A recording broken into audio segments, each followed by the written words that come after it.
And with that, we are live with Friday Night Drive. Hi, everybody. Welcome into week 7 of the Illinois high school football season. My name is Jake Bartelson. You can follow me on X at Jake Bartelson. I'm joined by none other than the man himself, who's got 6 different games going on, probably more, Steve Soucie. Welcome in Friday night. How we doing? Not too bad, Jake. How are you? No complaints. We were talking, before this thing really got rolling. All of a sudden, winter decided it's on its way, and next thing you know, it's 48 degrees, and you're throwing on your winter coats, in the trunk before going to a football game. Yeah, definitely a big turn in the weather today. It'll be interesting to see, if that has any effect on anything tonight. You've had a bunch of games this year where you've been out there, sweating your head off, and all of a sudden the weather turns here. It's just something you might not be used to. So definitely I was wondering today when it was looking kind of gloomy out if we might get a little bit of rain tonight. It doesn't look like that has made a real big play around here, but that's always a factor that you have to consider when it comes into play. But I think we're going to be clear of that tonight, hopefully at least. Well, I think the big question is whether Joe Stevenson is wearing his customary shorts. But in the meantime, for those that are joining us, whether you've been here from the very beginning or you've been with us or just joining us tonight, we want to again thank you so much for making us a part of your night. We're going to be here from 8 to 11. We're going to be talking scores, analysis, talking with coaches all across the state. Steve, I know you've been having a number of games up on your board already, looking at some scores. Just a quick reminder for everybody, you can find all of our work at FridayNightDrive.com. Want to give a quick note to our title sponsor here. Schweikart, Ganassi, Kurzak, and Rundio is a personal injury and workers' compensation law firm dedicated to protecting injury victims. Our attorneys get results with hundreds of millions of dollars in total recovered for our clients to date. Call today, 815-223-0177, or visit us at ganassin.com to set up a free, no cost, no obligation consultation.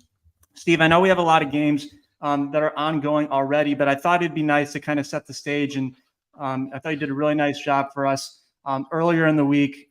There's a lot of teams that are playoff eligible already, 125 entering tonight. You got a number of teams that are facing above 500 teams as well. Can you kind of just let people in where we're at this hour and kind of what's at stake here tonight and this week? Well, I think this is a really interesting week just in terms of building up some things. You don't have any games where both teams are 6-0, which is really, really rare. But what you do have is a whole bunch of games out there where one team might be 5-1, the other is 4-2, or both teams are 4-2, both teams are 5-1. And that's going to create some divisions finally in some of these conferences where we have kind of a log jam up at the top of these leagues. Now you're going to start to see some of that separation with 3 weeks to go, where you've got, maybe one team that's breaking itself away from the group and one team that's maybe moving closer to the middle of the pack. So finally, it seems like this has been a year where we've had a lot of congestion. Near the top of conferences, maybe everybody has a loss or everybody has, 2 losses in the top of that group. I think this is going to be a really good week to kind of, divide and kind of separate the groups between who's the upper echelons and who might belong in that middle group. There's so many games this week that involve teams of that nature where we're trying to figure out, do they belong at the top of the ladder or do they belong a couple rungs below that? Just kind of looking at the scoreboard here, and again, we're going to be jumping around all the conferences and leagues. I think the one that we were kind of keeping an eye on before we jumped on the air was Nazareth and Brother Rice. That's a 13-5 Nazareth lead. We've talked about them last week. Nazareth really needs another win, and Brother Rice does as well. Yeah, there's some really interesting games tonight in the Catholic League. These are crossover games for all the teams in the Catholic League. No interdivision games this week. The one that I think is the most interesting crossover is the crossing over of the blue and the green divisions. It leads to some interesting matchups like the one that you just mentioned, Nazareth and Brother Rice. Mount Carmel has a 7-0 lead over Fenwick. St. Francis just scored to tie that game with St. Rita at 7. I haven't seen a score on Loyola and IC Catholic, but an interesting piece of information that we learned from Mike Vojak, who's out there covering tonight for Friday Night Drive at that game. IC Catholic, 3 of their key players are not playing tonight. We don't have an information as to why they are not playing. Quarterback Dennis Mandala, KJ Parker, and one other player, I'm drawing a blank on who it was, are all not playing this evening. I'm not sure if it was coach's choice or if there are injuries involved or just precautionary. JP Schmidt was the other player. Those 3 are definitely not playing tonight. So an already undermanned IC Catholic team in terms of roster size against, Loyola, who runs out about 100 players, is even more undermanned tonight in this game against Loyola. Even just looking at that one, I was going to give you a score, and Michael's already all over it, 28-0, Loyola over IC. So that one obviously well underway there. Got a comment in here. Any update you got on Coal City and Wilmington? I know that's one that a game that you have had circled for this week. Well, the last time I saw, Wilmington had just punched in a score. I believe it was right before halftime. It's 21-0. See the score on the screen now. Wilmington is leading that game. Wilmington doing what Wilmington does from what I've seen, just really controlling the game, with their running attack. I believe Kyle Farrell has at least 2 of those 3 touchdowns for Wilmington. So off to a really fast start in that one. Both teams 5-1. The unofficial Illinois Central 8 Conference Championship game tonight, I think, ultimately, when this all plays out. Want to give a couple quick thank yous to those behind the scenes helping us tonight, Kyle Neighbors, Jimmy Musel, and Neil. You guys are filling in and getting scores for us, and we just want to thank you for all the work that you guys do. Where do you want to start? I mean, obviously so many conferences in games. I know Bradley Bourbonnais, Lincoln Way West was one that we were talking prior to jumping on. But we can go wherever. I think the most interesting one that I'm keeping an eye on right now is just starting the second half. Glenbard West with a 14-7 lead over York. It feels like, just from the limited times that I popped in to kind of get detail on this game, it feels like York is moving the ball but having a little trouble punching it in for points. Glenbard West is doing a really nice job of kind of keeping things in check and doing the things that they need to do offensively. So up 14-7, literally just kicking off the second half in that one. That one's been very interesting to me. Another one that I've kept an eye on early on, Wheaton North had a pretty substantial lead over Geneva, but now Geneva has overtaken them as they're at halftime. They're Geneva holding a 21-19 lead over Wheaton North. So those are the 2 games that I think are on my screen right now that are most interesting. And you mentioned Bradley and Lincoln Way West. So far that has been all Bradley Bourbonnais. They've been moving it up and down the field. They have a 17-7 lead early in the second quarter in that one. Hey, Steve, I think we got a couple people jumping in here, reporters from their games at halftime. We got Brian Hoxie out at Wilmington, Coal City for us. Hox, you got us this evening? Yeah. Can you hear me? I got you. Look all nice and toasty. Perfect. So windy what out you got here. For us at the half? Well, I think the score 21-0, but the Wilmington's played 43.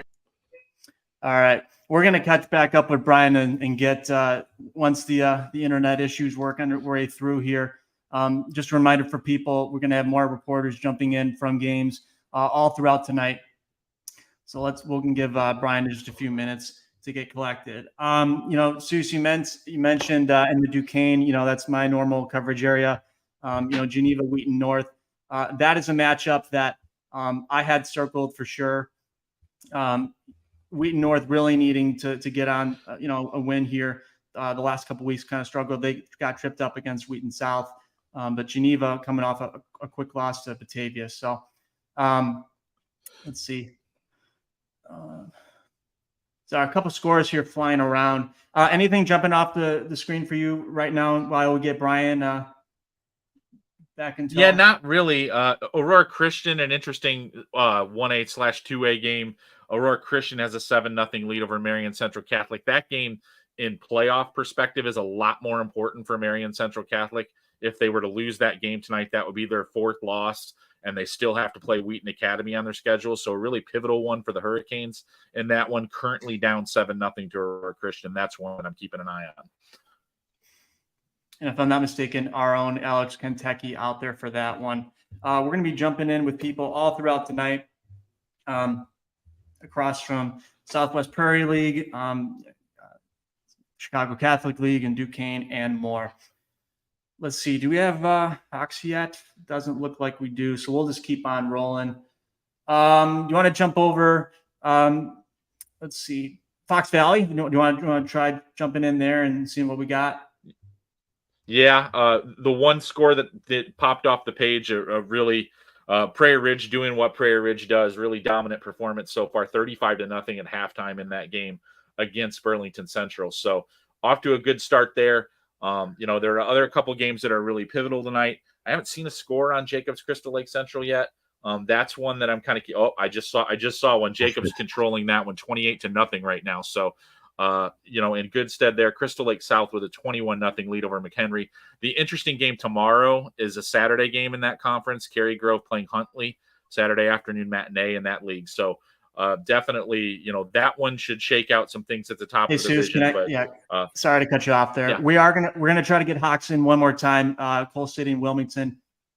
Let's see if we can jump them on. Oh, Kyle, you're jumping on with us here. Hawks, yeah, I'm up on the side here. Hi, guys. We'll give it better, not good. Hey, we got you. So far, I think we're okay. Okay. I wasn't sure where I got cut off at the first try, but 21-0 Wilmington at 35 plays, 243 yards. Coal City 12 plays for -3. Goodness. All right. Yeah, I just caught that. I caught that nugget from Brian there in terms of total yardage. That's obviously a dominating performance from Wilmington's defense so far, holding Coal City to negative yardage. And that's a Coal City team that's really played well over the last 4 or 5 weeks since they lost that game in week 1 to Morris. So Wilmington doing Wilmington things because when they're playing defense that well, they are a very difficult team to try to deal with. That's I'm surprised to see Wilmington up 3 scores. By the way, hi guys. Kyle. Hi, Kyle. How we doing? Hey, gotta give Hawks a pass there too. I've been to Coal City many times and tried to get a cell phone signal out there. Doesn't work very well out there sometimes. I was jumping on originally though, guys, because Soucie. Crystal Lake Central came into this game against Jacobs not having allowed a touchdown, not having allowed a point, I think, in 10 straight quarters. I did not expect to see the Tigers down 28-0 here, man. Yeah, that kind of surprised me too when I saw it. Gave me a little bit of pause, but I've been pretty confident in Jacobs. The fact that their schedule was really, really heavily front loaded, that maybe they'd get on a little bit of a momentum roll here in the second half, and it really looks like that's what's happening. Oh, look at this. We got a bunch of reporters jumping. Yeah, I know. Kyle, I'm going to kick you off. I'm going to go away now. Later, guys. All right. I'm going to, let's try Steve Millar. He's out at Plainfield North in Minooka. Steve Millar, welcome in. You're at Plainfield, Minooka. Can you hear us? Yeah. Hey, guys. Can you hear me? Oh, yeah. We got you loud and clear. What do you got for us? All right. Well, obviously, Minooka leading 13-3 here at halftime. Pretty much a defensive dominated game like we expected for the most part, but Minooka hit 2 big pass plays. Nathan Mall with a 46-yard touchdown pass to Carson Jacoby and a 71-yard touchdown pass to Troy Hudak. And that's given Minooka a 13-3 lead. Plainfield North pretty much held in check. 1 drive at the end of the half that led to a field goal. Now it's getting really loud where I'm at, so I don't know if you guys are still going to be able to hear me. No, I think we're good. Hey, Steve. Steve, how are you enjoying the light show after the Minooka touchdowns? The light show is fun. They're talking about the press box, so they spend a lot of money, so they got to use them every chance they get. So they're breaking the light show out quite often. Hey, Steve, we're fighting with Neil Diamond, so we'll just let you go, but we'll check in after the game. Although who doesn't like Sweet Caroline? It's a staple. Yeah, exactly. Those those that don't know, they have a digitized light show that is quite elaborate that typically follows Manuka touchdown scores. So I'm not sure if I've ever seen anything quite like it. I mean, it's quite something. Quite pageantry they have over there. Manuka hoping for a bunch of touchdowns so they can play with their new toys. So that's definitely an interesting watch. Yeah. Hey, looks like we got Eddie Carifio. He's out at DeKalb in Naperville Central. Eddie, you got us? Yeah, you guys great. Doing so good, so good, so good. I love it. What do we got at the half? So what here, you got Eddie? for us, Eddie? It's 28-0 here right now. Naperville Central leading. Maybe not like as bad as it sounds at total yardage. The Calb's driving. They have 200 yards of offense. Devon Grant has like 8 catches for about 130 yards. Obviously, they're only throwing the ball. They haven't really been able to get the running game going.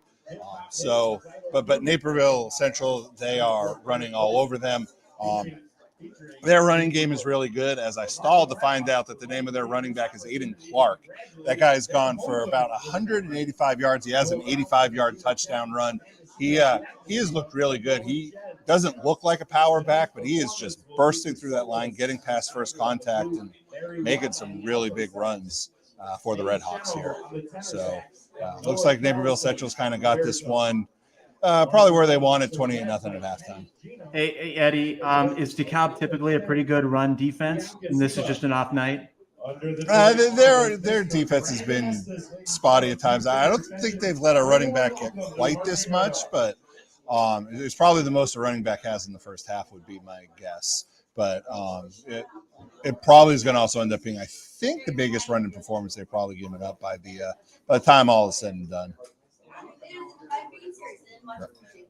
Soucie, you got anything? He's watching something interesting. I think, yeah, you know what? He's busy. So, hey, Eddie, we'll let Yeah. you go. But thanks so much. We'll check in at the game and stay warm. Okay, appreciate it. See ya. Looks like Loyola up big on IC Catholic. Like we mentioned, IC Catholic sitting a number of high-profile starters in that one. So not overly a surprise. Soucie, looks like you're lost in thought there. You got a couple different things going on in the mind. I could see the wheels turning. Well, I was just checking. I was just confirming a score that I saw pop up on our updates there. That threw me a little bit. At halftime, Lions holds a 14-0 lead over Downers Grove North. So I was just able to kind of dig that one out. I found a feed of it, and I just discovered that they're at half in that one. So definitely a result that I didn't expect. I really was kind of feeling like after the good showing that Downers Grove North put up against York, that they maybe wouldn't have too much difficulty, carrying through the rest of the regular season here. But obviously Lions has different ideas this evening. So that was definitely an interesting score that got. Yeah, if I'm not mistaken, I think Downers Grove North is missing their top running back, Noah Battle, with an injury, and he does so much for them. So I think that's obviously part of it. Yeah. Who do we want to go? We got a couple. We got Alex or Michael. You know what? We'll go to Kentucky. We'll go to Alex, Kentucky. He's at Marion Central, Aurora Christian. Hey, Alex, how we doing? Good. It's halftime here. Aurora Christian is up 21-0 over Marion Central. Aurora Christian scored with about 50 seconds right before half. They hit a big pass play, and Marion's struggling right now. Marion had a 70-yard drive on their first possession, ended with a pick in the end zone, and they just haven't been able to get anything going. They can't hit any big plays. Alex, is that so? Tell me a little bit about what Aurora Christian's doing in this game. I think it's their speed on defense, and they're holding Christian Bettenker to about 40 yards at halftime. The big Clemson recruit for Marion, and Marion just can't seem to get any of those big plays that Aurora Christian's been able to get. Aurora Christian 5-1 entering this one. This is a game that Marion Central is gonna have to win, obviously, with the playoff race, winding down. Second half adjustments that you see? I think they just, like I said, they got to hit one of these big plays. I think they've only thrown to Bettenker maybe 5 times, and I think they would, be better off utilizing him some more like you said, Jake, Marion needs this win. They got sorry, Soucie, do you know who they got next week? I'm not sure who they have next week, but they do have Wheaton Academy remaining on their schedule, which is problematic. Wheaton Academy is 6-1 right now, so right. I'm blanking on who they got next. Yeah, I'm blanking on who they got. I think next it might week, be St. Edward in week 8. That's right, and they don't have any wins, I believe. Yeah. Yeah, like they're you said, winless Jake, at this point. Yeah, so it's the week 9 game that's the problem. Right. Well, Alex, stay warm, and we'll catch up with you at the end of the game. All right, thanks, guys. Yep, thanks. Bye. All right, Soucie, you want to just jump over to Michael real quick and get a quick little IC? Yep. Sounds good. Yep. Mike, how we doing? Obviously, a bit of a barn burner there for you. Loyola up big on IC. Yeah, Loyola's out to a 35-0 lead. IC Catholic is not playing any of its main playmakers. I'll ask after the game whether it's injury or anything like that, but Loyola has just dominated this game. They blocked the punt. They have 2 interceptions, returned for a touchdown, just 2 long drives. Ryan Fitzgerald is already out of the game. They just decided to sub him out. So not really much of a contest out here. I think we expect a kind of exciting game here, but looks like it's just going to be a blowout win for Loyola here. Did you pick up any information on, I know you say you'll ask after the game, but did you pick up any information on, why IC Catholic made this decision tonight and in regards to. Sorry, see. Go ahead. The only things I've actually had a few parents kind of tell me that it was a decision not to play them, and they're pretty upset for their kids. They at least wanted to let their kids get an opportunity. Obviously, I know Loyola is Loyola in Class 8A, and Loyola probably has 3 times the kids that IC Catholic does. But it seems like a lot of parents were upset that they wanted their kids at least to see where they're at compared to Loyola, and it seems like they really weren't given that opportunity. Obviously, I'll ask after the game what the update there is and what the thinking was. But we had some upset parents here on the sidelines who weren't really happy with the decision not to at least, give their kids a shot there. All right, Michael, we'll let you go. Good luck the rest of the second half. We'll catch up after. All right, see you guys. All right, Soucie, let's throw up Joe Stevenson. He's got Jacobs and Crystal Lake Central. Joe, how are we doing this evening?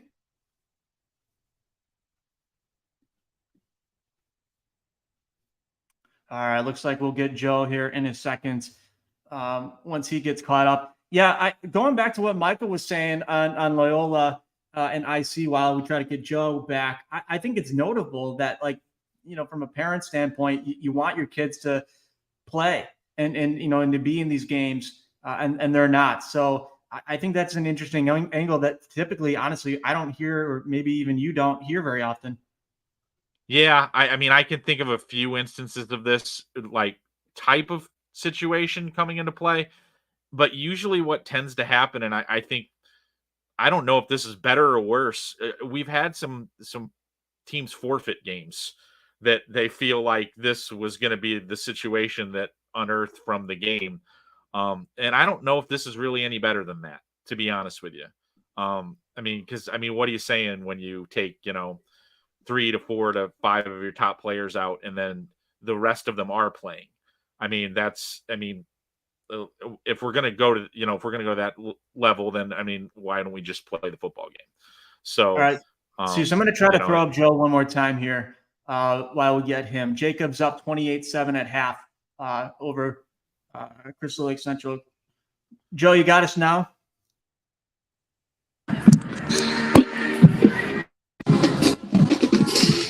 Joe, you're live. You got us? Hey, I got you. I can hear you now. Awesome. Jacob's up big over Crystal Lake Central. What do you got for us? Yeah, it's the Caden DeMel show out here tonight. The sophomore running back from Jacobs. Let's give it up. 21 carries, 250 yards, and 4 touchdowns. Jacobs really set the tone on the first drive of the game. 4th down and 4 on its own, I think 45-yard line. Caden DeMel takes it to the house. It's pretty gutsy to go for it on 4th and 4 that early in the game. Potentially given a short field, and they just took off from there. the Jacobs defense has been outstanding. The offensive line is tremendous tonight. Just, Jacob seems to be able to get 7 or 8 yards whenever it wants it. Joe, I'm unfamiliar with your neck of the woods as much. Is Caden a typical starter, or is this kind of like a breakout game for him? No, he's one of our area leaders. I think he's like maybe fifth or he's in the top 5 in rushing, and he's really come on lately. He's done it all year, but he had a big game a couple weeks ago. He had 200 yards, but now he's like sitting at 250 here at halftime, and he was injured for a couple plays but came right back in, and he was okay because he took another one 54 yards to the house right after he came back. Soucie, we were talking about this a little bit, Joe. Before we got you on air, has this Crystal Lake Central team just this Jacobs team just kind of caught its groove now after a tough schedule to start the season? Is that what it looks like right now? I think so, Steve. They look really good. It's been a pretty good defensive team, and their schedule was front loaded with the losses to Huntley, Cary Grove, and Prairie Ridge in the opener 6-0, and they really look good tonight. The offensive line, like I said, really getting it done.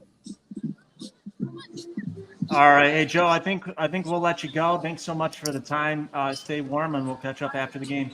All right, sounds good. I'll try to grab Caden Dumel for the post game show. Yeah, I think he's a good candidate. Yeah, please do.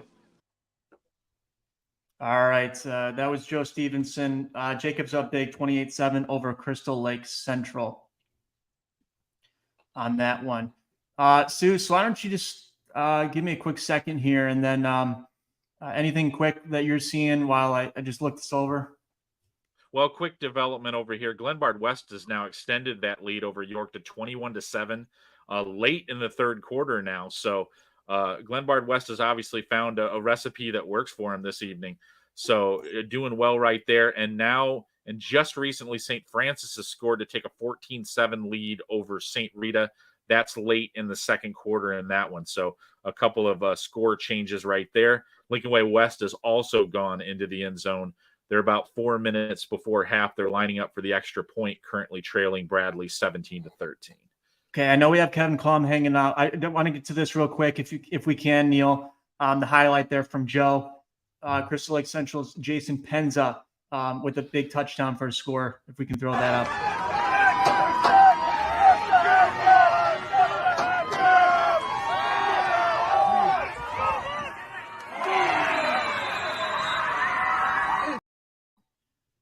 Nice grab there from that young man. You know what? Let's bring in Kevin Klum. Kevin's out at Ottawa, LaSalle, Peru. Kevin, you got us. You are live, sir.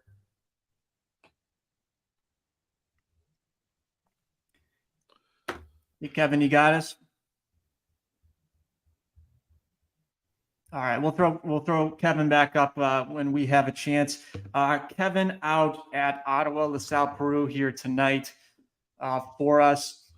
Let's look around a couple other scores while we can't. Up, Kevin's back. Kevin, you got us? All right, I think we got you now. Hey, Kevin. Hi, how's it going? We're doing good. What do you got for us at the half? So LP leads Ottawa 14-13. This is a big game for both teams. Obviously, a big rival. It's the 124th meeting, and this is a big one for both for the playoffs. They're both at 3 wins right now, and both have some tough games coming up. So it's a must-win for both sides. Obviously, sounds like a defensive battle. What's been key in that one? Any standout plays that jump to mind? Yeah, both teams scored in their first drive. After that, the defense has kind of tightened up a little bit. Ottawa's got an interception that helped them out stop a drive, and LP made some big plays on defense as well. Soucie, I'll throw it over to you unless we're good.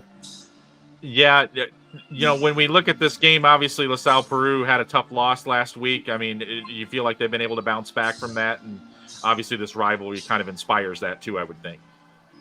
Yeah, I thought maybe they'd come out a little flat because looking ahead for them, it's a tough schedule to get to that 5 wins. So I thought maybe they'd have a little letdown here, but They came out and on the first drive and they just ran the ball right down Ottawa's throats, and then ended up throwing a 20-yard touchdown pass. So they came out pretty hyped up, and they're playing pretty well so far. All right, Kevin, we'll catch up with you at the end of that one. Thanks so much for jumping in. Thanks for having me. Hey, Jake, I think we need to invest in some sort of upset alarm, because we definitely have one that needs to be on the upset alert watch right now. Glenbard West has scored again, and they now lead York 28-7 late in the third quarter. So definitely not something I would have seen coming out of that game. So huge effort from Glenbard West so far. All right. Hey, Soucie, I think it's going to be pretty fun. It looks like we have a coach joining the chat with us here tonight. John Konecki, head coach of Crete Monee. Rich Township tonight. Coach, welcome. Hey. Can you hear us okay? Yeah, I can hear you guys. Can you guys hear me? Yeah, you sound great. Oh, fantastic. You guys are the only people who think that I sound great, but What do you got at the half for us, Coach? Well, at the half, or what do we got at the end? 42-24. Yes. Final score: Crete Monee 42, Rich Township 24. Okay.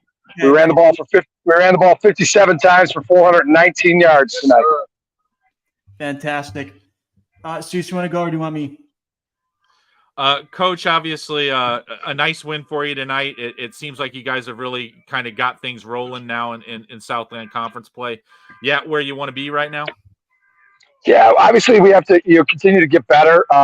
We told the kids all week long that this was going to be a hard fought game, and that Rich Township is a dangerous team, and they definitely gave us all we could handle. So I think that we're gelling, but this is a great learning experience for us as a team and as a coaching staff. Coach, so I cover St. Charles North up in my neck of the woods, who you saw in week 2, and since then you've just been putting points up left and right. What's been so important to the offensive explosion? Our offensive line play has been outstanding, right? Our offensive line, the running backs have done a really nice job. I think we just double down on our efforts, and obviously get in the film and watch what it is that we need to get accomplished. But I'll be perfectly honest with you, we were able to really get into some heavy sets and do a really nice job the last couple of weeks, and we found some different ways to move the ball. We had 9 different guys catch touchdown passes prior to this game, and 7 different guys who had rushing touchdowns. So we've had a lot of different weapons, and it's very difficult to defend. And obviously, you can't do anything without the guys up front. They did a fantastic job. All right. Hey, Coach, I think we're going to let you go. But again, congrats on the win. Thanks so much for carving some time out for us. Playoff eligible tonight. Thank you. I appreciate it, guys. We'll talk to you. Take care. Bye-bye. Sounds good. Crete Monee, big 42-0 win. Honestly, that totally threw me off, because I was like, if he's joining at half, that's kind of cool. But obviously, they start games early down there in the Southland Conference. I think that was a 6:30 kickoff tonight. So that would be the speed. Yeah. So definitely one of those situations that if you didn't know going in, that was definitely the way. All right. Hey, Soucie, what's Josh has been waiting here for a while. Josh Welge out at Yorkville, Oswego. Hey guys, at halftime here at Oswego, Yorkville leads Oswego 10-0. Yorkville has turned 2 Luke Zook interceptions into points. They got a 32-yard touchdown pass from Michael Dopart to Dom Coronado, and then Dom Recchia kicked a 23-yard field goal. So Yorkville, I said on our podcast this week that teams kind of change their opinion. My opinions of the teams midway through the year. I think Yorkville might qualify. I thought I had a read on them, maybe halfway through the year, but then they beat Minooka last week, and now they're following it up with a really nice first half. Really impressive by Yorkville so far. Josh, we talked about so much with Josh Gedemy. How has he looked tonight? He's looked pretty good. I mean, they've kind of mixed it up a little bit.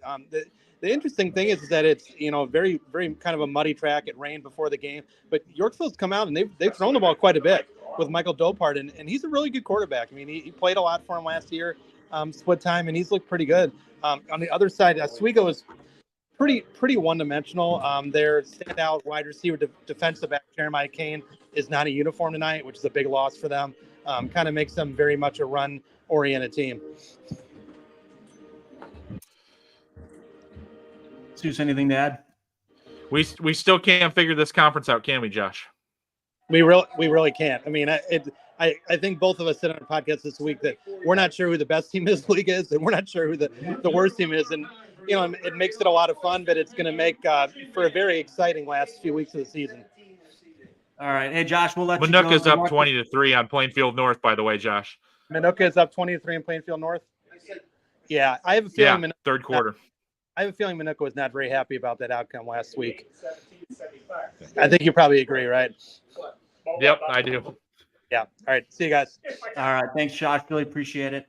Real quick, we'll throw it to JT here. He's at Piatone and Streeter. Guys, how's it going? It's 22-16 here at halftime. Piatone ahead of Streeter. Piatone, just a great running attack, packs it in. Jaden Rodriguez has 137 yards and a touchdown. Chase Rivera has 97 yards and a touchdown.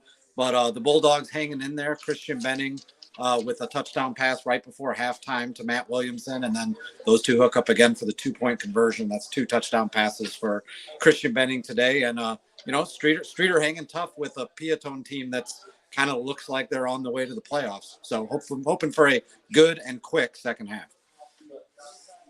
JT, obviously, I don't get to see your neck of the woods football-wise. What kind of a player is Jaden Rodriguez? Obviously, the stats tonight kind of speak for themselves, but yeah, really fast, shifty runner. Boy, just hits the hole hard.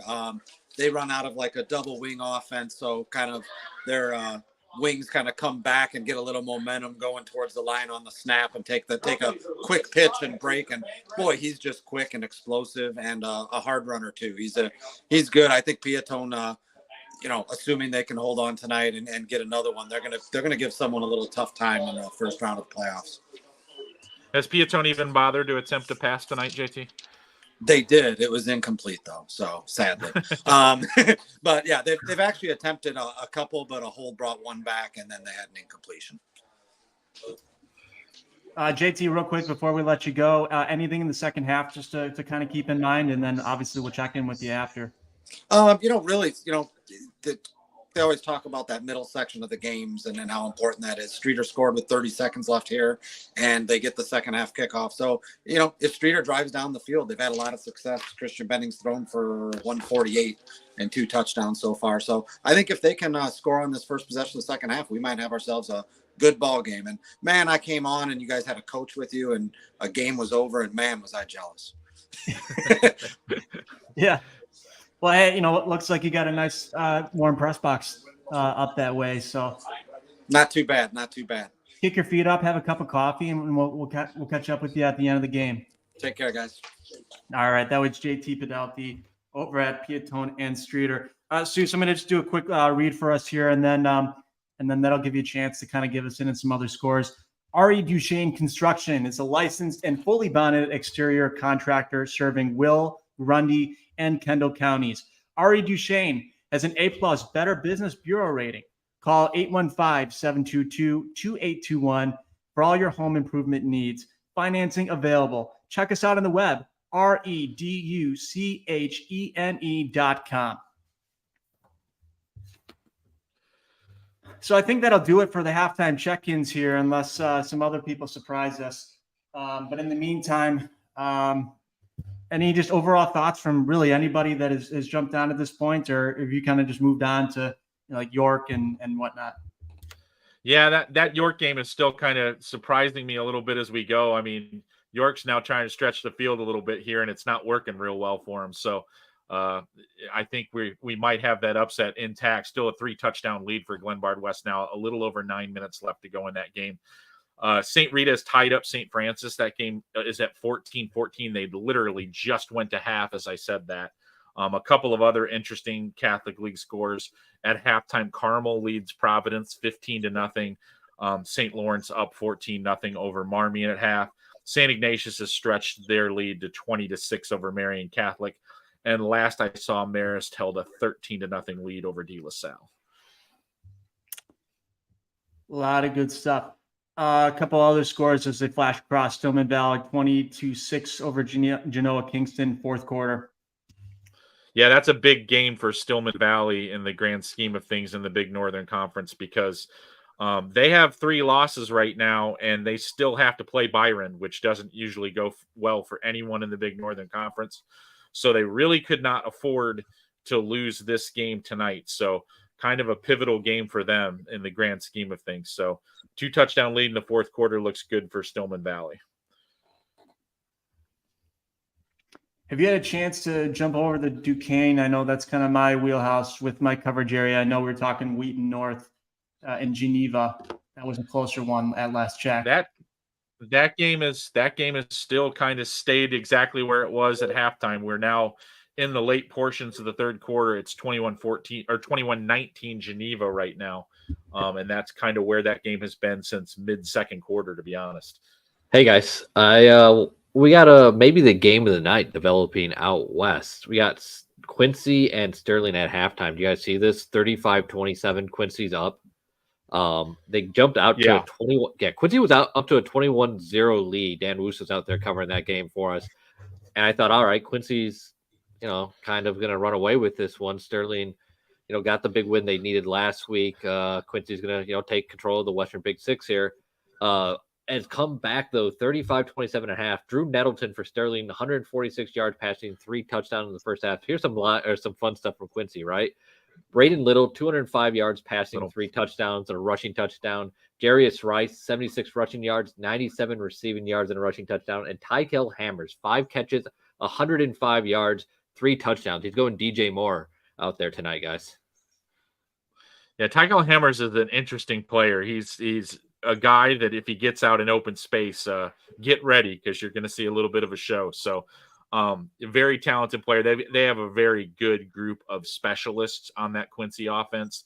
Quarterback Braden Little, the coach's son, has been a factor for them, I think, since his freshman year. So definitely a really strong quarterback over there in the western portion of the state.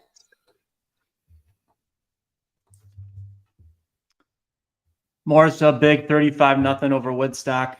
I mean, first blush, that doesn't look surprising to me. No, at this point, I'd be surprised if Morris wasn't winning a game comfortably. To be completely honest with you, that's just what they're doing right now. They obviously not looking too far ahead, but I'm very interested to see what happens when they face off with Sycamore later in the season, because at this point, it doesn't look like anybody else on their schedule can even push them.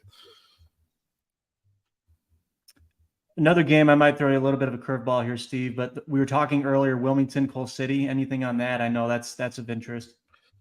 That stretched to 28-0. The last I saw, Wilmington scored again. So I just saw a touchdown on that one. So definitely Wilmington doing what they hope to do in this one. So definitely a good stretch for them. So Wilmington, they get in one of their grooves, and if the goal is to take off clock and move the chains, I don't think anybody, small or large, does it better than Wilmington when they have their offense going the way it can. A couple other scores here in the comments, and obviously we'll have to check on the veracity of it, but looks like Byron up big over Winnebago in the fourth quarter, 56-0, if that comment's correct. A couple other ones. Is that Anawan, Steve? Anawan in Farmington, 26-15. Anawan Yes. leading? Yes. Okay. All these Central Illinois scores here. While we were talking about Geneva and Wheaton North earlier, Jake, all the other games in the Duquesne are not close right now. Batavia up 21-0 over St. Charles East. Wheaton Warrensville South, in a pivotal game for them, are up 24-0 in the third quarter. St. Charles North up 28-0 over Glenbard North. So other than Geneva and Wheaton North, so far the games in the Duquesne look like a little bit of a runaway. Yeah, none of those are a surprise to me. Those teams probably should be. They're doing what they probably should be doing. It's been a real tough one for Glenbard North, obviously. Kyle, you're jumping in. What do you got for us? Yeah, just seeing some footage from Alex Kanteki's game. It looks like there's a pretty heavy mist coming down there. And then I don't know if Adam Duvall down in Peoria, if he's joking or not here, but I did hear them say like there was a chance of it tonight. He said snowflakes just stopped coming down here in Dunlap. Wow. I don't know if it's that cold or if he's just joking because it feels that cold. But either way, I think the weather might be becoming a factor here this evening. Interesting. Well, obviously, at this time of year, you got to run the football, right? I just obviously the way that the weather deals with affects games, right? You got to run. The thing that's always interesting is how kids react the first time you get one of these really cold nights. I mean, we've had really good weather the first 6 weeks of the season. It's been warm. All of a sudden now you get out there, it's a night where it's about 38 degrees. The ball is wet and slippery and you're getting hit. It's an extra 10% of get up you need there. And sometimes you get it and sometimes you don't. So I'm not saying it's hard to tell when you're just looking over a mass amount of games how that's impacting this, but I can tell you from being on sidelines, I've seen, when kids get down, a couple scores in some bad weather, it makes it a little bit harder for them to want to get that engine going again. Yeah, I just saw that clip from Alex, and yeah, it doesn't look pleasant. No, those are miserable conditions to play football in. Yeah, I'd rather have snow. Yeah, me too. I agree. There's nothing worse than trying to deal with just wet paper and you're writing stats and your phone's not working because the screen's all wet, or you're the so-called texting gloves. It doesn't even matter anymore. I'll take snow any day of the week for that. Yeah, absolutely. A couple of updates. Geneva has kicked a field goal. They now lead Wheaton North 24-19 as they start the fourth quarter. Lincoln Way West has now taken the lead over Bradley Bourbonnais, 21-17 in that game. So I'm sure that quarter is not right because I know they're not in the second quarter in that game. But that is a situation. And in the Glenbard West York game, we're now under 7 minutes. That score holding at 28-7. So definitely interesting there to see if Glenbard West can finish this one off. Yeah, and I think the standout from that is they were just ravaged by injuries. I saw them week 3 or week 4 against Lyons Township, and they were missing 10 starters across both sides of the ball. And they've kind of figured out a way to win in spite of that.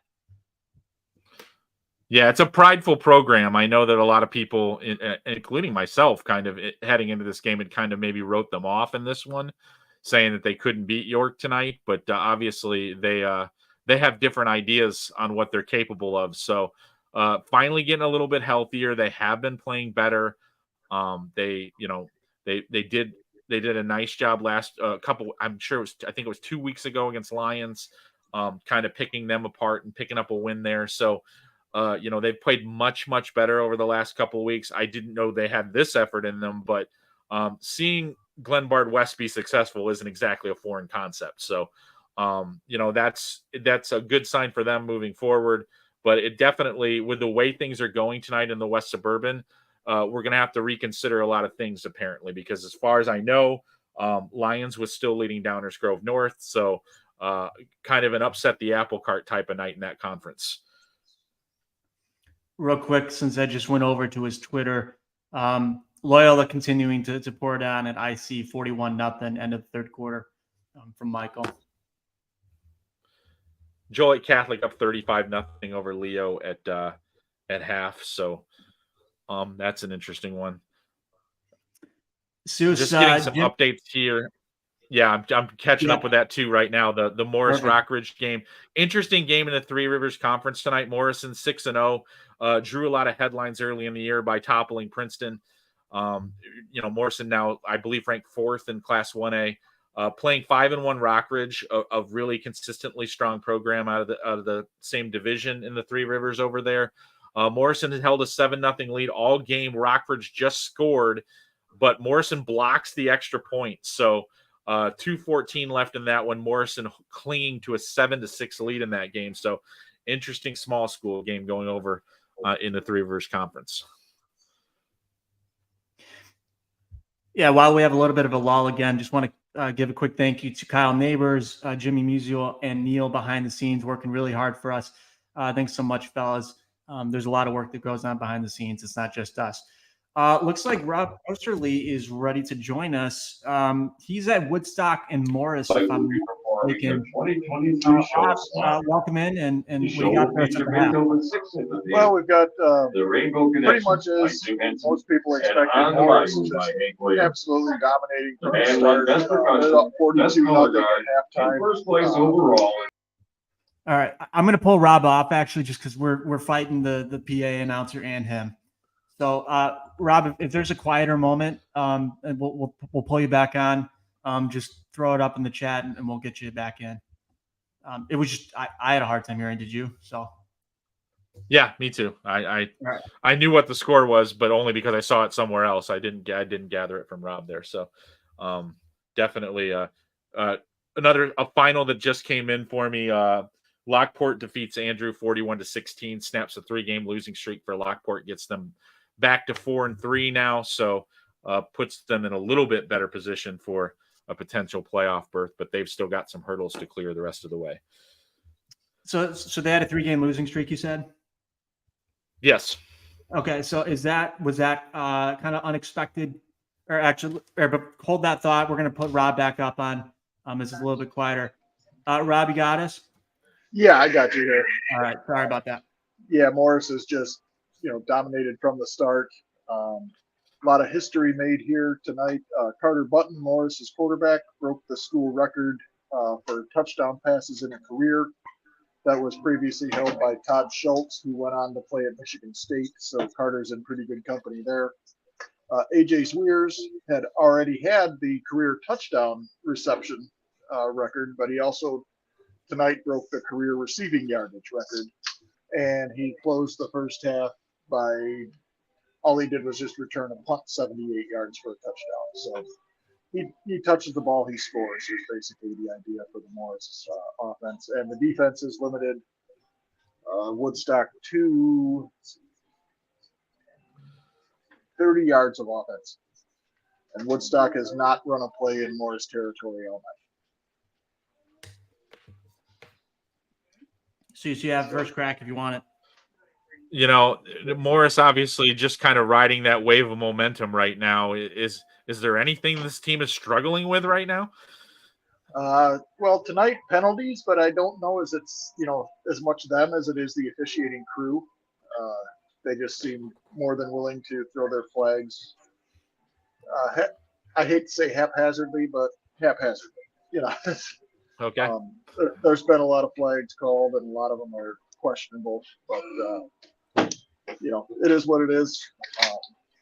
They've been able to overcome it, and Woodstock hasn't. They've had some penalties too that have put them behind the sticks, and that just lets Morris's defensive line just put their ears back and go after the quarterback. So there's really not much going for the Blue Streaks at all. All right, Rob. I think we're good. We'll check in with you a little bit later on. Stay warm and enjoy the rest of that one. Okay, thanks. So obviously, I haven't seen Carter Button play, but I mean, just writing down the school record for touchdown passes for a career. I mean, the stat kind of goes without saying. A standout player, and just continues to do great things for that program, huh, Steve? Well, I know this stat is a little old. It was from a couple of weeks ago, but I know early in the season he had a 16 touchdown to 1 interception ratio, and that kind of mirrored what he did in his junior year as well. Just a bunch of touchdown passes, very few interceptions, just seems to make the right decision with where the football should go. And, like Rob was mentioning, you get the ball in the hands of AJ Swears in this offense, pretty good chance something good's going to happen afterwards, because that kid's an explosive, fast playmaker, and Morris really knows how to utilize him to the best of his abilities. All right. I think we're going to be throwing in Tim Cronin here, joining the show here. Tim, I'm sorry, I can't read my own handwriting for what game you're at, but could you fill us in? And I certainly can. I'm at the Joliet Catholic Leo game, and so far it's all Joliet Catholic. The Hilltoppers having no trouble so far tonight, 35-0. If you fellows remember Dunkirk, where the British didn't have enough boats, that's Leo's boat that they're in tonight. They came out dressing 27 players. JCA has about twice as many, and it looks like it both on the scoreboard and on the yardage, 248-18 so far. So I expect that this will be a running clock very early in the third quarter.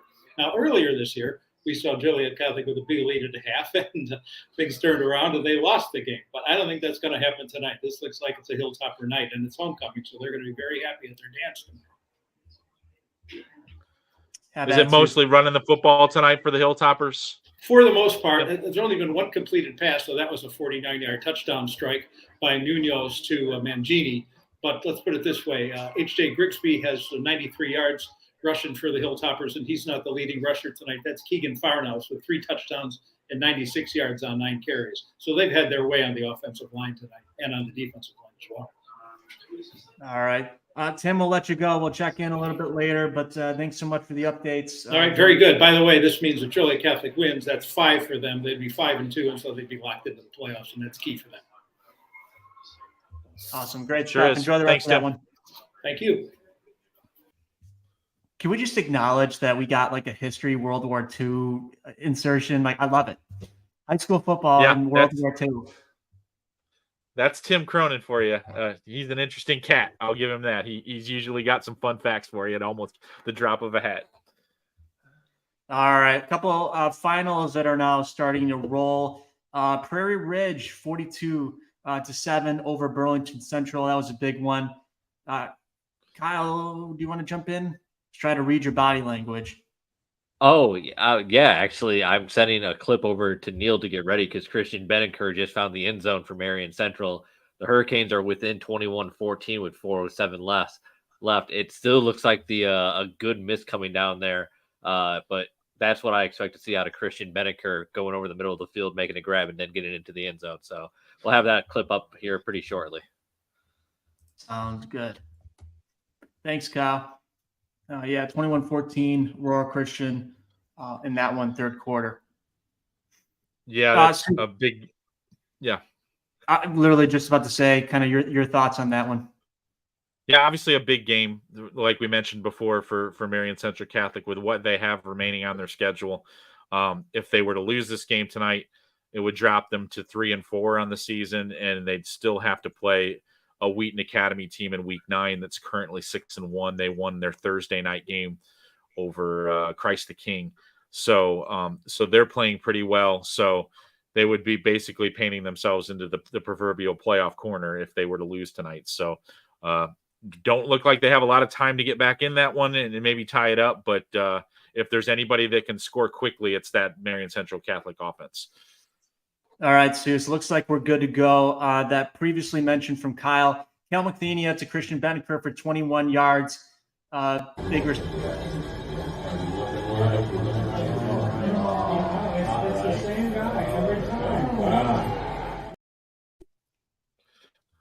Did you hear that? The same guy every time. I think that sums it up perfect. Yeah, it definitely is. And I mean, if you've seen Christian Beninker, definitely understandable offensive philosophy to make him the same guy every time, because I was treated to seeing him earlier this year against Bishop McNamara, and I likened him to the old Tecmo Bowl Nintendo game with Bo Jackson, where he just kind of runs around, that video clip where he runs around for like 3 minutes and nobody can tackle him. That's pretty much my opinion of what Christian Beninker is capable of. So a heck of a player. But like we said before, they got to get another one just to force this one into overtime. So we'll see if they can get that done. I want to jump back a little bit right before that highlight. You mentioned Wheaton Academy.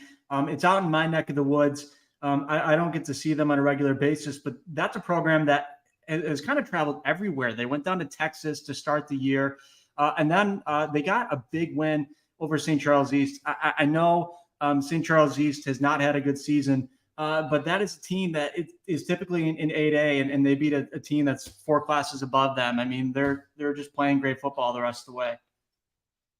Yeah, I was really interested to see what would happen with them this year. Their quarterback last year, Belay Brummel, was a kid that literally played for 4 years at the quarterback position for that program and done some really nice things for them. And Coach Jim Johannick was honest with me about it when we talked about it in the offseason. They didn't really know what their next step was going to be at that position. They'd just been so accustomed to having Belay under center that it was a big change for them. They didn't know how the transition would go. Obviously, they've transitioned pretty well. The 6-1 start for them. And it looks like they're, obviously they're on their way to the playoffs again, and will be an interesting team in 4A. They're state ranked once again, the kind of team that I think not a lot of people want to see on the opposite side of the bracket from them. All right, we're going to go to a quick commercial break. Don't go anywhere, as we got a lot of games that are coming down to the wire. You're watching Live with Friday Night Drive. We'll take a quick break. We'll be right back. Come to Candlelight Inn, home of the original Chicken George and Jan Sauce. Dine in, carry out, and catering available. Located in Rock Falls and Sterling, Illinois, as well as Clinton, Iowa. Come try our original Chicken George today. Need a roof, vinyl windows, or doors? Call R.E. Duchesne Construction. With an A+ rating for the Better Business Bureau and servicing Will, Grundy, and Kendall counties, call R.E. Duchesne. 815-722-2821. Financing available. Find out more online at reduchene.com. Are going to come right down to the wire.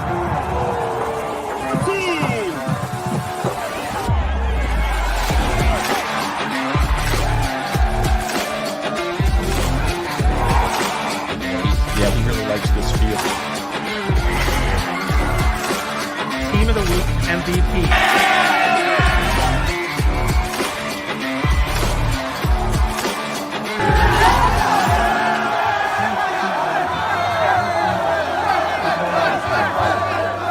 I like Reich.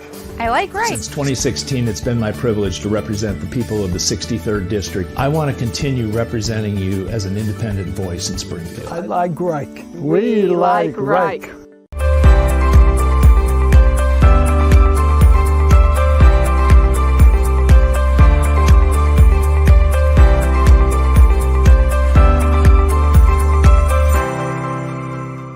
We're here to help you with your problems that result from an automobile accident or an injury on the job or the loss of a loved one. There's no reason you should go through this alone and guess that you're doing things right. We deal with tragedies that affect families and individuals every day. Come here and protect your interest. We've been doing this collectively for over 100 years. Let's put that experience to work for you.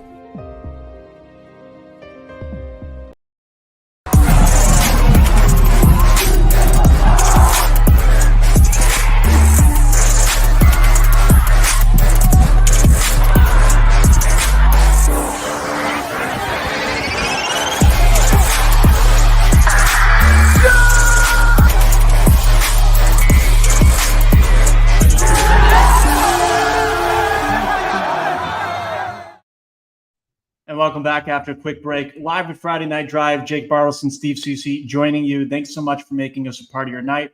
We're only 1 hour in. We got a couple more hours to go. So continue with your comments and joining us, whether on YouTube or our homepage there, FridayNightDrive.com. We're going to be talking more scores, analysis. We're going to have some coaches and more reporters joining us later on tonight. And, of course, you can find all of our collective work, ShawLocal, quick thank you again to everybody behind the scenes, Kyle, Jimmy, and Neil. Outstanding work as always, and helping us along here. Out of the break here, Seuss, we'll make mention of it. We just talked to Aurora Christian, Marion Central. Alex Kentucky said all the momentum has switched to the Hurricanes. Marion Central's got the ball back after a 3-0 by Aurora. So just another one to keep watching. Yeah, definitely. I believe, and I'm not sure, I know that it's final. Glenbard West has defeated York. I believe the final was 28-7. So that's the first big upset of the evening. A couple of lead changes here. Wheaton North has now taken a 25-24 lead over Geneva. 2:28 left to play in that game. St. Francis scored on their first possession of the third quarter. They lead St. Rita 21-14. 9:18 remaining in the third quarter in that one. I'm going to just go back to that York, 6-0 entering. That was one that Josh and I talked about in our podcast. He wouldn't be surprised if they run the table, but obviously Glenbard West able to take care of business. So definite upset there for sure on that one. I missed the Wheaton North Geneva one as I was getting ready for it. That's 25-24 now in favor of Wheaton North. 2:27 left to play in that one. It looks like Geneva has the ball on their own 35-yard line right now. All right. Yeah, that's the big one in my neck of the woods. that I've been kind of looking at and getting ready for all week again. Geneva had a 5-0 start, ran into Batavia last week, close loss. But this is one that Wheaton North has got to have 3-3 entering. A playoff team, that for my money, playoff team, they've got all the ingredients for it in terms of the quarterback, Max Hauser, great passing attack with Rich Schilling and Matt Kujai, and the defense that's pretty opportunistic. So we'll keep an eye on that one as we go. Jimmy is Mr. On the Spots here. Again, we can't thank him enough. Another quick update from Alex's game. Christian Betancourt with the 40-yard catch, and the Hurricanes knocking on the door again. Cal McThenia, 328 passing yards. So, again, we'll keep an update on that one. Looks like Neil we talked about it a few minutes ago. Okay. No, go ahead. We talked about it a few minutes ago. Rockridge bounces back, scores with 18 seconds left to play in the game. Beats Morrison 14-7 in that game in the Three Rivers that we were talking about before. So bounce back from that blocked extra point to win the game 14-7. All right, our man Neil has a melt ready for us. First hour of highlights rolling your way.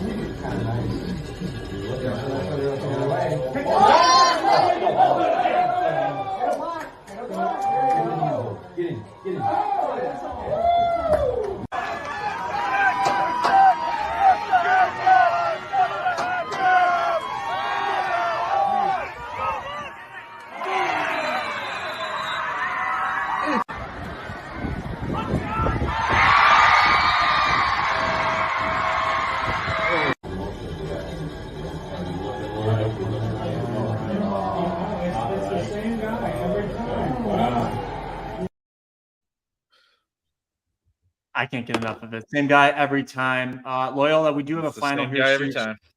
If we didn't touch on this already, Loyola ran away with that IC game. We talked about them not playing their starters or their standout guys. 47-0 final. Loyola 7-0. They are rolling right along. We talked about Wheaton North, Geneva 25-24. That one coming down to the wire. And, of course, Glenbard West, big upset over York. First loss in the season, 28-7 on the road. Scanning Josh Welge's Twitter, and it's been a while, so maybe we do have an update. Yorkville 17-0 over Oswego mid-third quarter, but that's probably closer to the end. Yeah, yet another, like we were talking about when we had Josh on here, another difficult to read SPC game. Another one in that conference that looks like it's about to wrap up. Minooka is up 27-3 on Plainfield North. Coming into the game, Plainfield North had only given up 42 points all year long. So definitely a little bit of an outburst tonight from Minooka, still kind of reeling from last week's loss to Yorkville. So, and also in that St. Rita-St. Francis game, it did not take long for St. Rita to come back and tie that game at 21 apiece. I'll tell you what, on St. Francis, again, that's another school in my neck of the woods. They play tight football games. Like the last 3 weeks, it's been down to the wire. They do have one of the more notable quarterbacks in the state, Alessio Miliojevic, but they play close to the vest. And I think, as you kind of said, Cardiac Kids, it might have been them from last week. Souce, we do have a final. We talked about this a few times throughout the show tonight. Wilmington 28-0 over Coal City. Yeah, a big rivalry between those two. Like we talked, Kyle and I were talking about earlier this week. We know this rivalry pretty well. About 10 miles separates the two communities, and the people that play in this game, sometimes turn out to be neighbors with them in the future, and they never let the other one let it down if they were on the wrong side of that score for that particular year. So Wilmington, breezing right now after that opening Week 1 loss to Seneca. They are really on a roll right now. And for them right now, the most interesting thing for me is what class do they end up in? Are they in the 2A field or the 3A field? But the way they're playing right now, it might not matter. I think they might be a factor in either one of those two classes. You mentioned neighbors, Kyle, neighbors. Yep. All right, thank you. Say my name and I appear.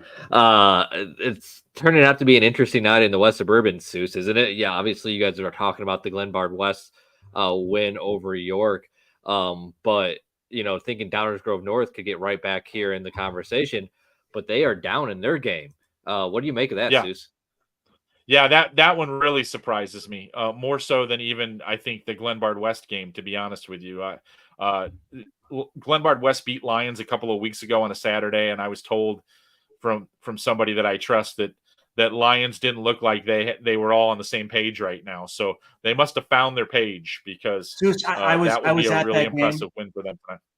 Yeah, Seuss, I Yeah. was at that game. I would agree with whoever you talked to. I mean, the end of that one, I know it was a handful of weeks ago, but the end of that game, Lions really struggled, from a penalty standpoint. So totally agree with whoever you talked to on that one. Seuss and I talked about it on the podcast. I thought Glenbard West had a chance to pick off York here just a little bit because of York coming off that big win against Downers Grove North last week. I was like, hey, maybe get caught looking ahead, another big matchup next week. Kind of comes to fruition. But the thing I didn't count on, I expected Downers Grove North coming off the loss to really come out fired up against Lions here. So, good effort from the Lions, I guess. Yeah, I think they're missing their top running back, Noah Battle.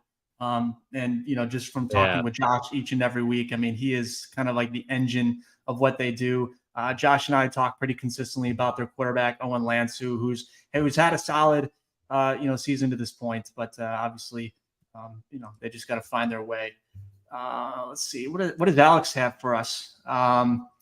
Let's see. How about this, guys? 22-21, Marion Central now leading Aurora Christian as Christian Bettinger had a 3-yard touchdown pass from Cal Mathenia.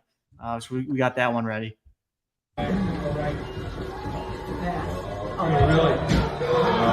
Wow. And then right after that, the 2-point conversion from their kicker, of all people, to find Christian. So Off a fake? Oh my goodness.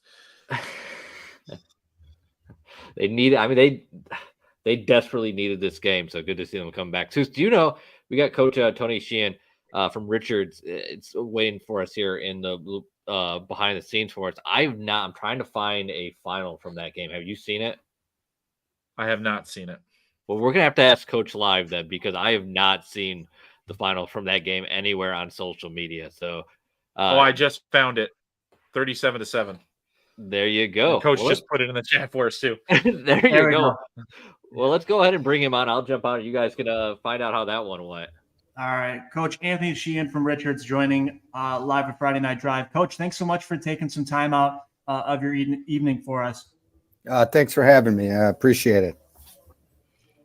So obviously, well, Coach, obviously. Go ahead, Seuss. Yeah. Obviously, kind of caught a groove here. I know you started the season 0-2. This is the 5th straight victory for your guys. What are you guys doing well right now that has allowed this string to kind of come together for you? Just really growing up. We're pretty young. For the first time ever, we have 2 freshmen up playing a lot. We have 5 sophomores up who are rotating in and playing, and then we got about 8 or 9 juniors who didn't play varsity football last year that are playing. So we were young with those first 2 games, is why we scheduled those 2 games. We kind of want to get their feet wet, throw them in the deep end, and see what happens, and get better as the season goes on. And it's a good group of kids. They really work hard. They come every day ready to work, and they've gotten better every week. Coach, just before this game, looks like you've been putting points on the board. What's really been the key to your offense this year and the balance of it? We want to run the ball, and we do RBOs. We got a dynamic quarterback in Dejan Newman who can run and throw. He's gotten better every week. We got a 2-headed backfield with Miles Mitchell, who started for us last year as a sophomore, is only a junior, and then we have a freshman, Ladarius Foster, who's just kind of like a hammer, even though he just turned 14 the other week, but he is so tough, and he just runs north-south. and really kind of stabilizing the line. We really only had 2 starters back. So getting those guys some game experience and just, playing together. And we just got a guy back now who was out for the last 10 weeks with he had to have a finger surgery, a tendon. We just got him back. So, they're getting better every week, and our wide receivers just make plays when we need them to. Big one with Lamont next week, Coach. Obviously, you feel like you're in a good place heading into that game. I know that's a game that's been quite the obstacle the last couple of years. Yeah, that's always a tough game. We kind of, we're very similar. We're tough, hard-nosed kids. We both want to run the ball. We both want to play good defense and special teams, and it's usually a battle. And I think we both usually come out of that week pretty sore. But last year they put some points on us, and we put some points up. We got to limit our penalties, and we got to create some turnovers. They're a good team. They're always well coached. A lot of respect for those guys, and it's going to be a test for our guys, and that's what we said after the game. Is that we've won 5 in a row, but here's our test going into playoffs, and I kind of like that we're playing them week 8. This is kind of see where we're at and how much better we've gotten from those first 2 weeks and losing. Coach, congrats on the big win tonight in the win streak, and we'll see what happens next week. Thanks so much for joining us. Appreciate it. Thanks, guys. Thanks for having us. Thanks, Coach. Thank you. Anthony Sheehan, the head coach for Richards, big win over Argo tonight, 37-7, the final in that one. So, just a quick reminder to our viewers, whether you've been with us from, right at the start at 8 o'clock or joining us right now, Soucie and I are going to be jumping all over the place, talking scores, and then we'll have reporters and coaches joining us throughout the evening. So for those that are throwing comments in and score updates, we do appreciate it. And just as a reminder to everybody, check out all of our content at FridayNightDrive.com. We're going to have game stories and more up all throughout the night. Couple updates for you, Jake. 25-24 final now between Wheaton North and Geneva. Wheaton North comes out on top in that one. St. Francis has scored again in that game. That has been a back and forth event there. 28-21 now. St. Francis leading St. Rita, and the Minooka Plainfield North game has gone final. Minooka with a 27-3 win.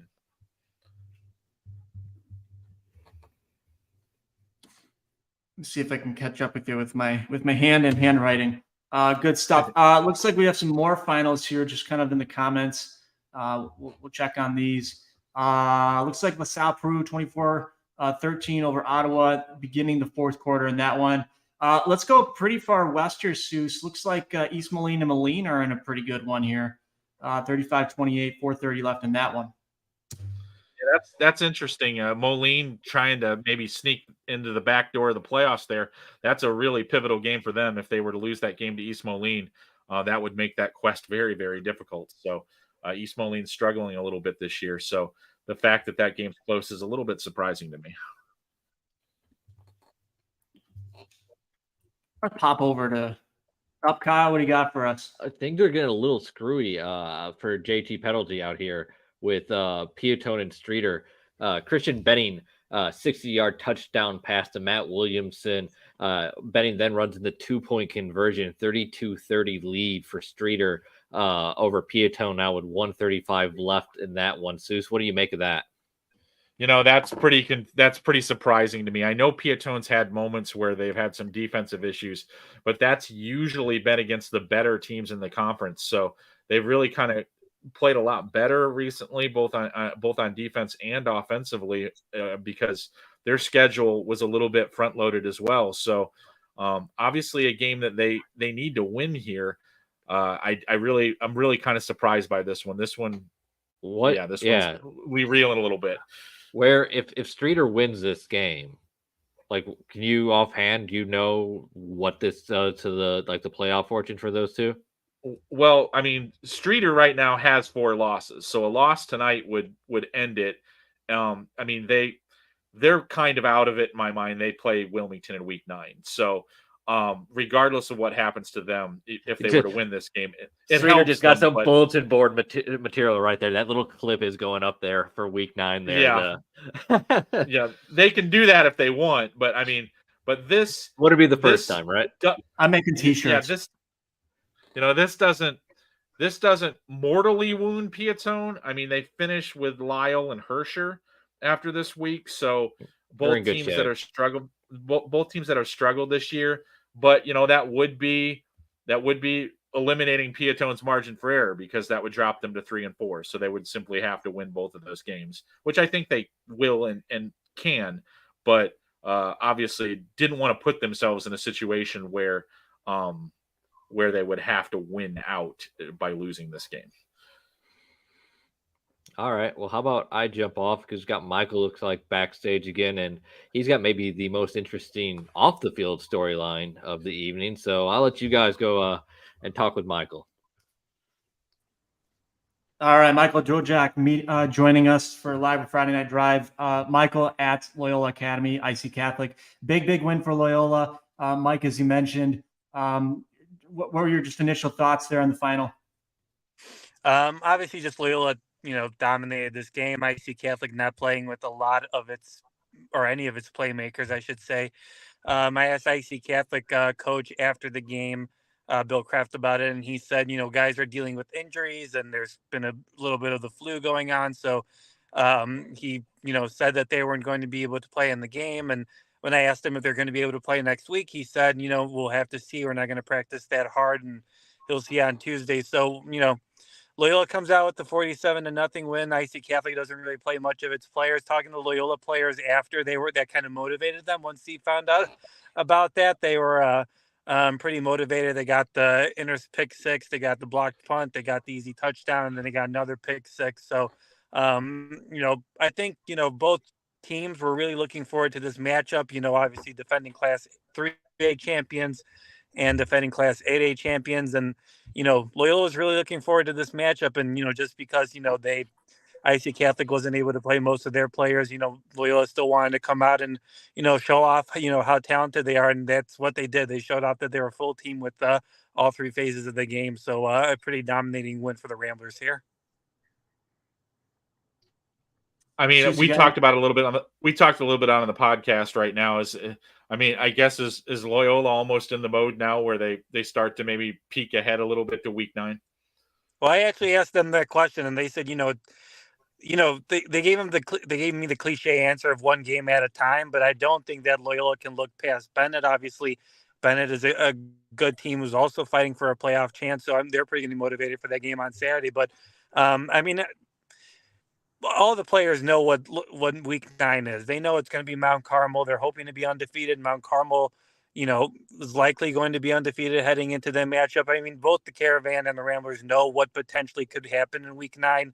And I'm sure they're pretty motivated on that. They know they need to beat Bennett. I'm sure Mount Carmel knows they need to beat whoever they beat. I forget who they play in week 8. But, both teams are motivated to get to that game because that feels like a pseudo state championship game, especially against two of the best programs in the state. So, Loyola said all the right things, but I'm sure they're pretty motivated and getting ready for week 9 and 2. FYI, Michael, I think you picked the wrong Catholic League game tonight. Just to let you know, late third quarter, St. Francis and St. Rita are tied at 28.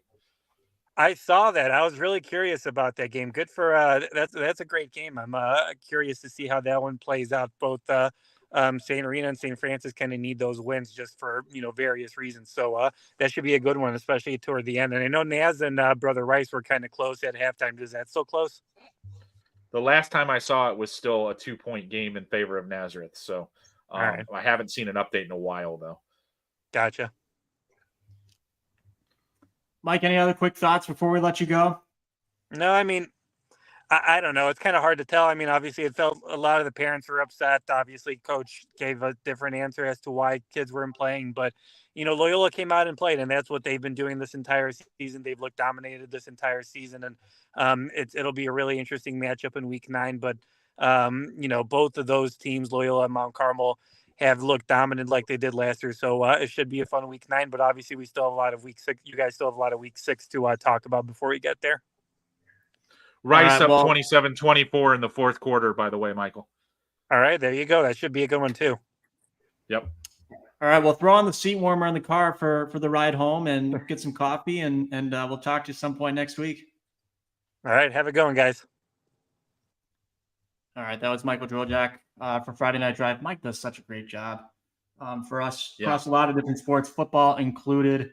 I want to make sure I get his Twitter handle correctly. Make sure people go follow him if I can type quick enough. But it's mdwojak94, and I There know we that go. I've had to scramble myself plenty of time to get that one correctly. I just wanted to pop back on here. Aurora Central or Aurora Christian, apologies. Aurora just Christian saw the score update. Yeah, went right down the field and scored. Did not get the 2-point conversion. Has gone up 27-22.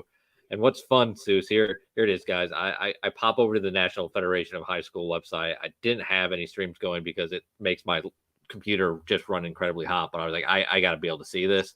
And in always fun fashion, I find that the game is frozen on my end. How about you, Souce? Yeah, it's the same problem for me. I was trying to find it as well, and that's what happened. Yeah, I just went looking for it a couple minutes ago because some of the games that I have up have gone final, and no, I don't have an active stream either. Trust me, I would have had that game up for the last hour if I had it available to me, and I don't. So yeah, irritating, very irritating. What games are you watching right now? Right now, I'm watching the St. Rita St. Francis game with great interest. That seems to be scoring a touchdown like every 3 seconds. And I'm watching the Lincoln Way West Bradley game, and I'm just starting to switch over some of the early finals that I had up. I have one other game up, but I don't even know what the score is of that game. I also have Carmel leading Providence 15-6 in the early fourth quarter. So that's the 4 that I have up right now. I try not to overburden it because, like you, mine will slow down to a crawl if I try to put too many up here. I get a little squirrely when I do too many of them. So, and then I just finally I'm trying to pull up St. Rita St. Francis here, and now I got a Takis commercial just blaring in my ears over you. Yeah, so. That's the one. That's the one. You'll get that one multiple times. That's one of the. I've become very familiar with that commercial. With I believe that's the title sponsor, the secondary sponsor, and the third sponsor of NHFS because that's the only commercial I ever seem to see. Jake, have you covered a game at St. Francis? It's been 3 years for a playoff game, but they're in our coverage area, and obviously I keep abreast of what they do. I have not covered a game there. The field looks awesome. Is it as good in person as it looks on camera currently? They had a bunch of field issues. Like it was kind of like a drainage thing. So like for a while, like, I don't know, I feel like sometimes they could play there, sometimes they couldn't. But I was there for one game. It looked pretty cool. That was the year when Tommy Rittenhouse, who was a King County Chronicle football player of the year for us, when he was still there. But so I think just a broad note, the job that Bob McMillan is doing there, has consistently done over the last couple of years has just been really, really stand out. That was a program that was stagnant for the lack of a better term before he got there. And it's just been competitive ever since. And now they're in these games. Looks like we got a people jump. Kyle, I'm going to kick you off if that's okay. Yeah. We got a couple people that are jumping in, Kevin Haraminus or Joe Stevenson. We'll go to Joe. Joe, we'll add you. Hey, Joe, welcome back in. Hey, guys. Doing well. It was a final Jacobs 41, Crystal Lake Central 14. It was really all Jacobs tonight, guys. They got it done on both sides. A really impressive win. And I have a couple of guys here for you. I have Caden Dumel, who the sophomore, 31 carries, 302 yards, and 4 touchdowns. And then I have Grant Stack, the tight end, defensive end, who's going to Wisconsin. So you'd rather listen to them than me. Here's Caden right here. Caden Dumel. There you go, Caden. How y'all doing? Good. Hey, Caden, thanks so much for joining. Obviously a clear night. I know running backs love to give credit to their offensive line, so obviously the job that the boys up front did for you, what can you say about their performance? Couldn't have done it without them. Blocking that to the whistle every time, let me do my thing.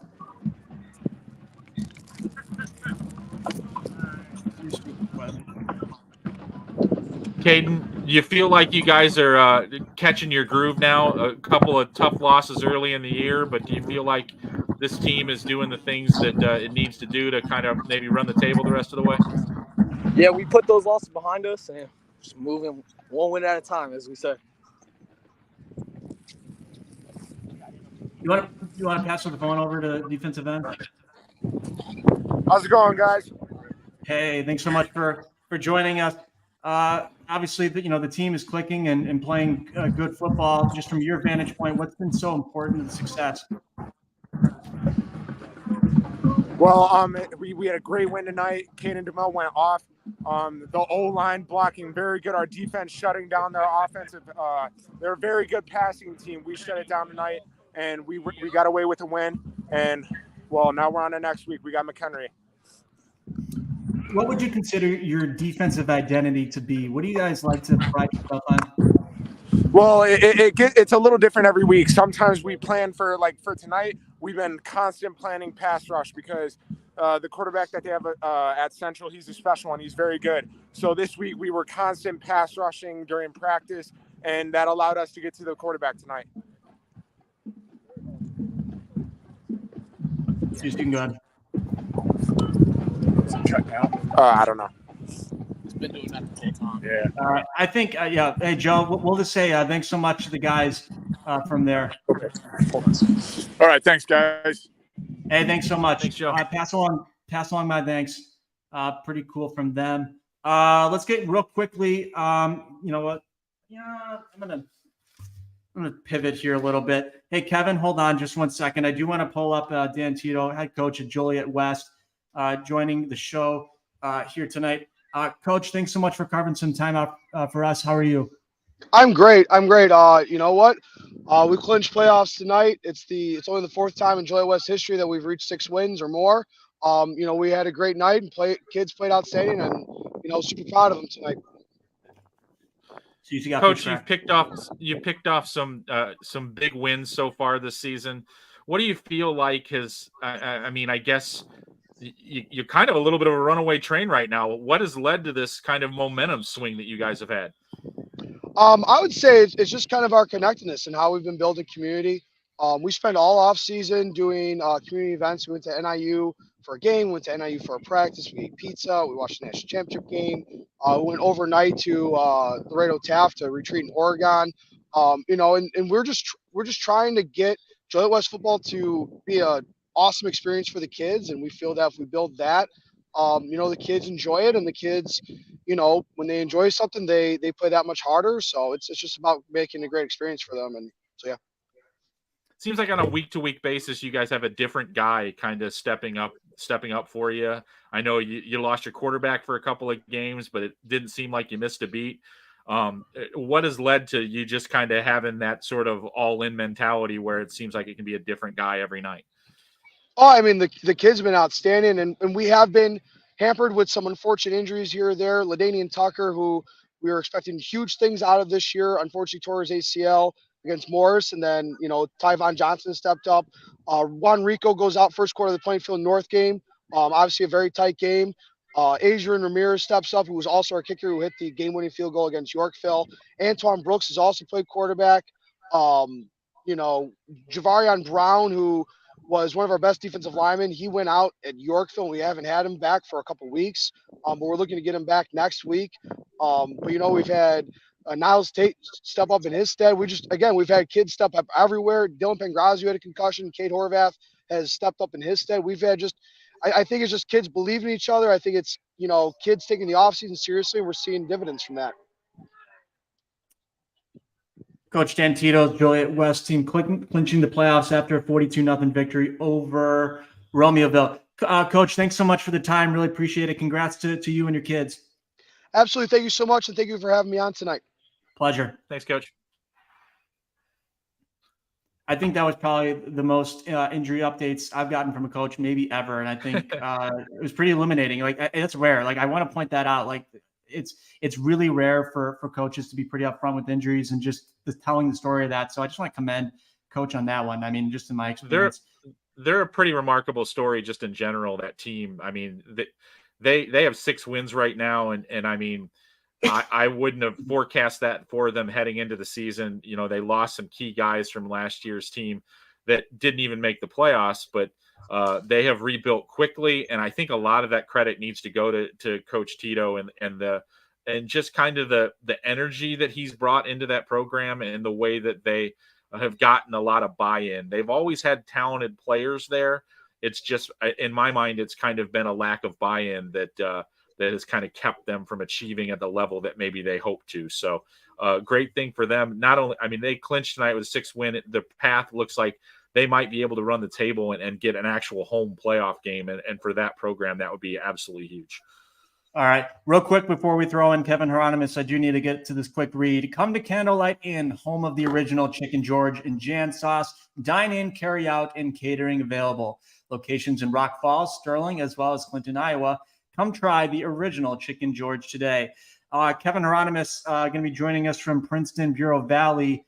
Kevin, thanks so much for your thanks so much for your patience. There we go.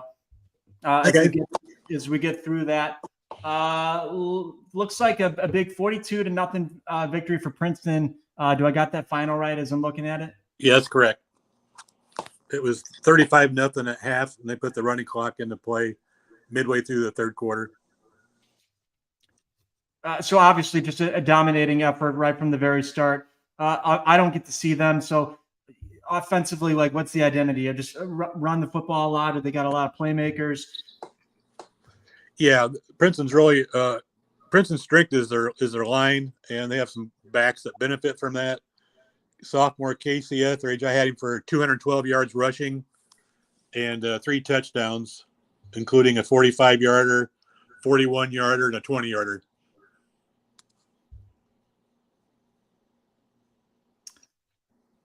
Soucie, that's you if you want it.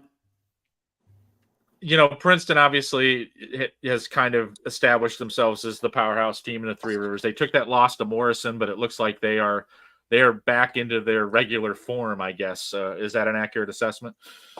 Yeah, once they got that one loss to Morrison, Coach Pearson, like he always does, turns things around, and they've been really manhandling everybody since. Kevin, quick question for you. I mean, just out of curiosity, I'm not familiar with that area. You got Mendota and Hall Putnam County for Princeton coming up next. It's probably not a team that like schedule watches, but is there any huge significant games there, storylines, just before we let you go? Well, Princeton and Hall is a big time rivalry down here, no matter what the records are. It'll be a heated game. Truthfully, I don't see Princeton being challenged in either game. They're going to finish the season strong out at 8-1. Souce, good. Steve, anything else, or we'll let Kevin go? I think we're good.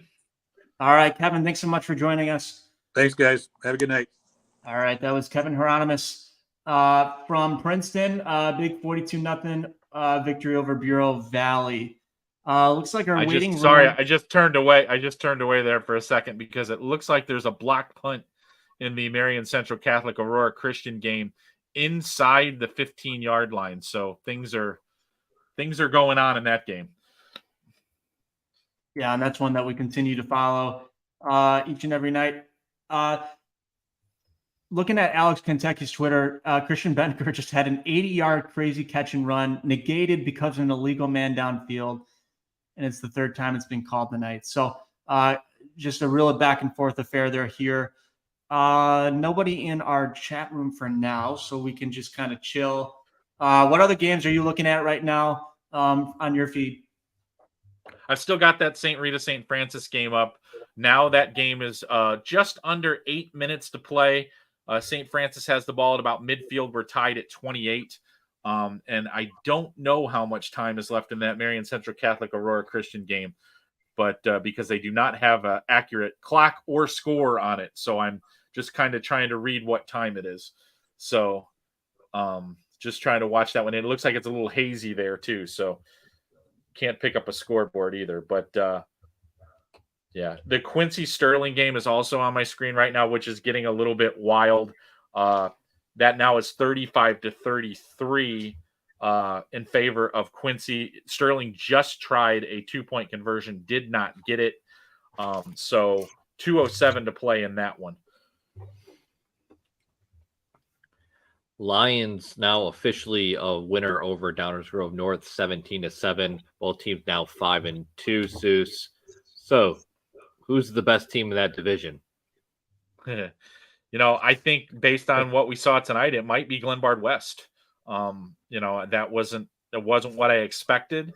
And I was watching a good chunk of that game. It didn't look like it was, wasn't fluky. It wasn't fluky. I mean, Glenbard West played a very good game. They kind of got back to their old, the defensive expectations that you have from the Hilltoppers. Really played a nice defensive game and kind of kept York in check all game long. So that was a really interesting result tonight. But to say that conference is as clear as I felt it was 24 hours ago would be inaccurate. So definitely not a chalk week in the West Suburban Conference, because a lot of strange results there that we were not expecting materialized tonight.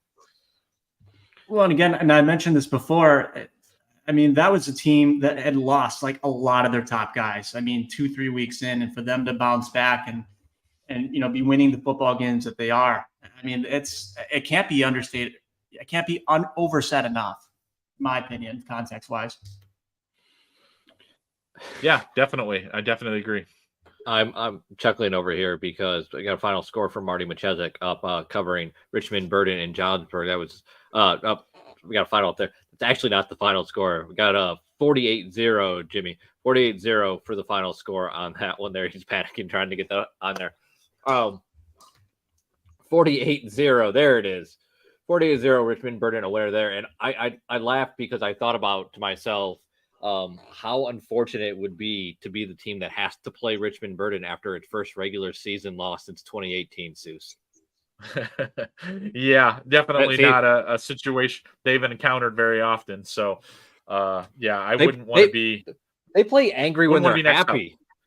Yeah, wouldn't want to be next up after that happening. No doubt about that. So, so that's definitely one. I can't say I'm really surprised by that outcome tonight, especially like you said, coming off that loss. That was probably an angry group of Richmond Burton players. Hey, Jimmy, if you could, just looking in the comments, Hersey should be up big over Rolling Meadows. And the only reason I bring that up is just because we're going to be having their coach on later on tonight, just to let our viewers know. So if you can check on that one, that'd be great. While we do have a quick, kind of a quiet moment here, Souce, if you don't mind, there is a question in the comments from Alex Acevedo. I'm going to pull it up here. He says, he's a Bradley guy apparently. Could Bradley go 6A?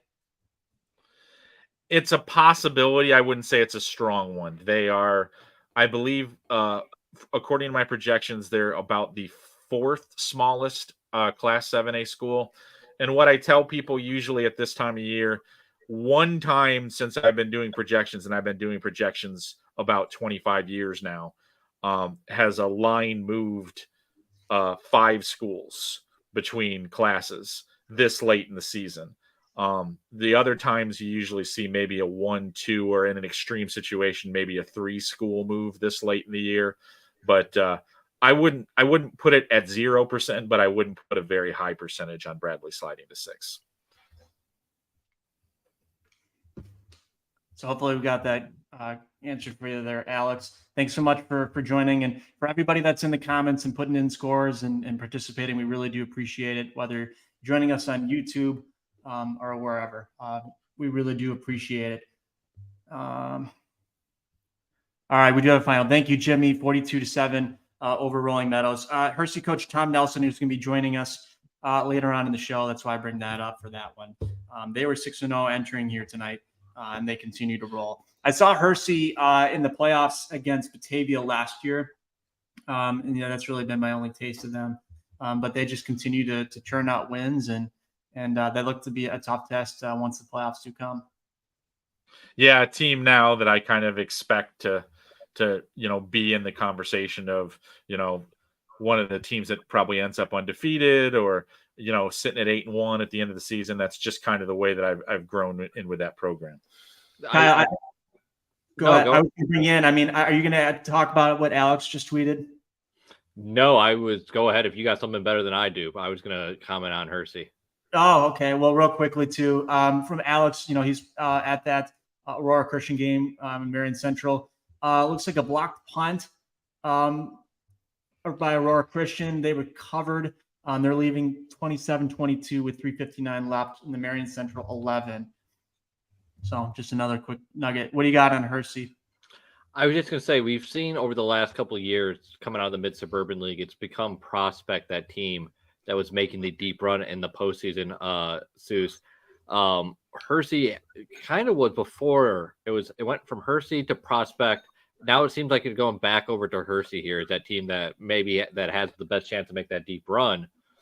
I guess a good question we can ask Tom Nelson when he comes on is, that defense is playing well. Does he feel like it's postseason ready? Because that's usually the question you have when it comes down to the Huskies.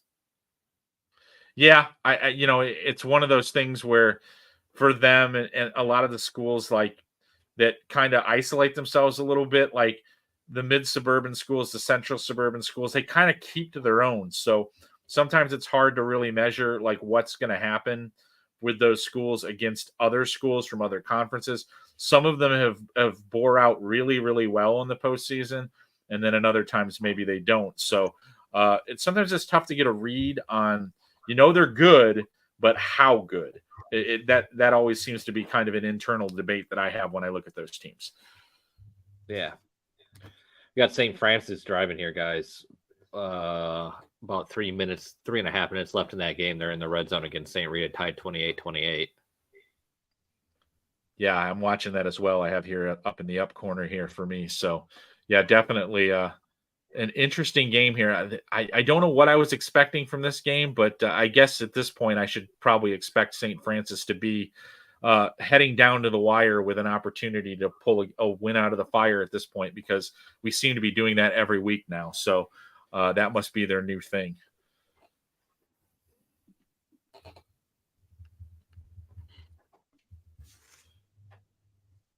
Oh, there you go. Aurora Christian up 34-22, huh? Yeah, they scored after that block punt. So Marion Central now has the ball at about midfield, but we've got to be close to running out of time here because that block punt came at less than 4 minutes, and I've been watching this game for a little while now. So I think we're at the last ditch moments here pretty soon. So, but yeah, it looks like Aurora Christian's going to pick up that win and get to 6-1. The only loss of the season for them to this point has been to Wilmington, and that was a week 2 loss where they lost by quite a bit. Wilmington dominated that game, so that has been interesting. And when you try to figure out where they fit in the grand scheme of things, and a lot of people were talking about Hope last week in 1A. I think they forget that Aurora Christian is also in 1A, and they beat Hope. So this is a team that obviously can be dangerous in 1A if given the opportunity. I asked you on the podcast on Thursday about the Southwest Prairie Conference West. Got Yorkville, as we see down there, a 17-0 win. Manuka had a win tonight over Plainfield. I think Manuka shut out Plainfield North, if I recall correctly. That was 27-3. It's 27-3. Okay. So close to a shutout there. You got any more intel from those scores? No. I mean, I'm more confused now than I was before. I mean, it's like if you ask me to rank the teams in that conference 1 through 6 right now, and then ask me 15 minutes from now, my list might change. I mean, I think it's the most confusing conference in the state for me from a top to bottom perspective. There might be others that I have a little bit of difficulty figuring out, like in the middle or at the top or whatever, but from top to bottom, easily the most confusing conference right now. There have been a lot of results early. It looks like Yorkville has found its footing now. I think I have to kind of reevaluate what I think of them. They're at 4-3 now after tonight's victory. It felt like a few weeks ago when they dropped to 2-3 that they were not in a good place, but shutting out Oswego, a good solid team, that's a really good sign for them moving forward. But you look at the remaining schedule, I think they're favored against Oswego East, but I don't know at this point. And then Plainfield North to finish the season. And that's a team that's kind of all over the map. You never know what you're going to get from them from week to week. So just really, really interesting conference. And every matchup that you get in that game, it feels like they're going to be, it's a coin flip game when we get going. I know there's been some interest in the comments here. LaSalle, Peru, and Ottawa If we can get a confirmation on the final here, because the last update from Kevin Klum, let's see. No, I just lost it now. Looks like LaSalle Peru with the 24-19 final. We'll check on that one. What was the final on that? 24-19, LaSalle Peru over Ottawa. Yes, here we go. Here's a Kevin Klum tweet. LaSalle Peru stops Ottawa on 4th down. The Cavs will kneel it out. 24-19 win. Their 9th straight against the Pirates, Souce. Yeah, that was real. That one really hurts Ottawa's potential chances to get into playoffs. LaSalle Peru needed that win, but they still face a big problem after they lost last week. They were kind of upset in their game. Their remaining 2 games are against Canelan and Sycamore. So, and they've got to get one of those games. So that's, problematic for them moving forward.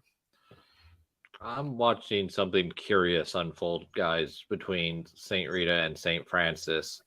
So I don't know what happened with St. Francis was driving when we were talking about the Southwood Prairie Conference. And I look back and St. Rita had the ball inside its own 5-yard line.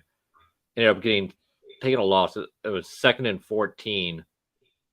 They ended up passing the ball here twice. Incompletion. They're lining up the punt on their own end line in the end zone. They did not try and get any room here, and it's blocked. Yeah, he's standing on the end line. Yeah. Well, it just got blocked. Why did they not run the ball and try and get any space? Yeah, that's a great question. Particularly on 3rd down. Okay, on 2nd and 14, stay aggressive, but it's 3rd and 14. You're at your own 3-yard line with 1:45 left. Yeah, that's a curious situation. I too didn't see how they got the ball back in that situation, because the last time I had looked at the screen, St. Francis had the ball at about the Rita 20, I want to say. And then when I looked up, I don't know how they got the ball back, but obviously it looks like St. Francis has the ball at the 5-yard line right now. Just to clarify, since obviously the viewers can't see what we're looking at right here. The ball bounced out of the end zone and ended up at about the 5-yard line here. St. Francis taken back over. So we'll see how. Oh, of course, Marion Central scores there. We get a score alert popping across. This is all right. Let's get nuts. Yeah, I have the feed here. They're lining up for obviously what is going to be an onside kick. So. Oh wait, the Marion Central that's working now. Yeah, I have it working now. Oh, nice. And it looks like Aurora Christian covered it. Yeah. Yep. I don't know how much time is left in the game, but I do have that feed up. I also have the Lincoln Way West Bradley Bourbonnais game, which Lincoln Way West has now stretched that lead out to 34-17. So that's gonna put them in very good position to win the conference championship after winning that one. So they already own a win over Lincoln Way Central. So I think they are well on their way to a conference title. So here's some that might be of interest. JT Fidelity, obviously at Piatone and Streeter. Piatone 36-32 with 30 seconds left in that one. Wow. Interesting. So did St. Francis get called for a hold or something? I see now they're backed up to the 15, Kyle. Did you see that? I did not see what happened there. I went to click over to another tab for a second. And now it looks like we got a timeout. So mine shown as 1:28 left in the game. So looks like with Alex here, the onside kick failed for Marion. Yeah, okay. I'm going to jump off screen, guys. I'll be back here. Hopefully by the end of this game, we'll talk about that one. Sounds good. A couple other update on Naz is now leading Brother Rice by a point in that game. We haven't talked about that game much tonight, but that's now it's 31-30 Nazareth in the fourth quarter. Still really important for Nazareth, who's now trying improbable notion of trying to run from 0-4 to 5-4 and get themselves into the playoffs. This would be win number 3 if they can finish it off. So still keeping those playoff hopes, on life support, but they're still there, but this is problematic for Brother Rice. I mean, let's look at that for a minute. Brother Rice comes into this game, in the blue, it's a tough division. They have 3 losses already. This would be their 4th loss. And, they still have to play, 1 game in their divisional play, and that's Rita in week 9. So they might be in a situation where they have to win that Rita game. And when we looked at it before, it kind of looked like, all the blue teams would get in because they'd win all of their games outside of the blue. Even if you finish last in the blue, you could still probably get in because you do well enough in the crossovers. But if Brother Rice loses this game, they're sitting on 4 losses already. So, and would have to win, they might be a candidate for points, but they finished the season with Montini and St. Rita on their schedule. So neither one of those are a slam dunk. So they obviously would like to avoid being in the 4-loss column already. That would be a problem for them moving forward because obviously the St. Rita Brother Rice game would be no cakewalk for either one of those 2 teams. Looks like we have another final here, at least comment-wise. We'll check on that. But 35-33, Quincy over Sterling. Is that a final now? Well, we'll double check, but that's what the comments are indicating. Yeah, last I had heard there was a little over 2 minutes left in that game, and Quincy had scored, went for 2 points, and not gotten that in there. So yeah, that Quincy probably just milked the clock there and finished it out. But that's a win that I expected Quincy to get. But Sterling is obviously playing a lot better football right now than they were early in the year. It looked like they were in real trouble after they lost that non-conference game to Princeton, but now it basically is going to come down to a week 9 game with Moline, I think, for whether or not they get in the playoffs. So still have a chance there for them to get things done. Edwardsville rallies tonight. They were down early significantly to Belleville East. They came back and won that game 49-45. So Edwardsville from down by St. Louis is now 7-0 in Class 7A. So a good win for them. Coming back in that rally. So nice setup for them. You see, we got 4th and 1 here, 29.9 seconds left here, St. Rita, St. Francis. And another timeout. How many timeouts do these guys have? Yeah. Yeah, that's it must have been hoarding them all. Yeah, there's some poor writers there just praying that's the last time out there so they can make deadline. That's happening there. Yeah. No, most of these games, most of the interesting games right now appear to have gone final, except for this one, because the Catholic League has to start their games at 7:30. I'm looking at people are doing the cold dance on the sideline. They got the hands in the pocket doing the little will they hurry up and run this play dance. It's probably not that cold, but people are just used to it. People are just used to it being so much warmer that it feels a lot colder than it actually is, I think. I know. Last time I went to take the dog out, it felt like it was about 30 degrees colder than it actually was, I think. Yeah.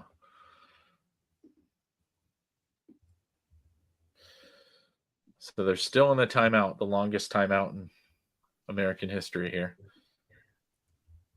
But so that's, I'm like, this is just yet another one of these Catholic League games that's pretty pivotal for both people involved. We were just talking about what it means for Brother Rice if they were to lose to Nazareth tonight. I mean, St. Rita loses this game. I think it might be a situation we're looking at where St. Rita and Brother Rice might be playing a winner take all for a playoff berth game. St. Francis just converted the field goal, so they lead 31-28 with 27.5 seconds left.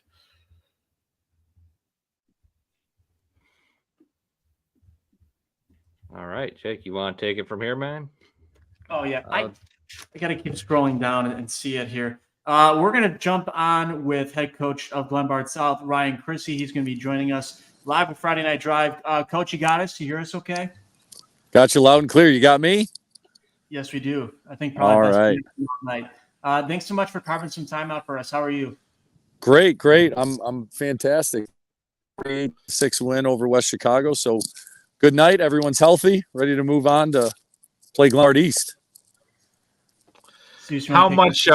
How much did last week's win over South Elgin mean to you guys program wise, and how are you riding that kind of wave of momentum that comes from that win? It was significant. Obviously it's a team we have not beat in 5 seasons. And they're the team that set the standard in the conference, and and us as a program that continues to grow and have some fantastic athletes. We were chomping at the bit to get to that game.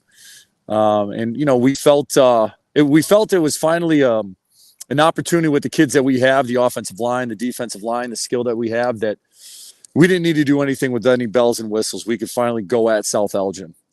And we were more physical than them. We were more disciplined than them.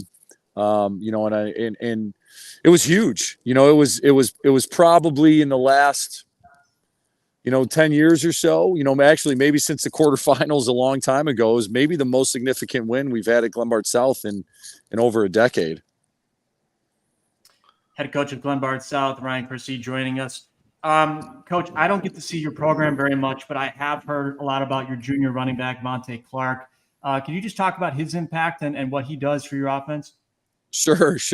After we beat South Elgin, I got some voicemails from some coaches, and they kept saying, "When did you get the Nigerian Nightmare on your roster?" And that's what he is. I mean, Vontae he's all of 6'3".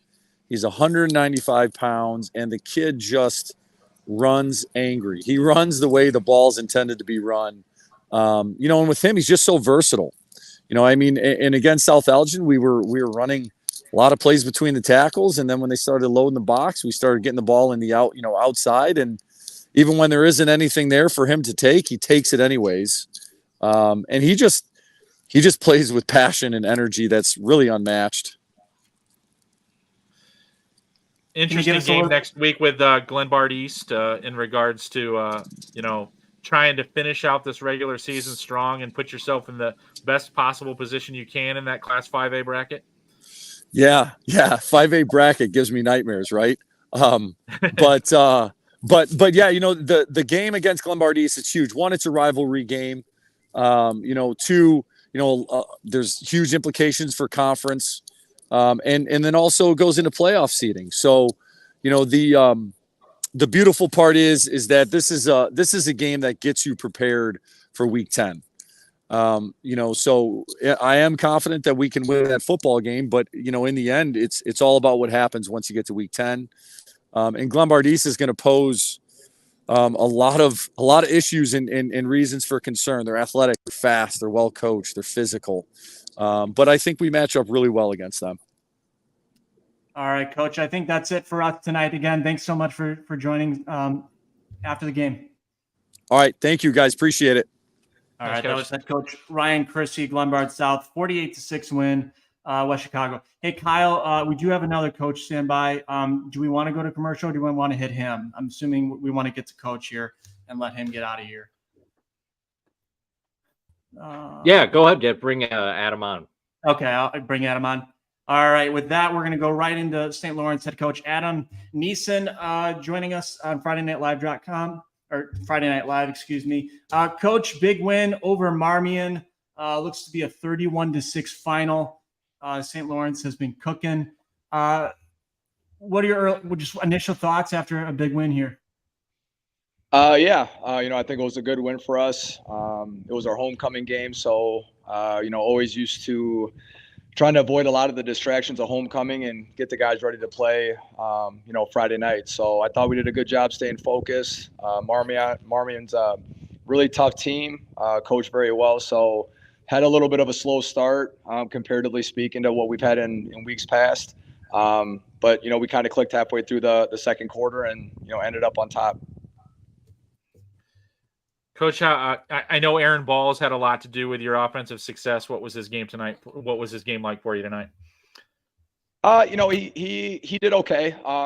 Compared to some of his other games, it wasn't as good. He's kind of battling a ankle sprain or an ankle tweak. So we missed most of the second quarter trying to, get spatted up and get taped up, but came back in the third and had a really good third quarter for us. Broke one open. I think it was 14-0 at that point, or maybe 21-0. But yeah, he's at a year. Got 2 really tough games coming up, the next 2 weeks. So we're going to need him at 100%. Having the 6th win locked in already, got the playoff berth in your pocket. I'm sure that's a nice feeling for you. You don't have to sweat so much and worry about whether or not you're going to get to that magical 5 number. I'm sure that makes it a little bit easier to put your head down on the pillow at night, doesn't it? It does. Yeah. We got to 5 last week, which, as you said, it's great to get there, but we don't take anything for granted here. So, week by week, we just go out and, try to get every win and as many wins as we can. So, going in at 5-4 versus 8-1 is completely different. We've really kind of stressed that to our guys that every win that we can get, these next 2 or 3 weeks is going to be really vital to our success in the postseason. Coach Adam Neeson from St. Lawrence joining us here tonight. Coach, just off the cuff, I think this is the first time you guys have qualified since at least 2019. Can you just speak to the turnaround, so to speak, for lack of a better term, and all the work that it's taken to get to now this point? Yeah, so 2019 was my first year we qualified. Qualified in 2019 is at 5-4. COVID hit, and then I think we're about a 500 ball club the last 2 years. The 2024s are my first recruiting class, so it's good to get to 6 wins. It's a special group of kids. They all come in every day, real selfless group, love each other, play for each other. So, get to 6 wins with this group and, get back in the playoffs, it's definitely a little bit more special. But as I just told the guys before they left, we still got a lot of work to do. So a lot of hard work to get it turned around and get back to where we need to be. And, hopefully we can keep this thing rolling. All right. Big game against St. Rita coming up next week. Coach, thanks so much for the time. Really appreciate it. Yeah. Thanks for having me. I appreciate it. Thanks, Coach. All right. That was Coach Adam Neeson of St. Lawrence coming off a win over Marmion 31-6. I will say, Marmion's in my neck of the woods here, Soucie, and I know we got some guys standing by. Marmion's really banged up. I think they're down to 25, 26 guys on that sideline. So, hey, Kyle, do you want us to go to commercial here and then hit Steve and Josh, or? No, just keep on rolling. Just roll on. Yep. Okay. Keep on going through. All right. Eeny, meeny, miny, mo. We'll go Josh here. Hey, Josh, how are you? You got us okay? Yeah, hey, guys. Final here at Oswego. Yorkville beats Oswego 17-0. Yorkville really kind of, continuing on a very good win last week. They beat Minooka 17-13. They followed up by beating Oswego. A very impressive showing for them. Big night for Luke Zook, their defensive back, who also plays some offense. He had 2 interceptions that set up scores. He also threw a halfback pass for a touchdown as well. So a very good win for the Foxes. It just kind of seems like, judging from the score here, Oswego is really struggling to get anything going. What were your thoughts on that? Yeah, so Oswego, I know you were just talking about Marmion being banged up. Oswego, they're down 4 starters, and one of them was probably their most dynamic threat, Jeremiah Kane, a wide receiver, defensive back as well. He was out tonight. They're very fine senior defensive end, Tatum Thomas. He was out tonight as well. But, without Jeremiah Kane, they kind of became a very one-dimensional team running the ball. And that's just probably not going to get it done against a team like Yorkville that really takes pride in stopping the run. Soucie, anything else before we let Josh go? So did you figure out how we should stack this conference after seeing this game tonight, or are you still as clueless as I am? I think that could change a week from now. I think Minooka, even though they lost last week, is still the team I probably like the most, because I think they probably have the best offense-defense combination in the conference. Plainfield North love their defense. Their offense is kind of spotty. Oswego is kind of the same way. Yorkville might be a team that is coming on, though, and it might be playing the best football in the conference right now. Yep. I agree. All right, that's Josh Welge covering a big section in Yorkville over Oswego. Josh, get warm. Thanks, guys. You can follow Josh on Twitter at jwelge96. We do a podcast each and every week here in the Western Suburbs. Steve Millar has been really patient, and we'll throw him on here. Steve, coming from a 27-3 final, Minooka over Plainfield North. Steve, obviously Minooka just in the driver's seats and never relinquished. Yeah, hey guys. Obviously, Josh kind of set me up well there, talking about the Southwest Prairie and talking about Minooka, which was not happy about that loss to Yorkville last week, and came out tonight ready to kind of prove that they're still maybe the top team in the conference, or certainly one of the top teams in the conference. 27-3, pretty defensively dominated game, except Minooka hit a few big plays. Nathan Mall threw a 46-yard touchdown pass to Carson Jacoby. He threw a 71-yard touchdown pass to Troy Hudak, and that was pretty much all Minooka needed. Mall also ran for a 14-yard touchdown, and defense held Plainfield North 113 yards.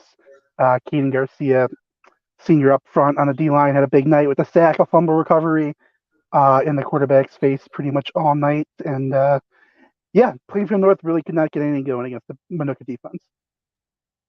Have attitudes. Kind of feels like offensively this team. I mean, I don't think you've seen them any other times other than this, but seems like this offense kind of goes with when Nathan Mall goes, they go. And, if he doesn't have, maybe his best night, then Minooka struggles a little bit. So, because he's had some really good statistical nights, and it usually means that Minooka rolls to a win. So it seems like he's kind of the key to whether or not that offense is productive.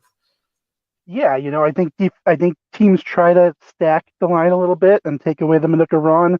Plainfield North certainly did that tonight, and Mall's got to be able to beat that. And he was able to hit just a couple deep balls tonight, and again, that's really all you need in a game like this. Minooka offensively wasn't consistently great tonight by any stretch, but they hit the big plays they needed, and the defense was certainly there. And then Minooka with a home game against Oswego next week. Steve, anything else before we let you go? No, that's it, guys. Have a good rest of the night. All right, stay warm. Thanks so much. You too. Steve Millar. I love Steve. I get to catch up with him mostly at state baseball and wrestling and whatnot. Great. Really, really happy he's joining us here at Shaw Local. Looks like JT is standing by ready for us. He was at some 8-man football here. JT, let me bring you on here. Piatone 36-32 over Streeter. Yeah, 11-man, not 8-man. But yeah, I love Steve. But I love Steve too. So it's all good. 36-32. Piatone came down to a Hail Mary. 2 Hail Marys, actually. The first one, Piatone committed or was flagged for pass interference in the end zone. In the NFL, that would give Streeter the ball at the 1-yard line with an untimed down. But in high school football, it gave Streeter the ball at the 36 because it's a 15-yard penalty. So Streeter went for another Hail Mary, and it fell harmlessly to the ground.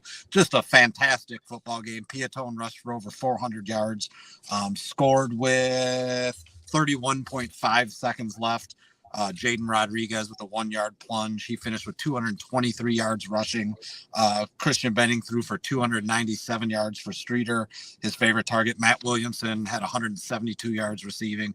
Just a really good Illinois Central 8 football game. And, Piatone continues their march to the postseason. Did you see anything from, I guess, Piatone that surprised you tonight, or was it pretty much what you expected heading into this game? Well, they completed a pass. Quarterback Ruben Velasco had a 14-yard completion on like a key 3rd down on what ended up being the winning drive. But, really, I mean, Piatone is what advertised. I talked with their coach who's, oh, boy. Soucie, can you help me out here? Well, Tolly? I just call him Coach. I just call him Coach Tolly, and that's actually what he prefers because he told me once that everyone butchers his last name, so just call me Tolly. That's what he tells me. So that's what I call him too. But I talked to them afterwards, and he said, early in the year they tried to be a little more fancy, a little more diverse, and he realized that's just not them. And they just went with just pounding the ball out of, and obviously they're having success with it. 4-3 now. They have the Coal Cities and the Wilmingtons out of the way on their Illinois Central 8 schedule. So I think there's a great chance we see them ending up 6-3 and, playoff game and giving a good team a hard time with that run game. All right, JT, I think that'll do it for us unless Soucie, you got anything else? I think I'm good. All right. Take Hey, care, Jake, guys. thank you so much. Really appreciate it. Have a great You know, night. Yep. I'm just going to eat that one. I read the tweet, Illinois Central 8 football. I just didn't think like division. I'll just eat it. I'll eat it. I'll wear that one. But JT always does good stuff for us down in that neck of the woods. Piatone 36-32, the final in that one. It's kind of slowed down here a little bit, so we can take a commercial break if we want. Kyle, give me the high sign. We are getting the nod. So we'll take a quick break. We come back. We're going to be breaking down a lot more finals. We're going to have more interviews, talking down some scores, everything else. So don't go anywhere. You're watching Live with Friday Night Drive. We'll be right back.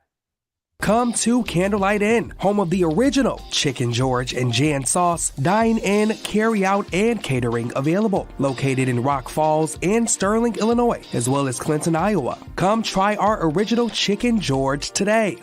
Need a roof, vinyl windows, or doors? Call R.E. Duchesne Construction. With an A+ rating for the Better Business Bureau and servicing Will, Grundy, and Kendall counties, call R.E. Duchesne. 815-722-2821. Financing available. Find out more online at reduchene.com. Are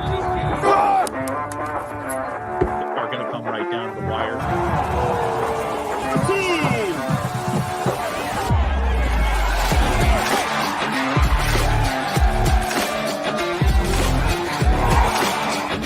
Yeah, he really likes this field. Team of the week MVP.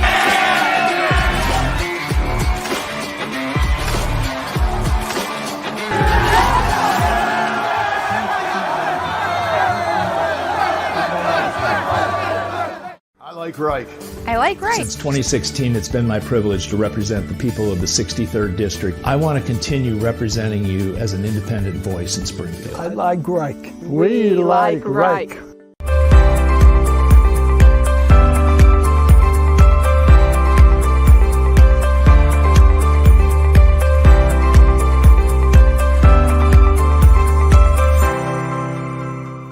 We're here to help you with your problems that result from an automobile accident or an injury on the job or the loss of a loved one. There's no reason you should go through this alone and guess that you're doing things right. We deal with tragedies that affect families and individuals every day. Come here and protect your interest. We've been doing this collectively for over 100 years. Let's put that experience to work for you.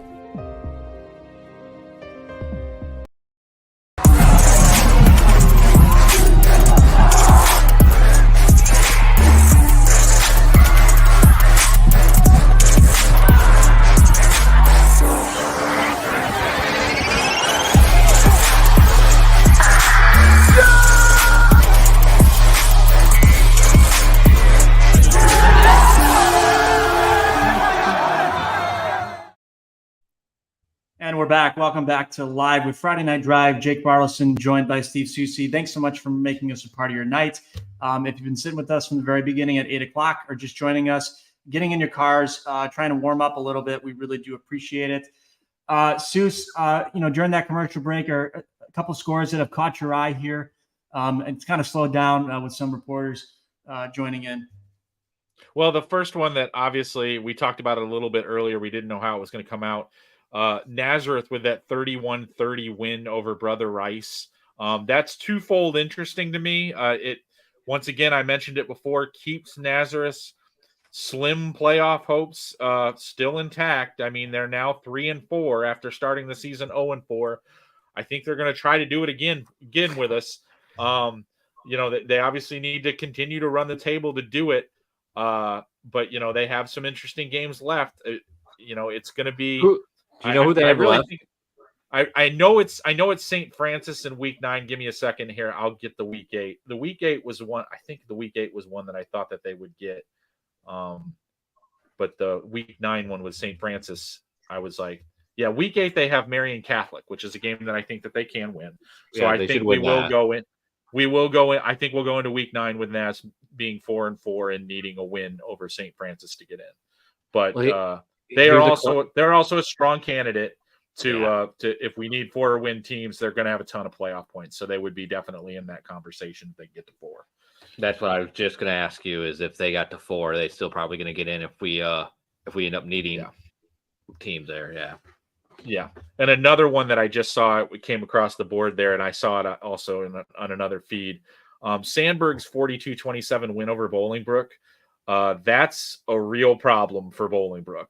That is their 4th loss of the season, and they have not played Lincoln Way East yet. So I think the Bolingbrook potential for making the playoffs is pretty slim at this point. But like Nazareth, who we just mentioned, they're also going to have a treasure trove of playoff points. So now, in my mind, that Lockport game next week becomes extremely pivotal because, like I said, they finish with Lincoln Way East. So the opportunity to get any more than 4 wins, I think, isn't really good for them.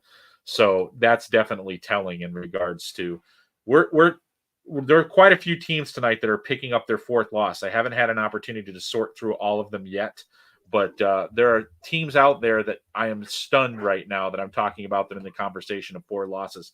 That St. Francis St. Rita game is another that gives Brother Rice their 4th loss, and now puts a lot of weight on the St. Rita game in week 9.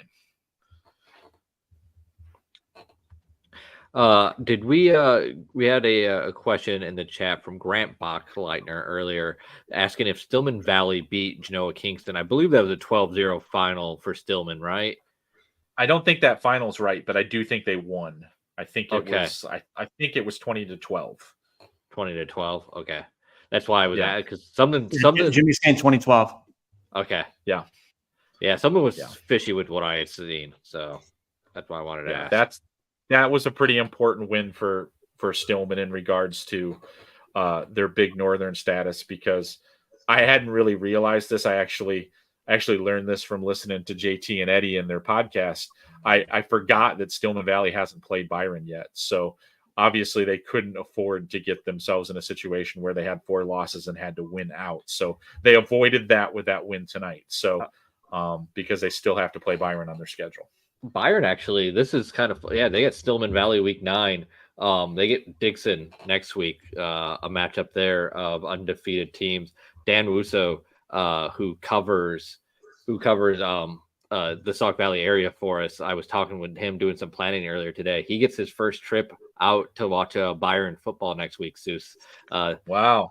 Yes. Yeah, that'll be a treat for him. Do they still do that hog trailer thing that they used to do there? Do you know? I don't know. It's been probably 7 or 8 years since I've been there myself. It's been a while for me too, but I'd be interested to know. I should have asked Jeff Boyer when we had him on air a couple of weeks ago if they still do that. I would venture to say yes. Yeah, I bet you they probably do. But so to give a little bit more detail, they used to bring their roster in a large animal trailer, and they would get all fired up and shake and rattle and make a lot of noise and then charge out of the animal trailer and then begin the game. So that was a unique start to a football game that I think I'd ever seen when I was at Byron. And it's been some time since I've been there, but definitely unique.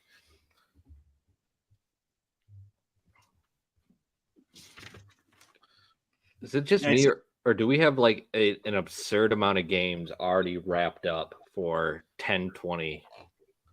Yeah, we definitely don't have a lot of games tonight that like were running real long, or I don't really know why that is. It's definitely a strange situation, but most of the things I'm seeing right now are finals. There are not things that are like winding down.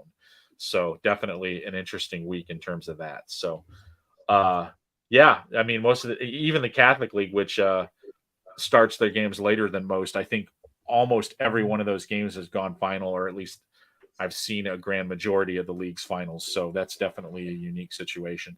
I've not seen a Montini score tonight. That's the one that I don't think I've seen. But other than that, I think I've seen just about every one of them. Mount Carmel struggled a little bit more tonight with Fenwick than I thought they would. They ended up winning that game 21-9. So I saw that.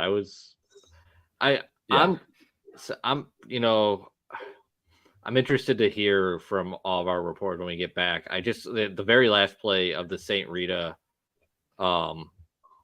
St. Francis game ended on we in St. Francis went to run a Hail Mary from about the St. Rita 45, and the quarterback slipped on the field turf, which I'm guessing was rather slick by that point of the night. So I think there's probably a good reason we're seeing some low scores in some games that ran pretty quickly tonight. Yeah, that wouldn't surprise me. A lot of people, kind of going in their back pocket and running the football a little bit more maybe than they ordinarily would, just to get out alive in some of these games. But we are having a lot of close games coming down to the wire. I was really interested in that Barrington-Hoffman Estates game. Not necessarily that I thought that Hoffman Estates, couldn't play in that game, but there's an interesting score. St. Viator beating Montini 21-14. Montini now has lost, after starting 5-0, has lost 2 games in a row. And that is really big for St. Viator in terms of their playoff hopes, because they did not have a very favorable schedule coming home. So it was going to require a win over a team that maybe they were the underdog against. But that puts St. Viator at 4-3, leaves them with St. Ignatius and Marmion. So I think they can probably get Marmion in week 9. I mean, they'd be the underdog against St. Ignatius in week 8, but I think that is the kind of win, right? That's a signature win right there for St. Viator. That was really important. Simeon 16-14 win over Phillips. Yeah, I just saw that O'Brien tweet.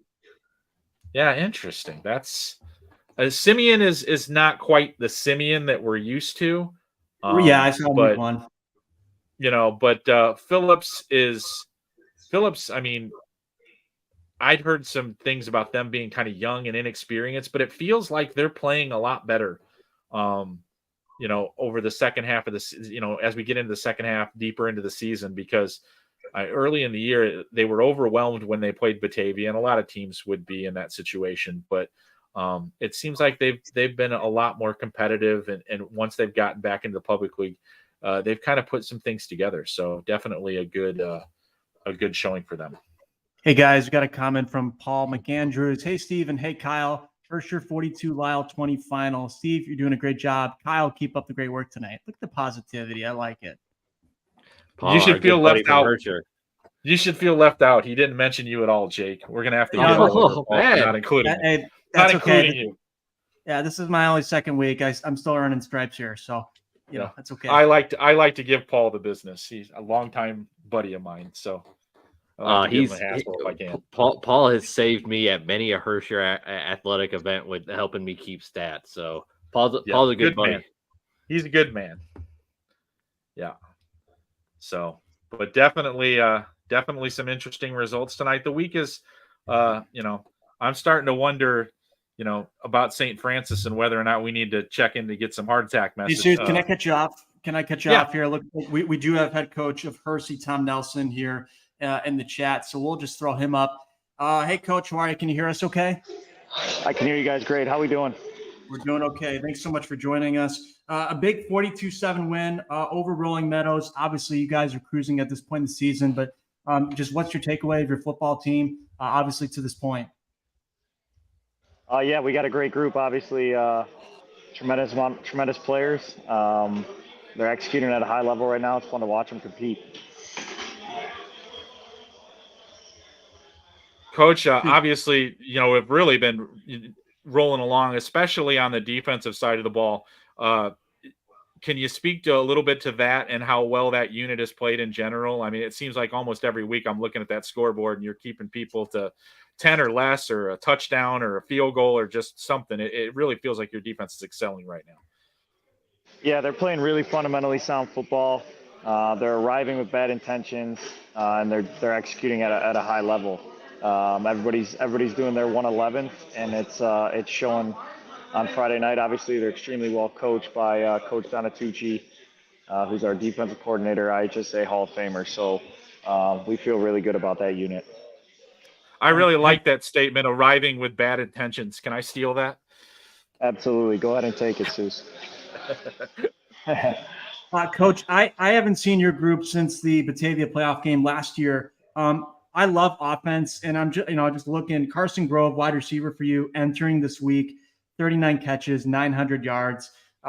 Colton Camino's getting him the ball, but could you just speak to the work that Carson has been doing for you? Obviously, the numbers speak for themselves. Yeah, I mean, tremendously talented kid. Obviously, when you have someone there like that, the defense is either going to make a choice. Are they going to double team him and leave a light box, or are they going to let him do his thing one-on-one? So It makes for a really interesting matchup, and every week has been different for us. But luckily, even when he is doubled, we've been able to find some plays that still able to get him the ball. He's just one of those kids, man. If you just get him the ball, he's going to make stuff happen. So we try to be real creative with it. Not just traditional drop back pass, put him at running back, move him in the slot, use motions. Any way we can get 8 the ball, it's usually a good play for the Huskies. All right, Hersey, a big 42-7 win over Rolling Letters. Tom, thanks so much for the time. Really appreciate it. Congrats on the win, and we'll see you down the road. No problem, guys. Appreciate you. Thanks for all you do. Our pleasure. That was head coach Hersey, Tom Nelson. The Huskies 7-0, and they're cruising, obviously, as you heard. So, yeah, just to have been dominant all year long.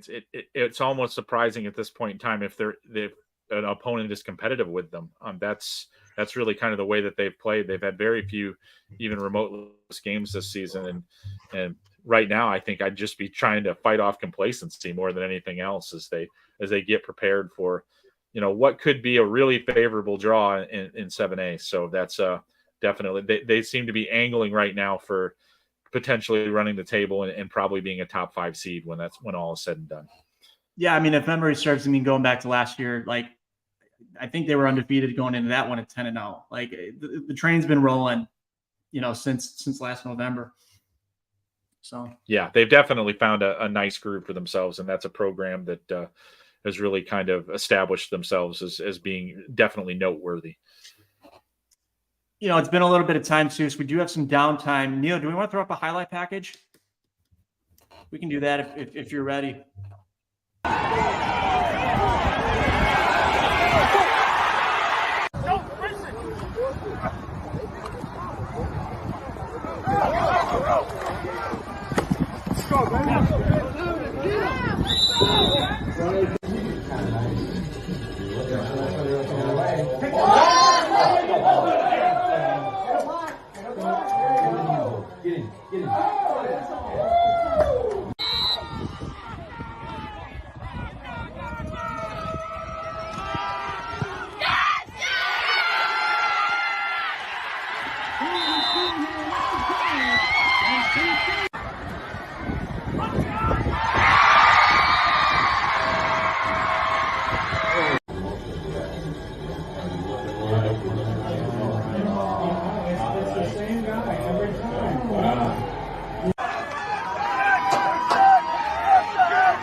All right, we want to thank our title sponsor again, Schweikart, Ganassin, Kurzak, and Rundio is a personal injury and workers' compensation law firm dedicated to preventing injury victims. Our attorneys get results with hundreds of millions of dollars in total recovered for our clients to date. Call today, 815-223-0177, or visit us at ganassin.com to set up a free, no-cost, no-obligation consultation. I want to thank, I know, Kyle, you're jumping on here. Just want to thank behind the scenes you, Jimmy, and Neil for throwing that together, who have been riding with us since 8 o'clock tonight. So thank you, guys. Yeah, I figured, since we already got so much wrapped up here at 10:30, we should start talking a little bit of, what you'll be doing live behind the scenes here, or with, Friday Night Drive After Dark, some playoff talk. But we already know Marion Central really put itself, in a tough spot with that loss against Aurora Christian tonight to make the playoffs.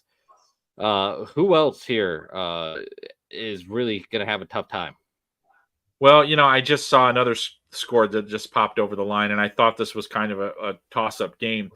Mantino edging Reed Custer. That puts Reed Custer on 5 losses now, so that kind of puts them out of the mix in regards to things. Mantino now, they're 4-3, but the problem for Mantino is they haven't played Wilmington or Coal City yet. That's how they finish. So I think in a roundabout way, I looked at the remainder of Reed Custer's schedule, and I thought if they could get this win against Mantino, they could probably get into the playoffs. But because as they finish with Streeter and Lyle, but now obviously with that 5th loss, they are out of consideration. And there are quite a few teams that are like that now. It's like The one that really is standing out to me right now is the Brother Rice loss to Nazareth. That puts Brother Rice at 3-4 now. And, you know, you look ahead to that week 9 game, they've got St. Rita. And, you know, yeah, they can win that game, but it's certainly not a slam dunk by any way, shape, or form. So, you know, the Catholic League, I felt like this was going to happen. You couldn't really identify them at the beginning of the year, but there was going to be a team or two that was just the schedule was just going to eat them up. And it looks like Brother Rice is now a contender for that, sitting at 3-4 through 7 games, because, you know, I almost felt like when you looked at the league schedules when they were released that like it would be perfectly justifiable for every one of the Catholic League teams, if they could find them, to you know, essentially not play anybody in the first 2 weeks of the season. And you look back at that Brother Rice team, they beat Maine South in week 1. Think about where they would be if they hadn't beat Maine South in week 1. They'd be sitting at 2-5 right now. I mean, that loss to Marist in week 2 because they couldn't find anybody else to play, so they had to play another Catholic League team. You just look at that schedule on paper and you just feel like, hey, they're going to have to play well in every single game outside of the blue. And obviously that didn't happen tonight. I mean, they lost that, a narrow loss, but a loss nonetheless. They all count the same. So that's one that really kind of stood out to me tonight in regards to team that picked up maybe a loss that you weren't expecting, puts them at, you know, 3-4 now. So, and like I said, there's a lot of teams right now that I'm looking at. I'm watching them tack on that 4th loss and looking at what they have left and saying, hey, they have to run the table here. And some of them are okay, and then some of them are like, boy, this is going to be difficult. I mean, a split might be difficult, let alone run the table. We you started that with the Illinois Central 8. I pulled that up. I think they're only getting 3 teams in the playoffs, aren't they? Yep. I would agree. After that, yep.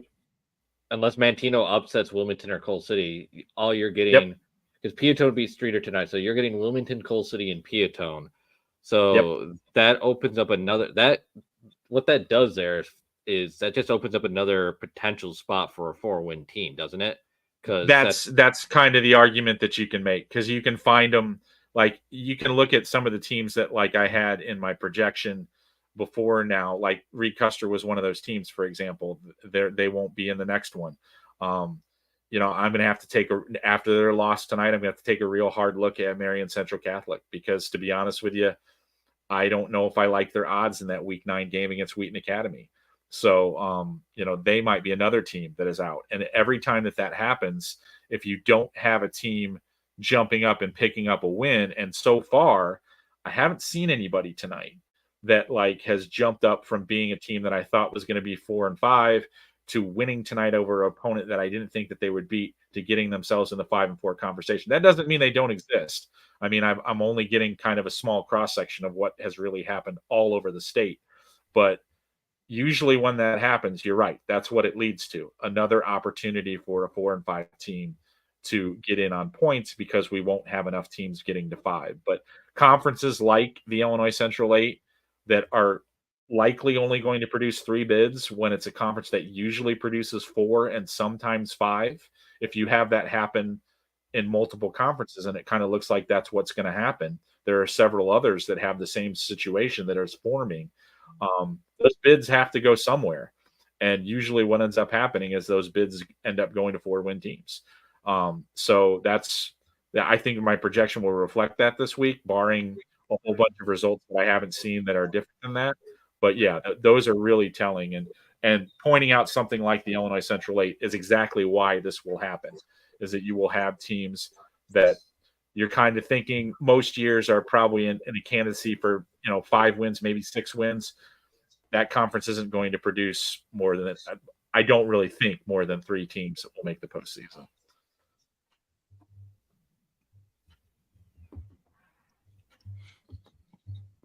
There's another example of that too, now that I'm thinking about it. It was that LaSalle Peru Ottawa game tonight. Ottawa needed that win because there was a path to 5 victories for them if they get there.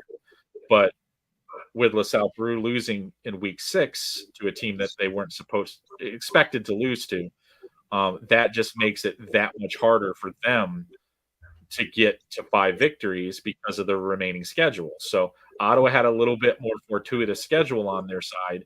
LaSalle finishes at Sycamore hosting Caneland. And we've seen what those two teams have done. I don't really feel like, they're even remotely favored in either one of those games. So they now have to win one of those games. They're at 4-3.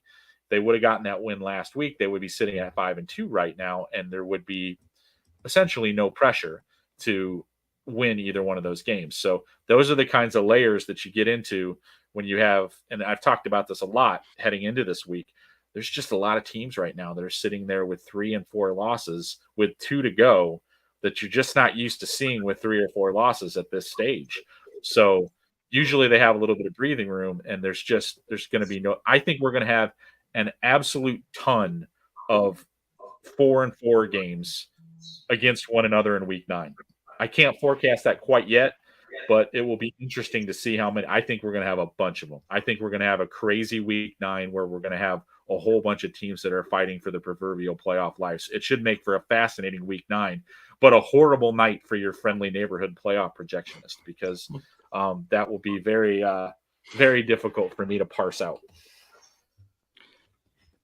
Well, it sounds like to me we're going to need, live at Friday Night Drive after dark. Well, it very well might happen. You're just not going to bed, Steve, is what I think. Well, he doesn't go to bed anyway on a Friday night. I mean, I've logged off at 2 a.m. before and seen him still plugging away on his Google spreadsheet, putting scores in. So yeah, he's used to it. It's something that I actually prepare for at this point in time. I know that it's not going to happen. So, well, I always enjoy the getting up from whatever sleep I do get on that Friday night and checking my phone and seeing about the many, many messages from many, many people asking me, well, what does that mean? What does that mean? What does that mean? And I don't mind sorting it all out, but I really don't need those messages at 6:30 in the morning. But, that's what it is. So good times. Matt Schuckman with a nice little stat for us here, Souce. Quincy football with their win tonight, 35-33 over Sterling, is 7-0 for the first time since 1935. Wow, that is a good one, Shuck. Love it. Love that stuff. Good stuff. Yeah, that's definitely going for a guy who loves the records and past history stuff. That's a great find. I'm sure he had that one in his pocket in case it did happen. Just in case, yeah. that's a great stat. Nice work, Chuck. Yeah, but that was an interesting game tonight. I thought that might be interesting considering, Sterling was running a little bit of momentum after beating Geneseo in week 6, but still looked like heading into this week for Sterling, it's going to come down to, Moline in week 9 to decide whether or not they get into the playoffs. It might be a situation. We were just talking about it before. It could very well be a situation. Well, maybe not. Moline was having a little trouble with East Moline. I think they ended up winning that game. They have Galesburg in week 8. They have Galesburg in week 8. That should be a win for them. So it'll probably be 5-3 Moline against 4-4 Sterling in week 9 would be my guess. But still a game that Moline doesn't have great points, so they probably want to try to avoid being a 15 or a 16 seed. So they will have incentive to win that game as well. But Quincy and Geneseo haven't played yet, right? Quincy and Geneseo have not played. Let's see. Hold on a second. Yeah, that is next week. That's next week. Quincy has an interesting schedule. They finish with Geneseo in week 8, and then resurgent Mahomet Seymour team after they lost in week 1 to a team that we were discussing a couple of weeks ago on the podcast, Morton, have now rattled off 6 consecutive victories. So they look like they're back to more of the form that they were last year. So that's an interesting week 9 game between two teams that are hoping to position themselves well when Mahomet Seymour goes to Quincy. But that should be a good game. Quincy, interesting team, kind of sitting around that 6-7A line. I think ultimately they end up in the 7A bracket, but they're a fun team. That I'm like we were talking about them a little bit before. Their quarterback Braden Little is really good. I know he came into I think it was last year and put up a giant stat number in one of their early playoff games, and then also when they ended up bowing out of the playoffs and a loss to Lamont, put up another huge stat line. I'm talking like 400 plus yards. Yeah, so I remember that. He can definitely sling it around. So kind of a fun guy. So yeah, and getting back to, I mean, I talked about it a little bit earlier. You were asking about teams that really kind of hurt their status, and we talked about this before. Bolingbrook's loss to Sandburg tonight is going to sting in terms of their quest to try to get into the playoffs as well, because the remaining 2 games on their schedule are Lockport and Lincoln Way East. They've got to win them both.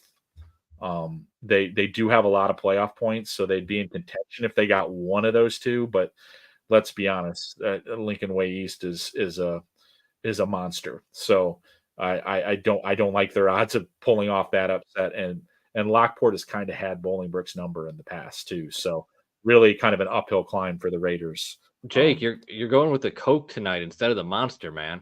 Oh no! I've already gone through said Monster and That's okay. over to Coke here. I was about to say, I was like, what's going on here? No, all Well, right. It wasn't smart. Usually I honestly leave like a case of Monster in my car, but then it rained, and so I just grabbed one. I should have done multiple. You're hanging in tough tonight then if you've only had one, huh? Yeah. I don't know. It's a habit I need to kick, honestly. We all got those bad habits. When you work in this profession, you got to find a way to stay up late. I've had way too much coffee today, so yeah. Anyway, we've reached that point. Yeah, we've reached that point in the show. So I'm going to jump off, let you guys wrap things up for the week, and then transition over to some fun time for Soucie after we wrap up. Sure. All right, later, guys. Hey, thanks so much for jumping in. Yep. And that really goes to everybody that's been watching here tonight. Thanks so much for commenting with score updates and everything else. Again, another thank you to Jimmy and Neil behind the scenes, helping us all night long. Could not do it without those guys. So thank you so much. Soucie, as you guys were kind of talking, I wanted to just catch up on my really Duquesne area. Wheaton Warrenville South, a nice win over Lake Park, 31-8. They're now at 4-3. They got Batavia next week, which probably can't pencil in a victory, but then St. Charles East, who has just really struggled, maybe potentially pencil in a win there, and they're looking okay after a tough stretch. So that was a nice win for Wheaton South. Yeah, you felt like heading into that game that when you look at what they had left on their schedule, obviously really pivotal for them to get that win. I see them back in the field. It was kind of the way that I kind of forecasted it after their week 6 win. That big week 6 win kind of got them back on the path they needed to do to get to that playoff berth. So, it led to a little wrinkle in my projection. There were a couple people that asked me about it immediately, said, hey, that Wheaton Warrenville South win is going to change some things. And it did. So now they're kind of, I don't want to say cemented in the field. They still got to win another game to get in, but they're definitely in a good place. And I don't know what the stats are. I'll find out later. But again, we talked about this last week. Their running back Matt Kreider is just everything for that offense since coming back from that ankle injury. I'm interested about Lake Park. That's a program that has not reached the postseason since 2017. They're sitting at 4-3 tonight. They got 2 really tough games to potentially try to sneak in here. St. Charles North next week, and then you got Wheaton North to close the regular season. So. We'll see if Lake Park can break that streak, but that's a really tough 2-game stretch to end the year. Yeah, and when you looked at it ahead of time, that was kind of what you felt like. This was the pivot game for them. This was their best opportunity, not their only opportunity, but this was their best opportunity to get win number 5. It's going to be a challenge to find one out of those last 2, but still. A progressive season for them. When you look at where they've been over the last couple of years, they've definitely made some real progress, and at least it makes it a feasible thought in my mind that maybe they could pull one of these out. And in years past, I would have said, I don't think that's possible. So kudos to them and the progress they've made, and it's far from over. At least they have an opportunity here, and that's sometimes that's all you can ask for. Batavia, big 54-0 win over St. Charles East. We talked. They got Wheaton South next week, and then Glenmar North, who has just obviously really struggled to close the regular season. So Batavia's feeling, after you get through Wheaton South, they're probably sitting a lot of their guys for week 9. Is my guess. Yeah, I would guess that. I mean, the interesting thing it's kind of an underlying story, and I've talked a little bit about this, is, the way the enrollment numbers are breaking, I can't dismiss the possibility that maybe Batavia could sneak into 6A, which would make things pretty interesting. It's not a high percentage probability, but I won't put it at 0. It's something that, would require some upsets here and there to kind of push them around a little bit in the enrollment draw. But they're close enough to that line where you got to pay attention to it. And it's not something that's unprecedented. That we've seen Batavia in 6A fields before. So, but, definitely something to kind of monitor as we go through these last 2 weeks. Yeah, it's funny you mentioned that because, people would ask me about that, like when I was on the sideline, and God's honest truth, I would just look at him and be like, you got to talk to Steve. just talk to Steve. It's a little above. It's all kind of above the shoulder stuff that I'll just leave for you. Yeah, it's definitely something that people have gotten used to, badgering me about. I love talking about it, so it's fun. But yeah, there's a lot of people that I have to explain to them that just because you're close to the line doesn't mean you're going to end up getting into that situation, because the farther we go in the season, the less my lines move. So you can get excited if you're 2 or 3 away from moving down into a lower classification, but it's hard to move 2 or 3 teams from the draw, especially when you get deep in the season and 24 of the 32 teams are already locked into the draw with 6 or more wins. So there's not a lot of movement when we get deep into the playoffs, but it can happen, and it has happened before. So it's always fun to have those conversations. So we got about 9 minutes left. I kind of view this time as the floor is yours. Set the stage for live Friday Night Drive after dark. What I'll be looking at a lot, and I've had the opportunity to get some scores in this evening, but what I'll be looking at a lot tonight is just to see, how many of these teams that were sitting in games tonight where they were, they entered with, 2 or 3 losses, or maybe in some cases 4 losses, where it was kind of a toss-up and I didn't really know which way it was going to go. And, if those games go the different way, you have to reevaluate those individual teams based on those results, because, one team that maybe entered tonight with a 3-3 record and lost that game that I wasn't expecting, their last 2 games might be very disadvantageous, if you will.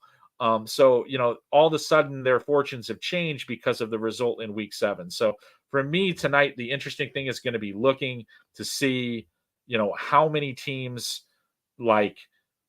were in that precarious situation and got through and got themselves a W that they really needed. Because for me, I don't want to say I lose interest in the undefeated teams, but once you're in, for my purposes, I put less emphasis on you. I start zeroing in on these teams that are going to make up the rest of the field, because for me, that's the most important facet of this, because who the last teams in affect what classes some of these teams that are on the bubble end up in. And that's the most fascinating thing of this whole process for me. You got teams that are walking the 2A, 3A line, like we were talking about Wilmington earlier. They're a team right now that's sitting right on that 2A, 3A line. I think they can be a factor in either class, but I think they're crazy dangerous in 2A. That's just the reality of the situation. So if they sneak into that 2A field as a big team, they become probably one of those teams that I'm talking about as a potential favorite, and then, but in 3A, that I think they become part of that group, but maybe not near the top of that group. So that's where a lot of the intrigue comes in for me, just looking at and trying to figure out how all those teams sort out. We had 48 teams that were undefeated. I know a couple of them have lost. I haven't had a chance to get through all of them, but it seems like most of them moved forward in week 7. And I expected that to kind of happen too, because like I said before, we had no games tonight that paired 2 undefeated teams together across the entire state, which is unique. We usually don't have a ton of those games. I mean, we're deep in the season, but there's usually at least a handful, but there were none tonight. So there were some 6-0 teams that had some challenging 5-1 games. But, for the most part, it was, I think that the favorites of the favorites, if that makes any sense, pretty much were pretty chalky tonight. Where the intrigue was in that middle pack, teams that maybe had 2 losses, 3 losses. Are you going to stay at that 2-loss level and be in really great shape? Are you going to fall down to that 3-loss level where things might get a little dicey for you? And there was such a huge group of those games tonight that I haven't had the chance to sort through already, but I will get the chance to during Friday Night Drive After Dark, where we'll talk about that a little bit. People can ask questions about, hey, what did you see tonight? What's going on? And I kind of go through the finals, put them in, and talk about the ones that surprised me and why they surprised me.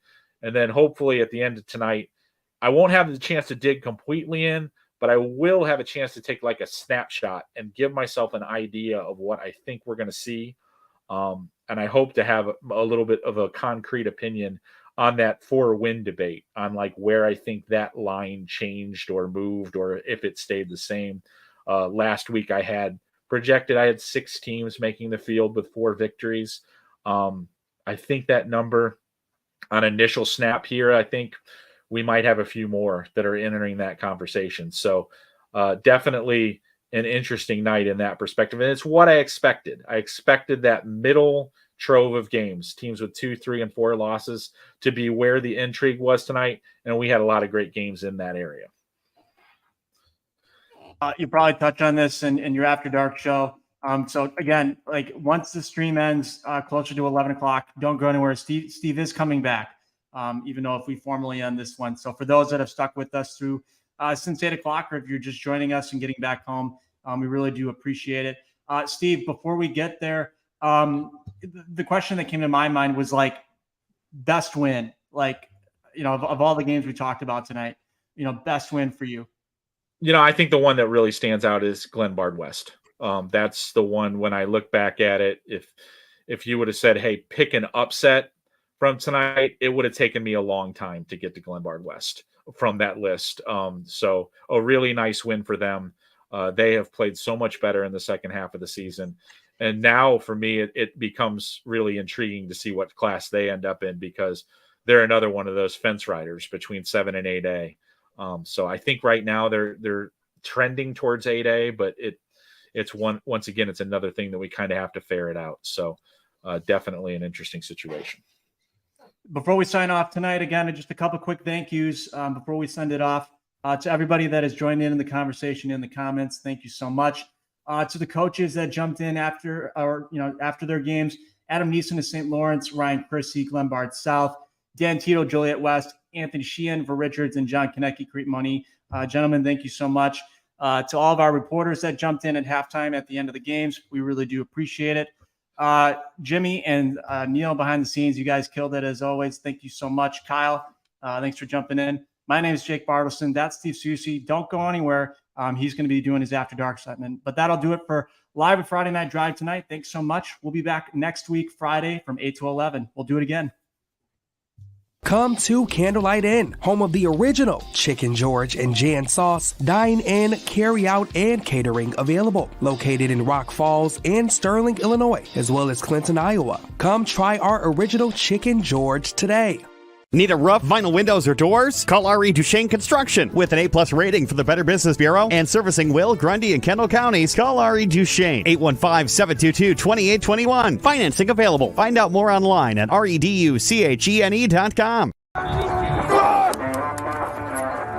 going to come right down to the wire.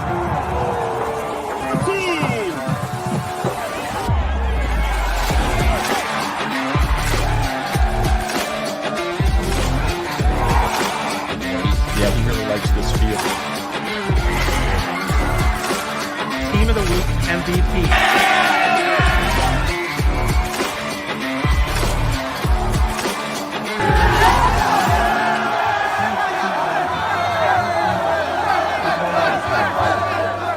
I like Reich. I like Reich. Since 2016, it's been my privilege to represent the people of the 63rd District. I want to continue representing you as an independent voice in Springfield. I like Reich. We like Reich.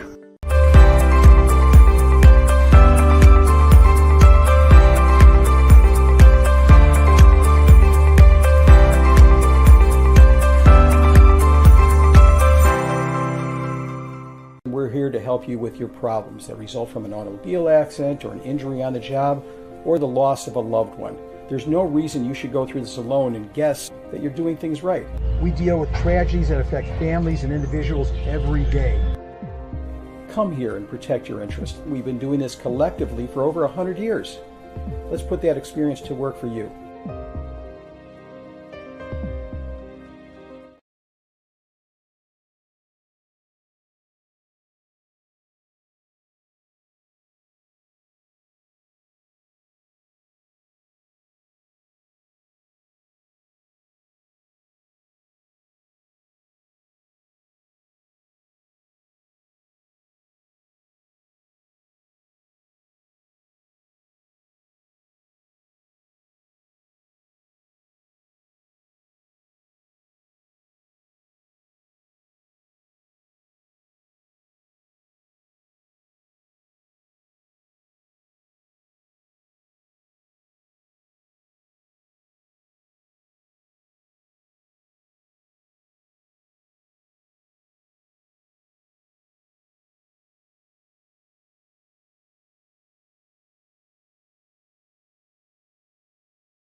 All right, guys. I'm back. So, lots of fun stuff tonight. I was able to get some scores in, so shouldn't be as long tonight. But we will try to talk about some playoffs if you guys are down. A little bit more in depth than we have in past weeks. See, you're already all over the Apollo. You've beaten me to the punch here. Look at you. You're going alphabetical by conferences. You can tell you watch this show on a weekly basis. Good stuff.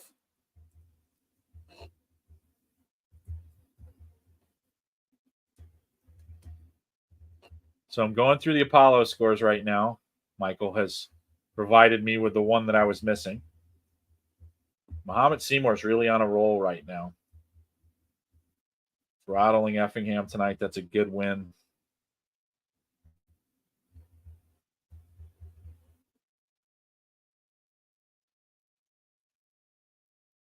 So then I'm checking the scores that you put up there. I think I was missing one big Northern score. There's the Oregon score that I was missing. So moving along, right along here. Now we got the Big 12 scores coming in here. Champaign Central with that 40-20. Let's see.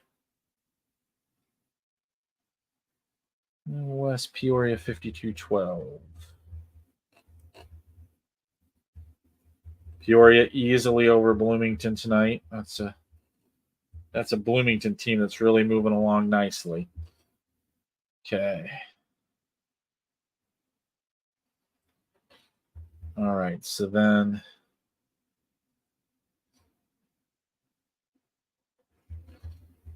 I think that's Champaign Centennial that beat Peoria Notre Dame, isn't it? It's at least what I have here.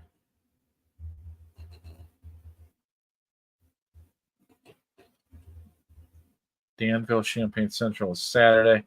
I have not seen a Richwoods manual score either. So far, that's the one that we're looking for. Peoria Richwoods and Peoria manual.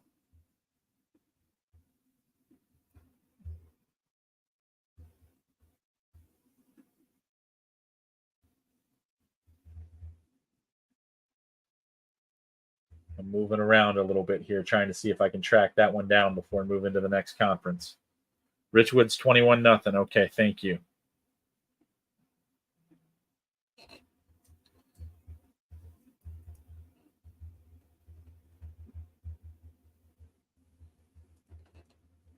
All right, now to the Black Diamond. Hamilton County wins 38-34. That's important for Hamilton County. Keep moving forward. Cester 46-6. Yeah, I was confused. I saw that Carmi score earlier tonight, and it must have been the wrong one because they had Carmi losing to Edwards County, and that would have really surprised me if that would have happened. So then Cester wins that one 46-6. Carmi 44-8. And there's one Saturday in that conference. So we'll move on to the next ones. All right. So now I'm down into the Cahokia. Freeburg 61-14.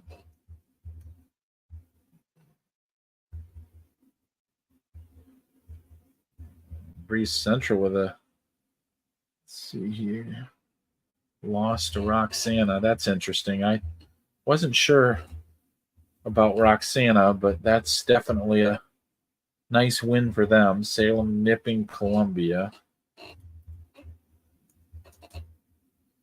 Okay. 61. Yeah, he's tearing it up tonight. And he's following my pattern, which is even better.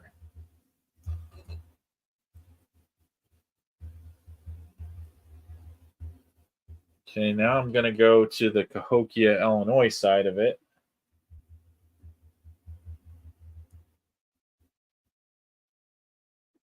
Thanks, Levi.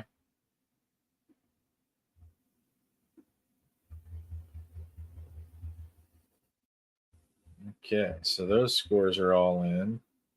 Carlisle gets a forfeit win. And then Chester beat Dupo, which is what I thought would happen. Okay. And Redbud over Westland, 28-0. Okay, moving along quite nicely tonight. Thanks, guys. All right, I know the score of the St. Rita-St. Francis game. I just didn't put it in. Okay, did anybody see a Marist de La Salle score?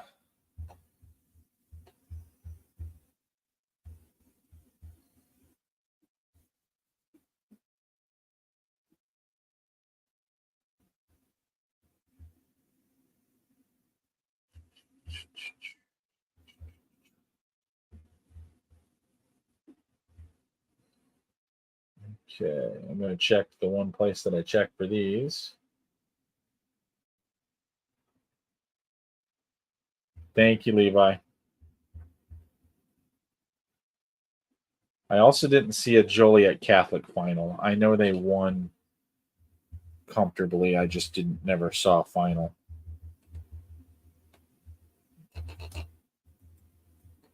Okay.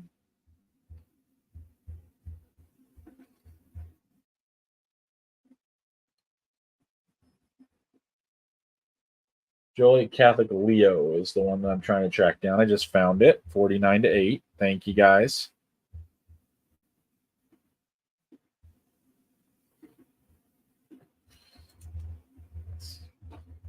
Makes the Hilltoppers playoff eligible now.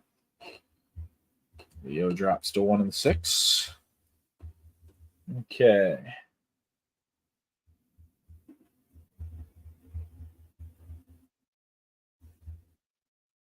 That's tomorrow.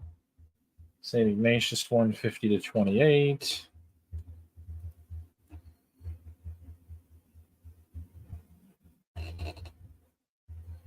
Okay. St. Viator won that game 21 to 14. Okay, all the Catholic League games are in, except for those Saturday ones. Now, Clinton won 48-24. That's what I expected there. And then Shelbyville won 39-13.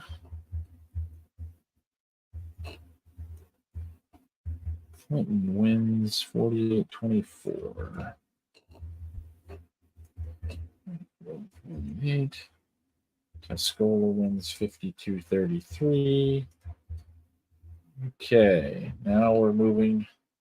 I have all the Central State 8 scores. I saw those earlier, so I put them in. Now moving to the Central Suburban South.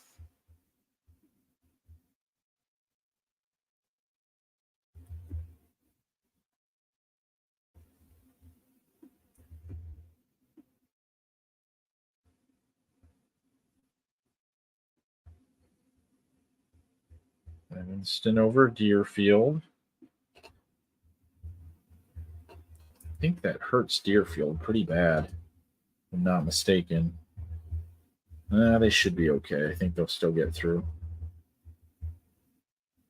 South, that puts Glenbrook South on 5 losses, but a ton of playoff points.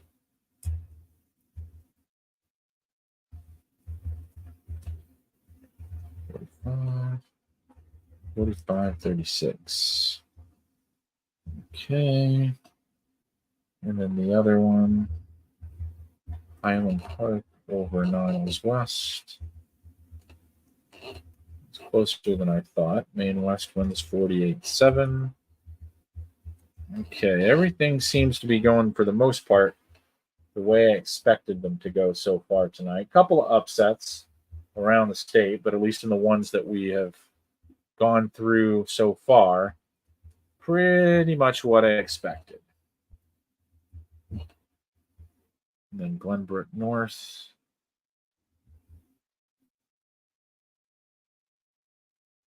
New Trier wins that one 14-7.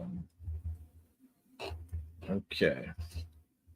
So now we're down here to the Chicagoland Christian. Aurora Christian's win over Marion Central Catholic. That's pretty substantial in the grand scheme of things. Means that now Marion Central Catholic will have to beat Wheaton Academy in week 9. I'm not sure if they can do that. So that puts them on 4 losses. Definitely pivotal. Okay. That Chicago Christian McNamara game was one that I thought was basically deciding if there'd be a 4th team coming out of that conference. That's a big win for Chicago Christian. They finish the season with Christ the King and Aurora Christian. Should be able to get that 5th win over Christ the King. So that was pretty pivotal for them. Let's see. Seneca over Ottawa Marquette. That was about what I expected there. That's a pretty big win for Peru St. Bede tonight over Dwight. They still had to play Seneca. They still have to play Seneca and Ottawa Marquette. But that gives them 5 wins now. So that kind of gets them in. Did not have them in originally. So that's the first one I've seen tonight that involves a team getting in now that I did not expect to get into the field. So Ridgewood won by forfeit. I forgot to put that in there earlier. I have not seen Elmwood Park in Westmont either. So let's see what's going on here. Let's find them.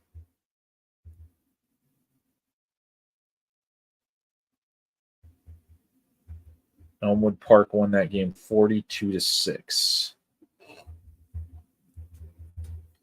All right. Now I'm into the public league. I think I saw most of those posted earlier. It's always tricky, but we're flying along tonight, guys. Okay, Simeon over Phillips. Narrow win there. Brooks beats Hyde Park, 22-12. Lane over Westinghouse, 22-21. Noble Bulls over Curie, 64-6. All right, all the public league scores are in. This is great. Or at least the red scores.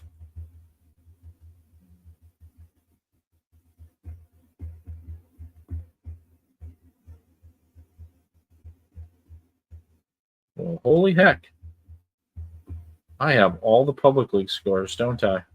Yes, I do. Holy bejesus. Okay, so on to the due page. Naperville Central rolls DeKalb 42-0. Neuqua Valley beats Waubonsie 40-12. Naperville North 30-7 over Matea. Okay, on to the Fox Valley. You're doing God's work tonight, Michael. You're even working faster than I am right now. Nice work. Appreciate it very much. It's much easier. 41-14. Hampshire 23-20. Crystal Lake South 35-7. Okay. Already 40% done, guys. That's pretty quick. Now I'm on the heart of Illinois. Check a couple places for those.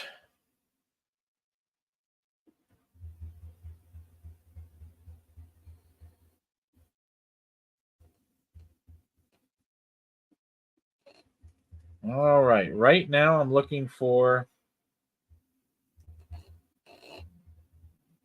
See you, Levi.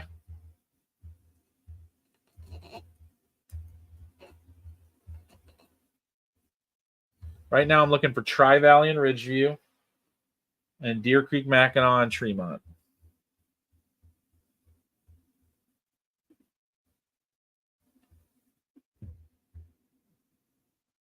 So those are the two that I'm stuck on.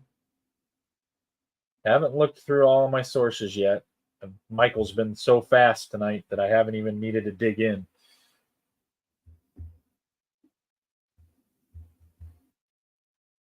So, like I said, looking for Tri-Valley and Ridgeview, Deer Creek, Mackinac, and Tremont. Pretty sure Deer Creek, Mackinac won that game handily. I have not seen Tri-Valley, Ridgeview at any point in time tonight, so I'm still looking for that one.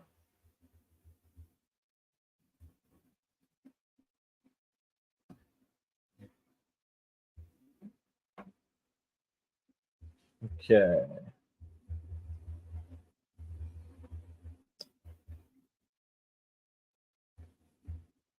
Still moving along here.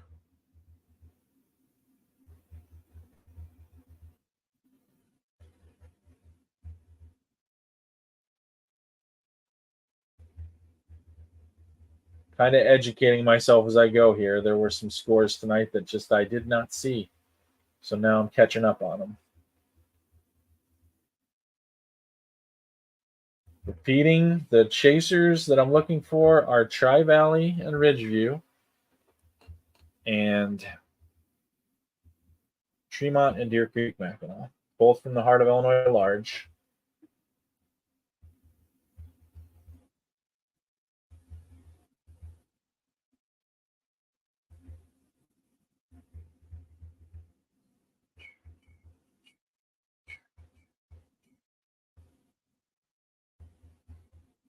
DMAC 146-0. Thank you, Paul. That's what I had. I just didn't have it final.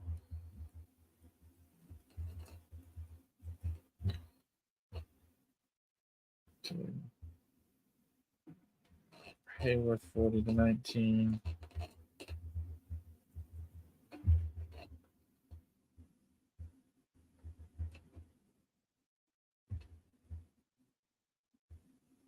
Found the Tri-Valley score.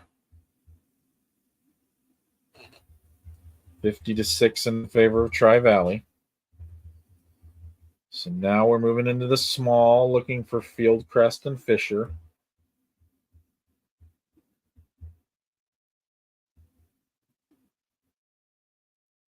Every score is accounted for so far that I've tried to come across, except for Fieldcrest and Fisher.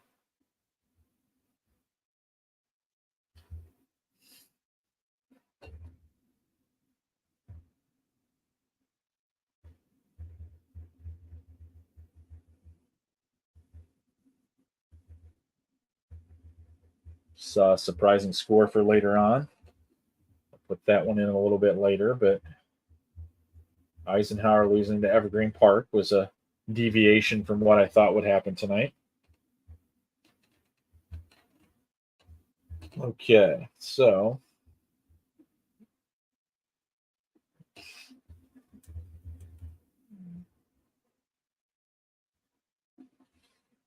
all right. Still looking for Fisher and Fieldcrest from tonight.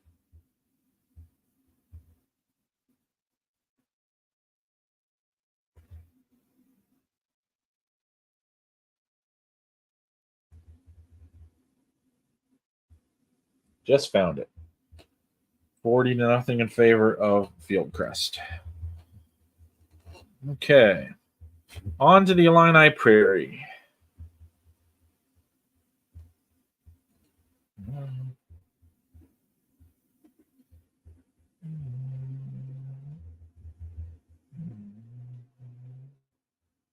Thank you, Paul.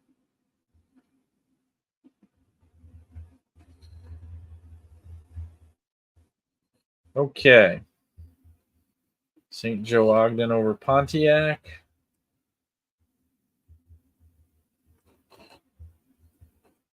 Paxton Buckley Lodo over Monticello. That's an interesting one right there. I think that's probably going to be what Paxton needed to get into the field.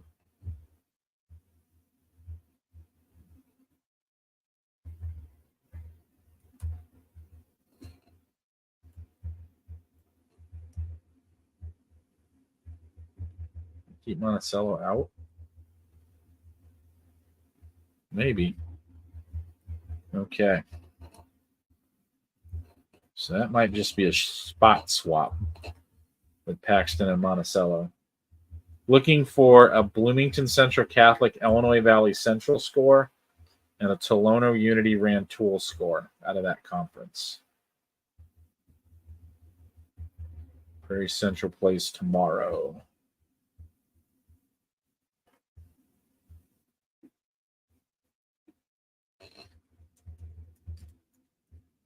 All right, I found the Central Catholic score. So looking for Tolono Unity and Rantoul from that conference. Just found it, 63-6. Tolono Unity. All right, on to the Illinois Central 8.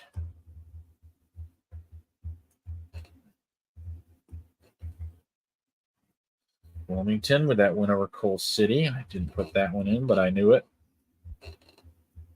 No Piatone won that one over Streeter. And I know that Herscher beat Lyle. So those are all in. Now we move on to the independent group. This one usually takes a little bit longer.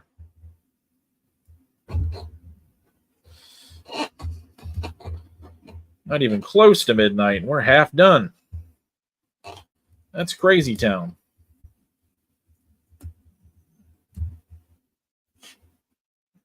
Okay.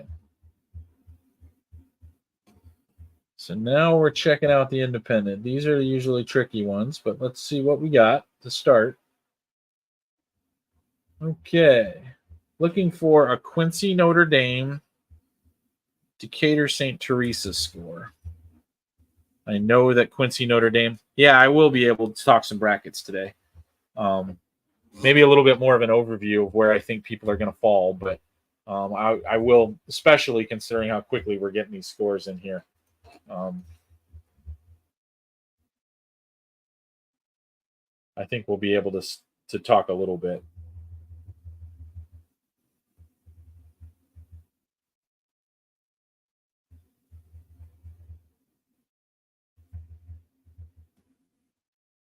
All right, so going through the independent group, looking for Decatur St. Teresa, Quincy Notre Dame right now.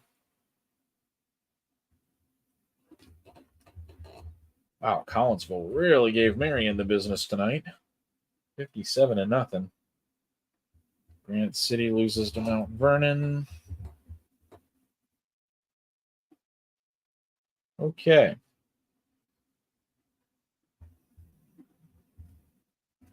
$62-0.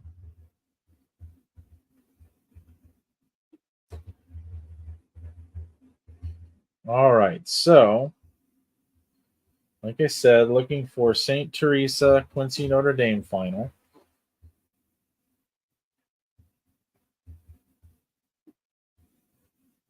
$55.6, thank you. Thank you.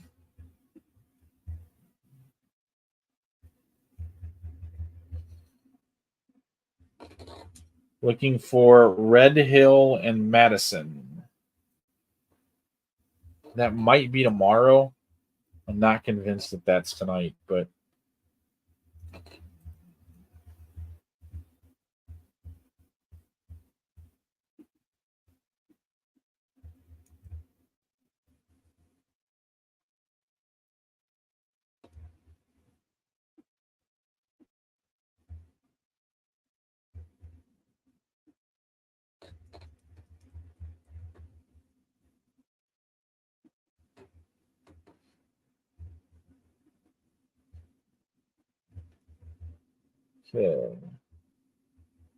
Red Hill and Madison is Saturday. I did not have that correct on my schedule, so that is no longer a game that I'm looking for.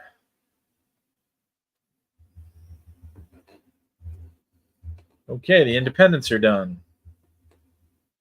Now we're moving to the Kishwaukee I-8 Blue. I got to be honest, this is one of the faster paces I've ever had on getting these scores in, so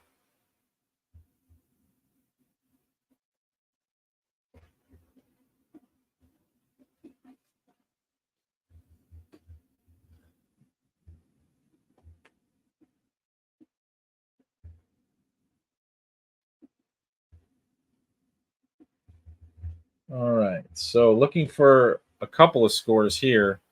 Rochelle and Sandwich.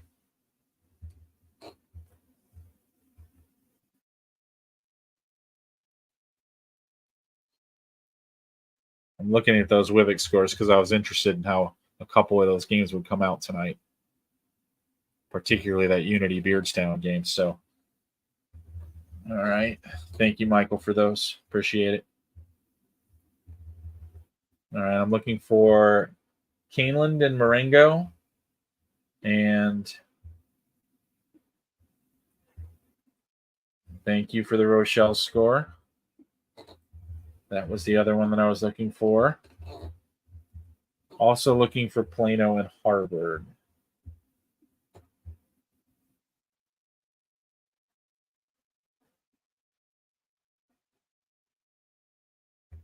Just found the Plano Harvard game.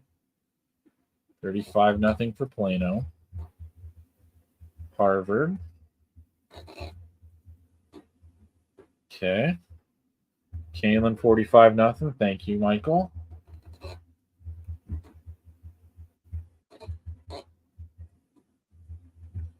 All right, Morris speed up on Woodstock, 48-7. And LaSalle Peru beat Ottawa, 24-19.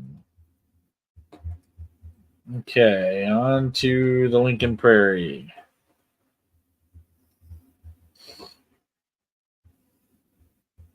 Okay.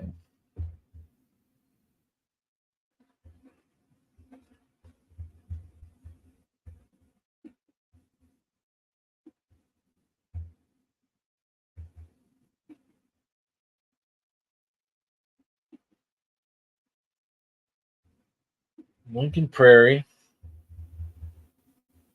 Got a few of these scores, but I'm going to need some help here, too. Sullivan over Nokomis. Villa Grove over Argenta.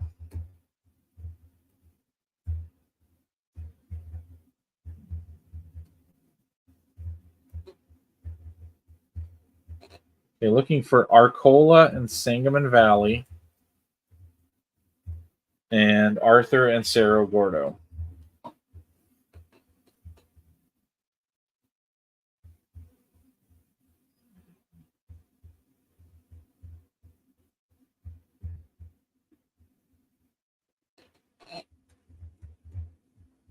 $49.7 for Arthur.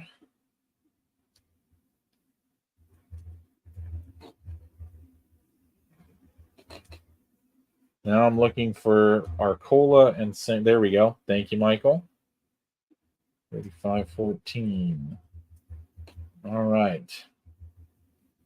On to the Lincoln Prairie Land, the large division.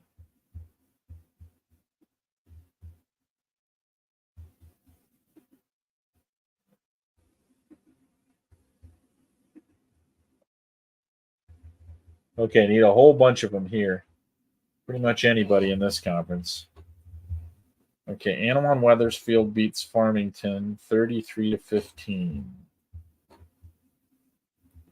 That's Farmington's first loss of the year.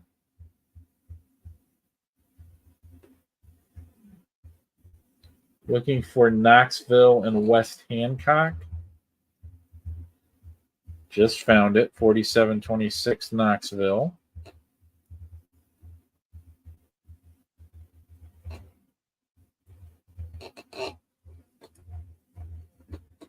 Saw that Mercer County was beating Illini West earlier, and they finished that off 36-8. I think that might be another team that is in now that maybe wasn't before.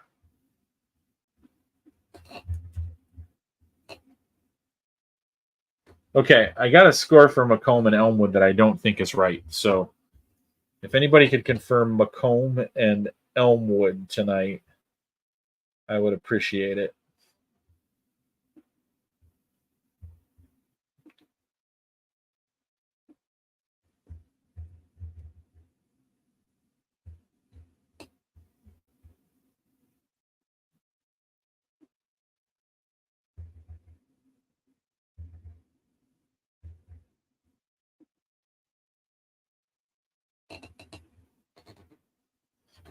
Boy, that 52-8 for Elmwood tonight, that doesn't seem right to me. I've seen that now in two different places.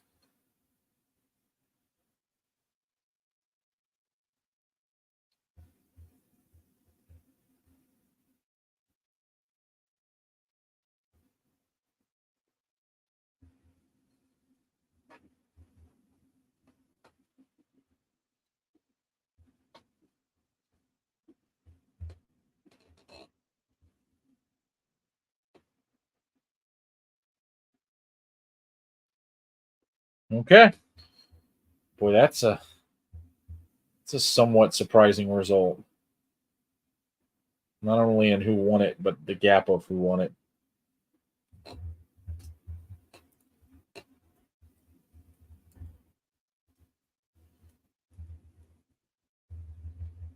They're 3-4. Okay.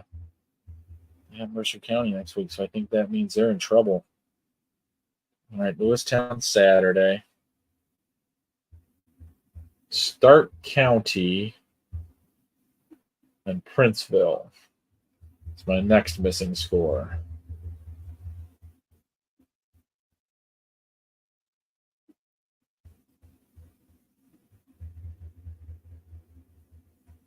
I just found that one. Stark County 48-28, but I still need quite a few more from this conference.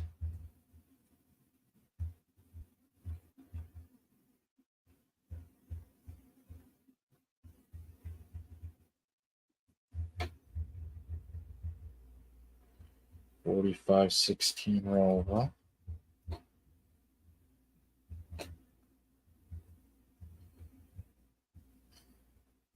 okay, Monmouth United and South Fulton. I need that one.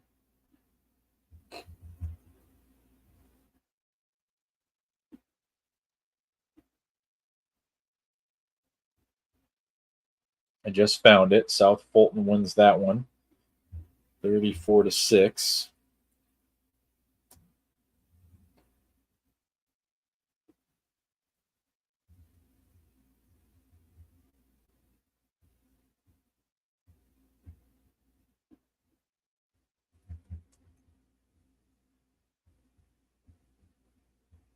$14-12 Abingdon.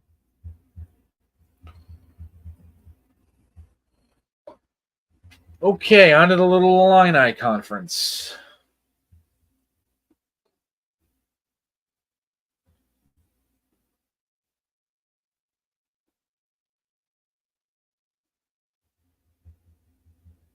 Ooh, Mount Carmel, Casey Westfield looks like it was a good game tonight. 23-20 win for the Golden Aces. Okay, looking for Paris and Richland County.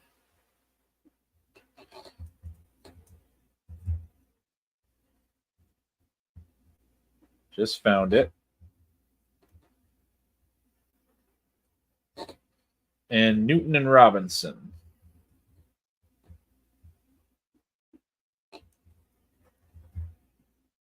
Robinson won that one. Okay, so through with that conference. On to the Mid-Illini.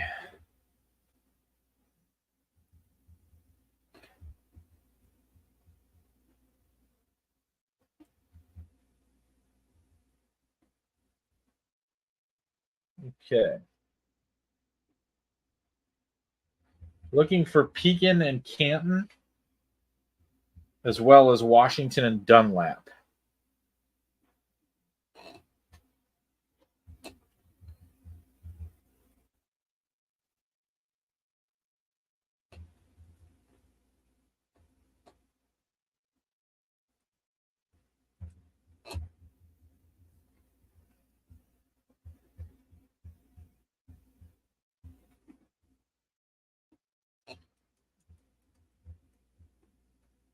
$61-14 for Morton tonight.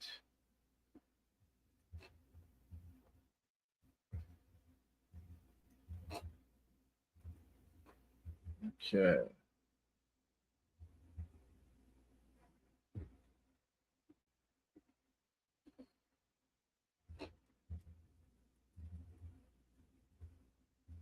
Canton loses that one. 7-22.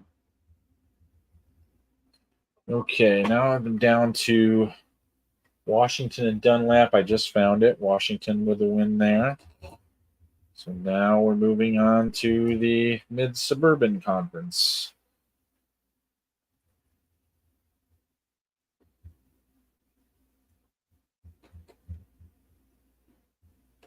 Okay.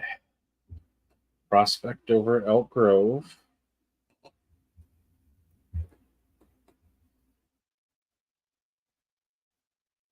Thanks, guys.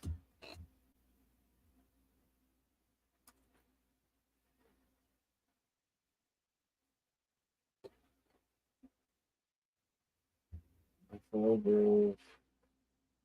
49-0 over Wheeler. Okay. On to the Midwest.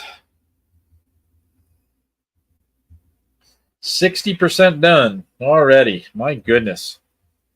35-31, Hoffman Estates. Palatine beats Conant 38-14.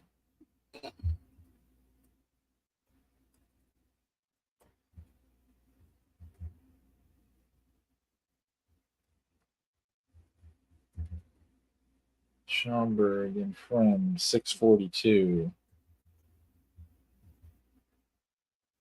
42-6. Okay. Now we're on to the Mississippi Valley.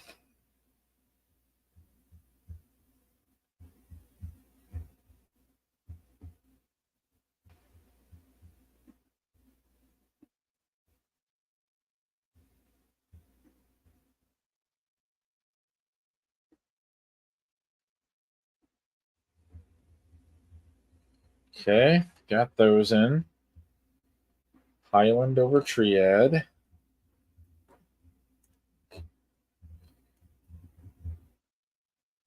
Jersey beat Muscuda 33-14.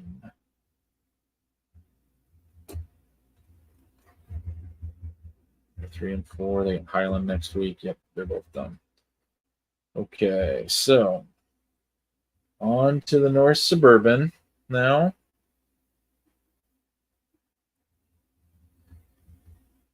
Boy, 4 straight shutouts in the North Suburban tonight. Wow, that's interesting.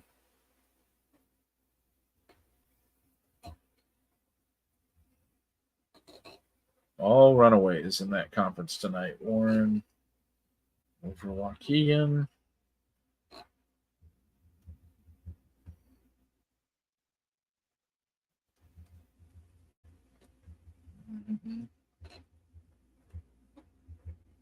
Libertyville.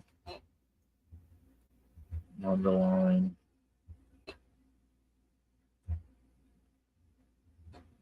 Okay, on to the Northern Illinois 10.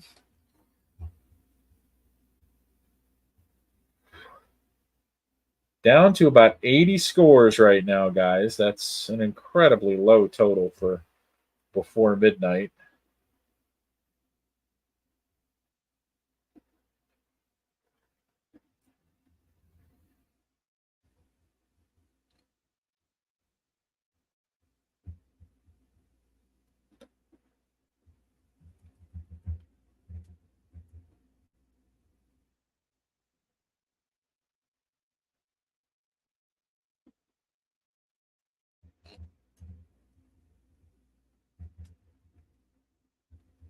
Okay, Rockford Boylan wins tonight. Okay, I need several scores out of this conference. I'll start Rockford, Auburn, Belvedere, Rockford, Guilford, Rockford East, and Freeport and Rockford Jefferson. I think I have the final in the Freeport game. I need to confirm it, though.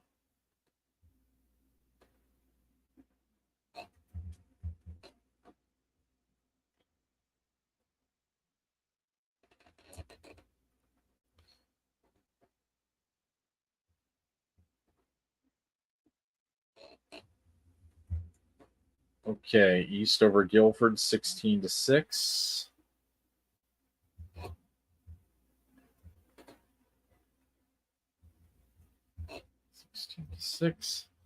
Now looking for Belvedere and Auburn to get us out of that conference and into the next. Not looking for any scores. I found everyone that I'm looking for so far tonight. So Auburn wins 19-8. So currently I have no score needs, which is just crazy. All right. So now we're moving into the Northern Lake County.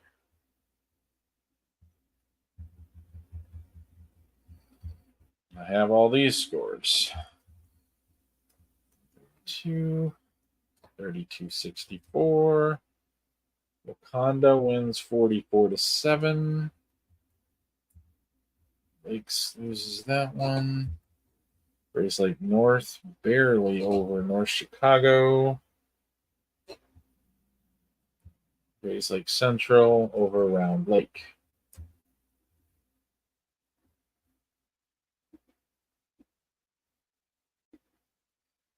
Okay. So now,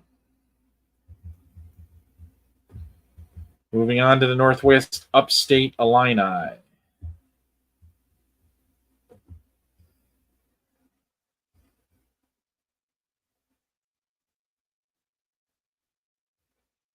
Northwest Upstate Illini.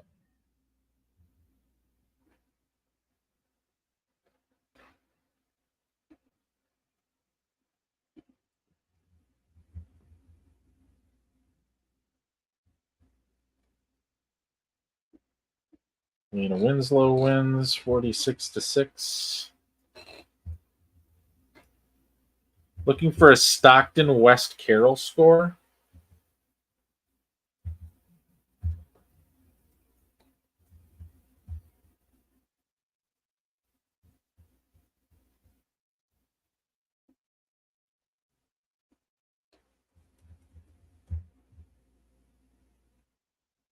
I just found the Stockton score. So now we're moving on to the Sangamo. I know you already put those up there, Michael. I got to dig back through the chat and find them for me. So let's see.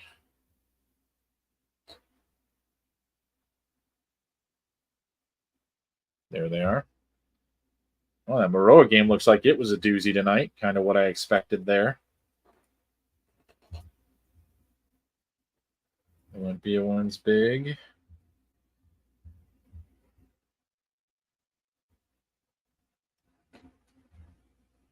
New Berlin and Athens. 2055. Athens wins 55-20. Auburn, Pittsfield 33-13.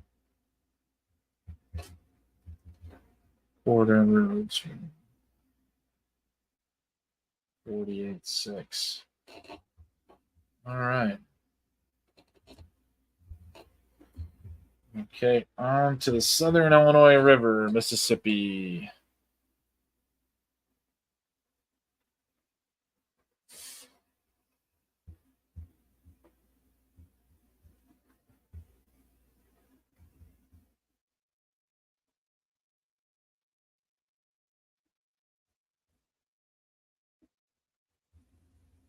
Okay, looking for everything in the Southern Illinois River, Mississippi so far. Nashville, Pinckneyville, Benton, West Frankfort, DuQuoin, and Anna Jonesboro. So all three of those I need. Just found Nashville. 49-7. Winners tonight.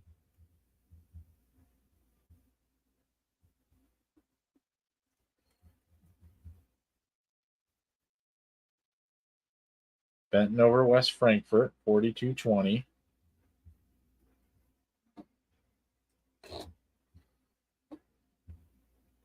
Anna over DuQuoin. Wait a minute, that's not right. DuQuoin over Anna. There we go. Thanks, Michael.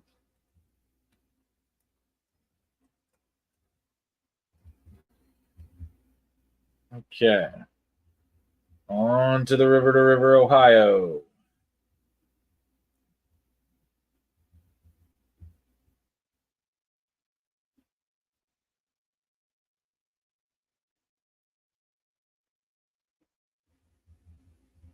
Okay, Carterville over Massac, 48-7.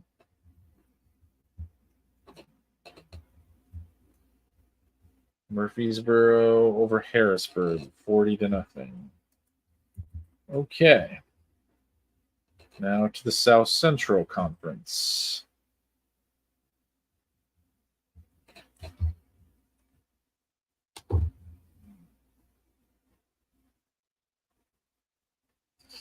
Greenville over Carlinville, 41-7.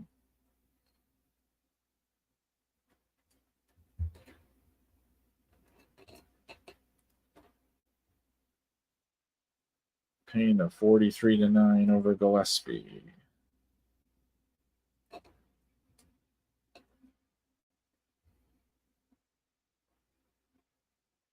Southwestern 20-19 over North Mac.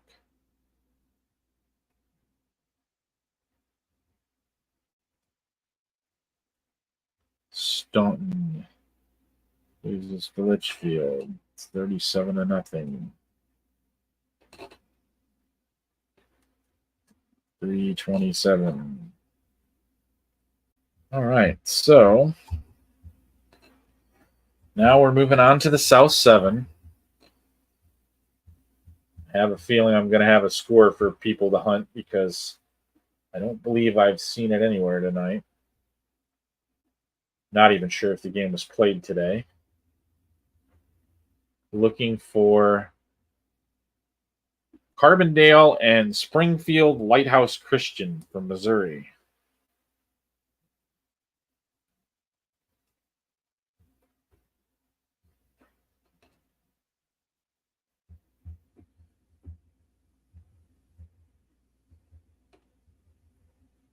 Okay.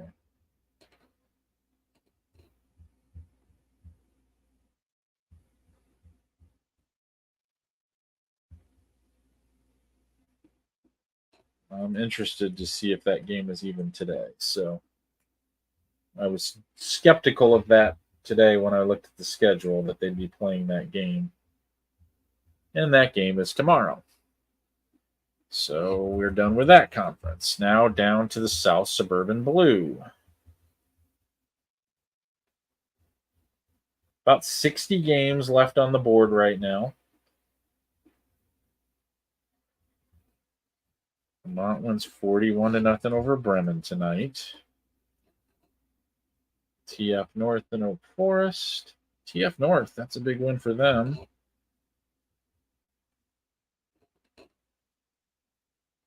Six. And that's a non-con game, so I have to figure that out.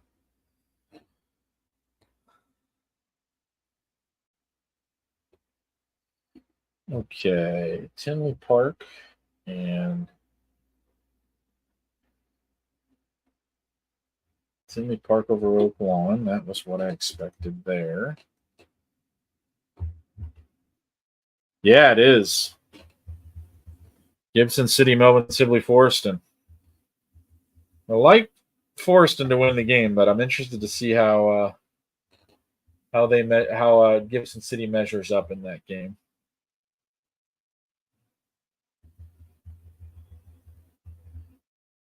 Okay. So now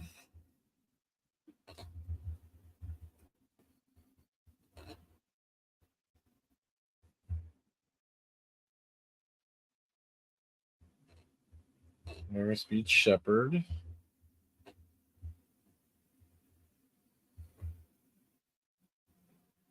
$13.38.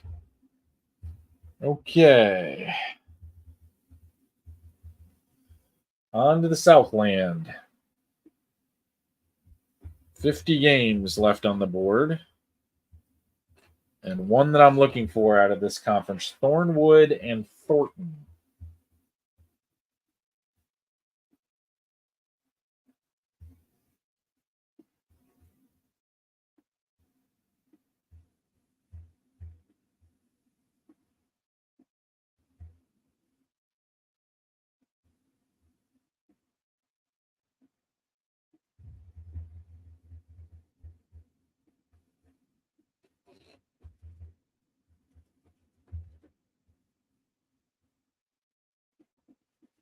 Yep, that's the one I've checked each of my sources, and I do not have it.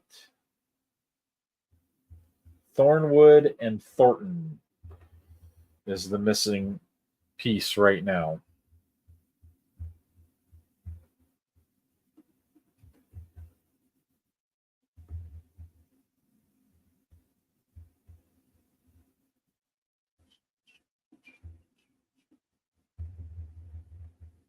Missing one score, Thornwood and Thornton. Now I'm moving on to the Southwestern Conference. In our last 10 conferences of the night. Sycamore plays tomorrow, yep. Okay. So I'm looking for an East St. Louis score. I know for a fact that these teams may have moved their games to Saturday. They tend to do that and then not report them. So Edwardsville wins Belleville East 49-45. That looks like a good game. I'm also looking for Belleville West and O'Fallon. So Alton East St. Louis, Belleville West, and O'Fallon.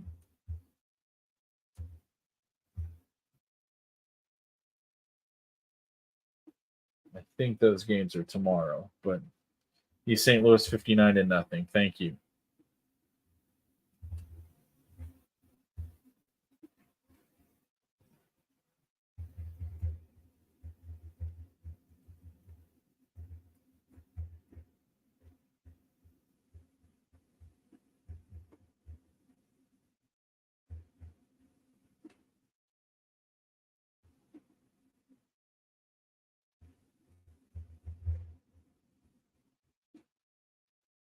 O'Fallon 56-7. Okay. So all those scores are in. All right. So now we are in the Southwest Prairie East Division.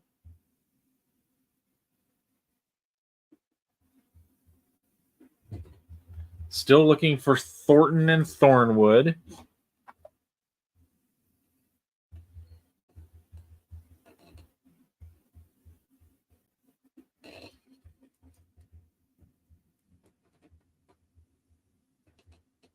Okay. Looking for Joliet Central and Plainfield Central as well.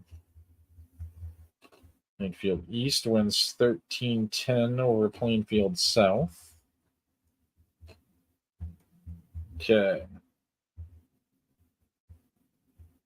So Plainfield Central and Joliet Central is sought.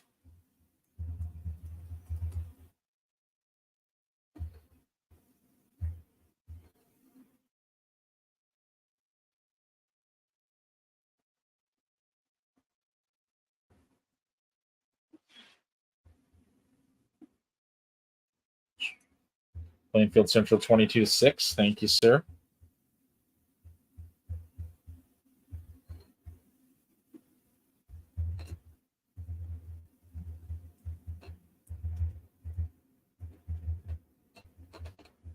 Okay. On to the Southwest Prairie West.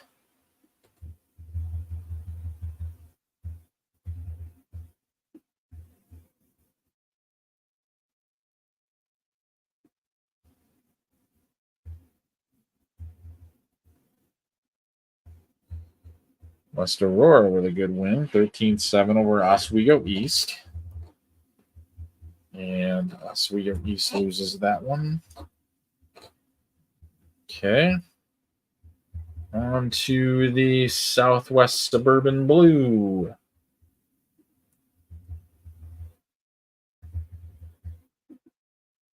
This is wild how fast we're getting this done tonight, guys.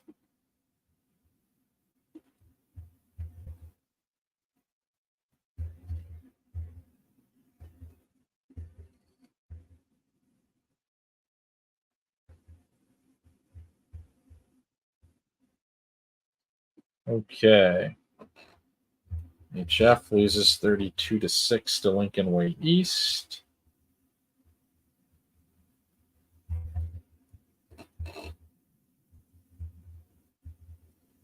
Had the Bolingbrook Sandburg score already in there. On to the Southwest Suburban Red.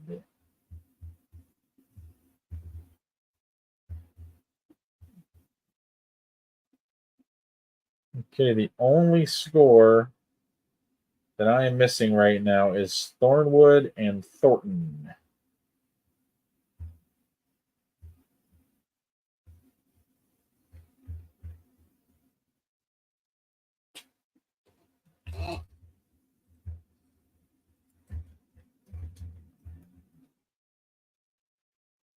$114 for Lincoln Way Central tonight. They're 6-1.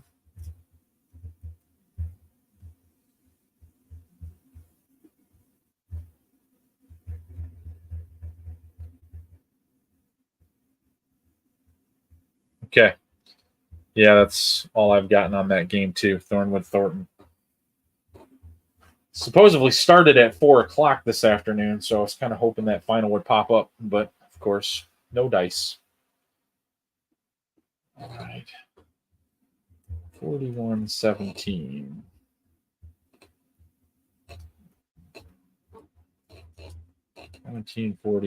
Okay. So now down to our last 30 scores to put in here.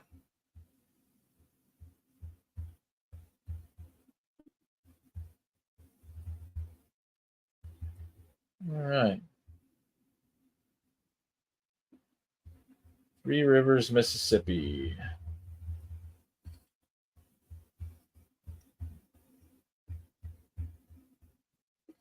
Dota. 63-6 win for Geneseo. 63-6.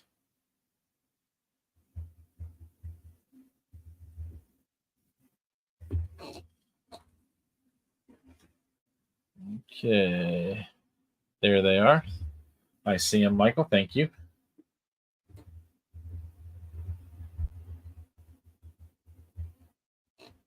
Milwaukee 42-6 over Monrose.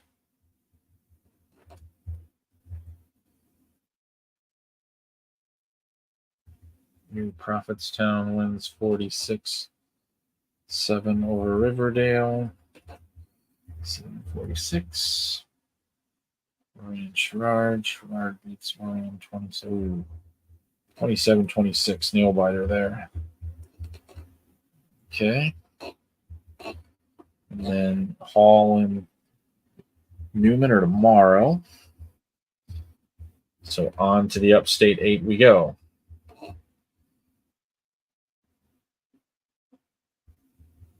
Quite a healthy patch of Saturday games tomorrow. Let's see, 5, 10, 15, 20, 25, about 35 Saturday games tomorrow. Well, at least BBCHS won't have to go on the road this year, I don't think. I think they're probably going to go home games, so that'll help them out a little bit. Won't have to make a long trip to Collinsville, Paul. I'm sure they didn't enjoy that very much last year.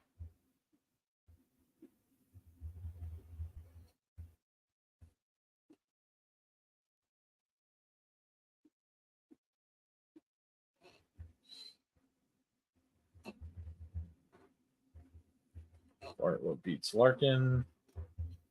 Aurora East beats Streamwood. Okay. South Elgin over Elgin.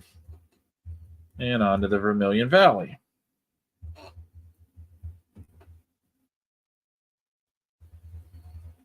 Okay, so far tonight, I haven't seen a lot of scores that have really thrown me, but I have seen a few that I think are going to affect who gets in and who doesn't. I just saw another one here in this Vermilion Valley scores. Looks like Oakwood lost Iroquois West tonight, which will make Oakwood's chances of getting in the playoffs a lot slimmer than they were before.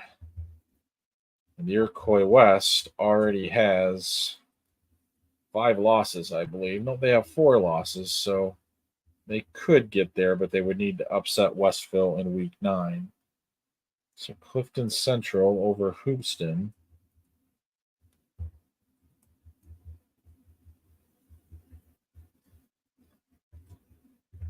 Central's going to need to upset Salt Fork in week 9, as well as beat Iroquois West next week to get in. So it looks like the Vermilion Valley lost a bid tonight. So that's interesting. Okay. All right, so now we're on to the Western Suburban Gold. Already in the W conferences. Barely midnight here. This is incredible. Okay. Addison Trail over Morton. 32-20. Willowbrook. And that's a non-con, so that's got to go over here. They won 35-14 over Oak Park River Forest.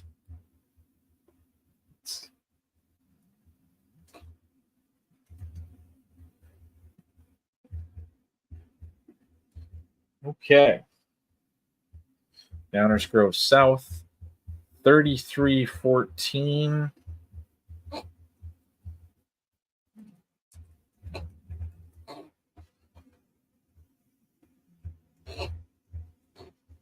Hinsdale South, 52-0 over Proviso. Glenbard West beat York 28-7.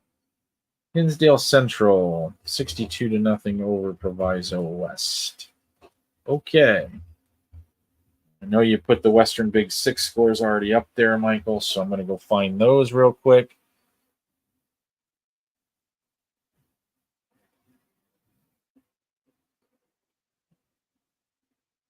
Okay.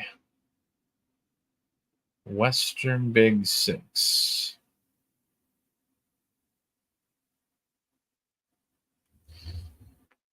Galesburg over Rock Island. Okay.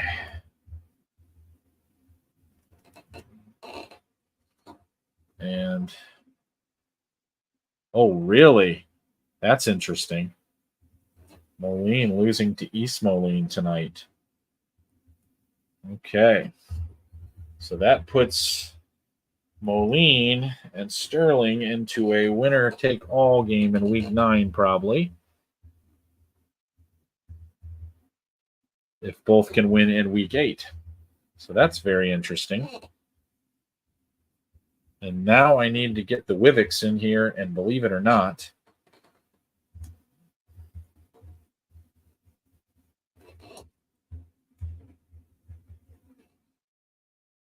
Unity beats Beardstown 35-0. 35-0. Greenfield over Carrollton 14-0.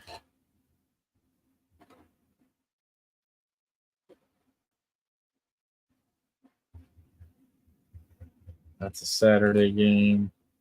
Calhoun 42-0 over Pleasant Hill. Oh my. That's incredible. World record.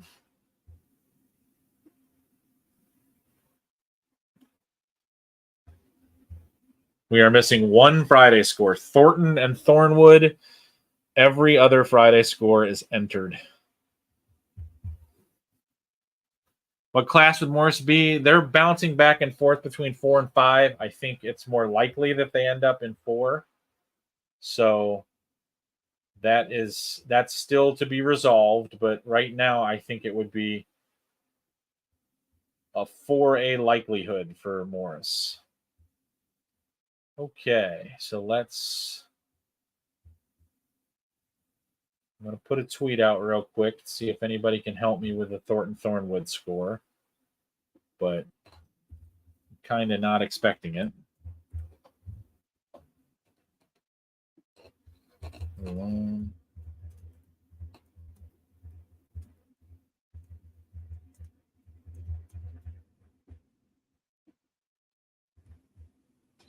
Okay, so, well, let's take a look at some numbers first of all from the evening. First, see how many undefeated teams survived.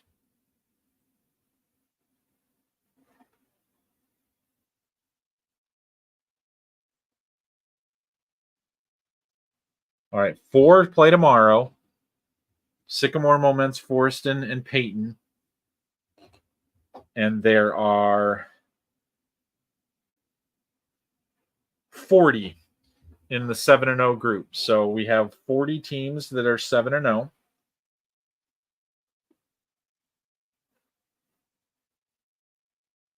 And we now have 92 playoff eligible teams, or excuse me, playoff clinch teams. Those are teams with 6 wins or more. And we have 165 teams that are playoff eligible. And there are 1, 2, 3, 4, 5, 6, 7, 8, 9, 10, 11 more that can join them tomorrow.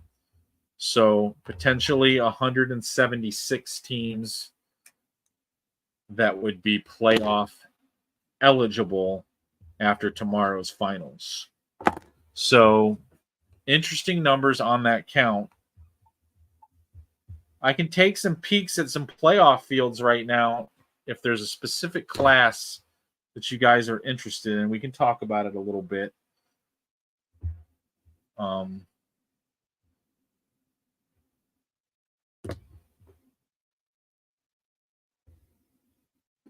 Interesting note right now, there are 251 teams in the state that have, well, the 11 teams that could, or the undefeated teams that could join them tomorrow are Sycamore, Momence, Forreston, and Peyton. Carlinville, will they be 2A? That's a really interesting question. From what I'm seeing so far, the teams that got knocked out tonight that I had in are, a few of them are coming from smaller classes. So that makes it, I don't want to say probable, but more likely than in this week's projection, Carlinville will be in the 2A group. That's just me hypothetically. Coal City will be a 4A team. I haven't heard anything on the Seneca quarterback yet. Yeah, 2A North does look very interesting where the break is. Coal City will definitely be 4A. And I think they're going to be on the south side of the bracket, which, you know, it could be anybody from deep south or, you know, relatively close by. That's the 4A South bracket expands a lot of the state. There's a really big sketch for those. So getting back to Carlinville, the question about them, whether or not they'll be in 2A. You know, right now I'm kind of looking at it and I see a few teams. I saw, I believe, one team tonight that is going to be in the projection that is a smaller school. See, Dixon. Who could they potentially match up in the north? That's a little too early for me to just start guessing that, but I can't remember who I had them with last week, but there are a lot of teams in the north side of that bracket that they could potentially pair with. Let me pull that up and take a look at it.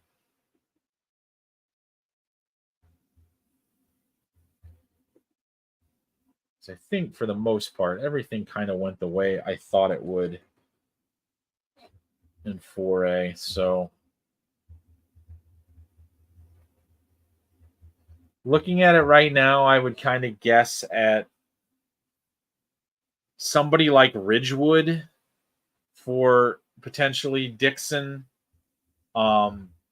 Maybe like a Chicago Phoenix, and an outside chance that they'd be paired with maybe St. Lawrence. Phoenix is going to be a pretty low seed. That's a possibility. I would say right now, if I had to guess, you're looking at, for Dixon, you're looking at Ridgewood, Phoenix, or possibly St. Lawrence as a potential pairing. The thing about the 4A map, when you're asking about Morris, is there's a lot of teams in the 4A draw that are north of I-80. So many that it seems almost likely that Morris would be in the south. Coal City seems really likely to be in the south. It's counterintuitive because those schools are not really considered to be in Southern Illinois, but Morris, Kewanee, Coal City, they are likely leaning towards being in the South bracket. The only thing that I could see changing that would be if some of these teams on the bottom of the 4A North bracket right now somehow got bumped out. It's always a possibility with public teams like Phoenix. That would be one that probably could conceivably get knocked out. Evergreen Park won tonight. I did not project them to do that, so they're going to move up the bracket. So they're not a team that I'm thinking could potentially not make it. There's a lot of 7-win teams in this bracket. Another team that looks to be moving up the bracket from last week is Wheaton Academy. I think they're in much better position than I kind of anticipated that they would be. IC Catholic, I got to get a check on their health situation to fully evaluate what's going on with them. They kept a lot of guys out of tonight's game. Morris right now, it kind of depends on what happens in that game against Sycamore. They could potentially climb all the way to the top as a 1 seed in the South bracket with that win. In fact, they have more playoff points than I agree with you, Weather. That's kind of what we're looking at right now. I think Evergreen Park is going to go up. They were in the, I believe, the 12 hole last week. This is going to move them up, but not that much because they don't have great points. So they're going to move to the back end of the 7-win group. So that does move them past a few teams, but I think, you're looking at Evergreen Park as a 7. Wheaton, they don't have great points either, but the funny thing about the 7-win group in 4A North is a lot of the teams don't have good points. So that will kind of have to sort it out, and you get 1 point in that area, it helps you out immensely. So there's a lot of teams in the 35, 36, 37 projected range for points. So that group of teams that I have in that GLOM or IC Catholic, Sandwich, Vocational, Geneseo, I think they're all going to have more points than Noble Rauner. But in that 7-win group, Wheaton Academy goes right in the middle of that pack. So does Evergreen Park. So they're all kind of bunched together in a 7-win group with 30 projected to between 35 and 38 points. And that can move around a little bit, but that's generally pretty consistent. And the fact of the matter is Evergreen Park lost a projected point because they won a game that I didn't expect them to win. So they're actually go down a little bit. So they're more like 35 points. So you're roughly around the same area right there. So Wheaton Academy needs to go down here. I'm going to move them into that spot. See if I can restack it on the fly here. Evergreen Park is going to go up. So if Morris wins that game against Sycamore, I think the most likely pairing for them would be either Taylorville or Lincoln. If they lose that game to Sycamore, it looks a little bit more like Freeburg or maybe a Peoria Notre Dame. Right now I have last week's projection had Centralia in it. I think they are one of the teams that's going to be eliminated. I believe they lost tonight, and I did not have them losing that game. So they're going to have a hard time getting to 5 wins. So that's another situation where this bracket is going to change. There will be a new team in this bracket side, but I don't know who that is right now. The interesting thing about that is it comes from the South, so that will probably mean that another team from the North bracket will have to be moved in there. Well, that kind of depends. If Morris wins that last game, gets the 1, then Rochester would be on the other side, I believe, as the 3 seed. But if Morris loses that game, Morris would be the 3 seed, and Rochester would be the 2 behind likely undefeated Murfreesboro. So if Morris runs the table and goes 9-0, they would be the 1 seed. Rochester would be on the other side, which means they couldn't meet until the semifinals.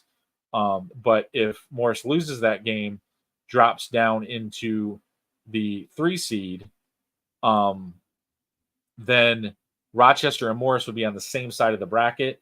They would meet in the quarters. So if they're both in the South bracket, it just kind of depends on what Morris does in that game with Sycamore. If they win, run the table, they have way more points than anyone else in this class for playoff points purposes. It helps that they are getting a bunch of non-conference points. So, okay, let's go. Let's see what's going on with the question with Dixon here in 4A. Now, if Dixon were to win that game, all right, in a locked conference, if you're a 9-0 team, the maximum number of points that you can achieve in a locked conference is 36. So, in this situation, they're a North bracket team. I have no other North bracket teams projected to win 9 games. So if Dixon won that game, they would go to the 1, simply because they're the only team in the bracket with 9 wins.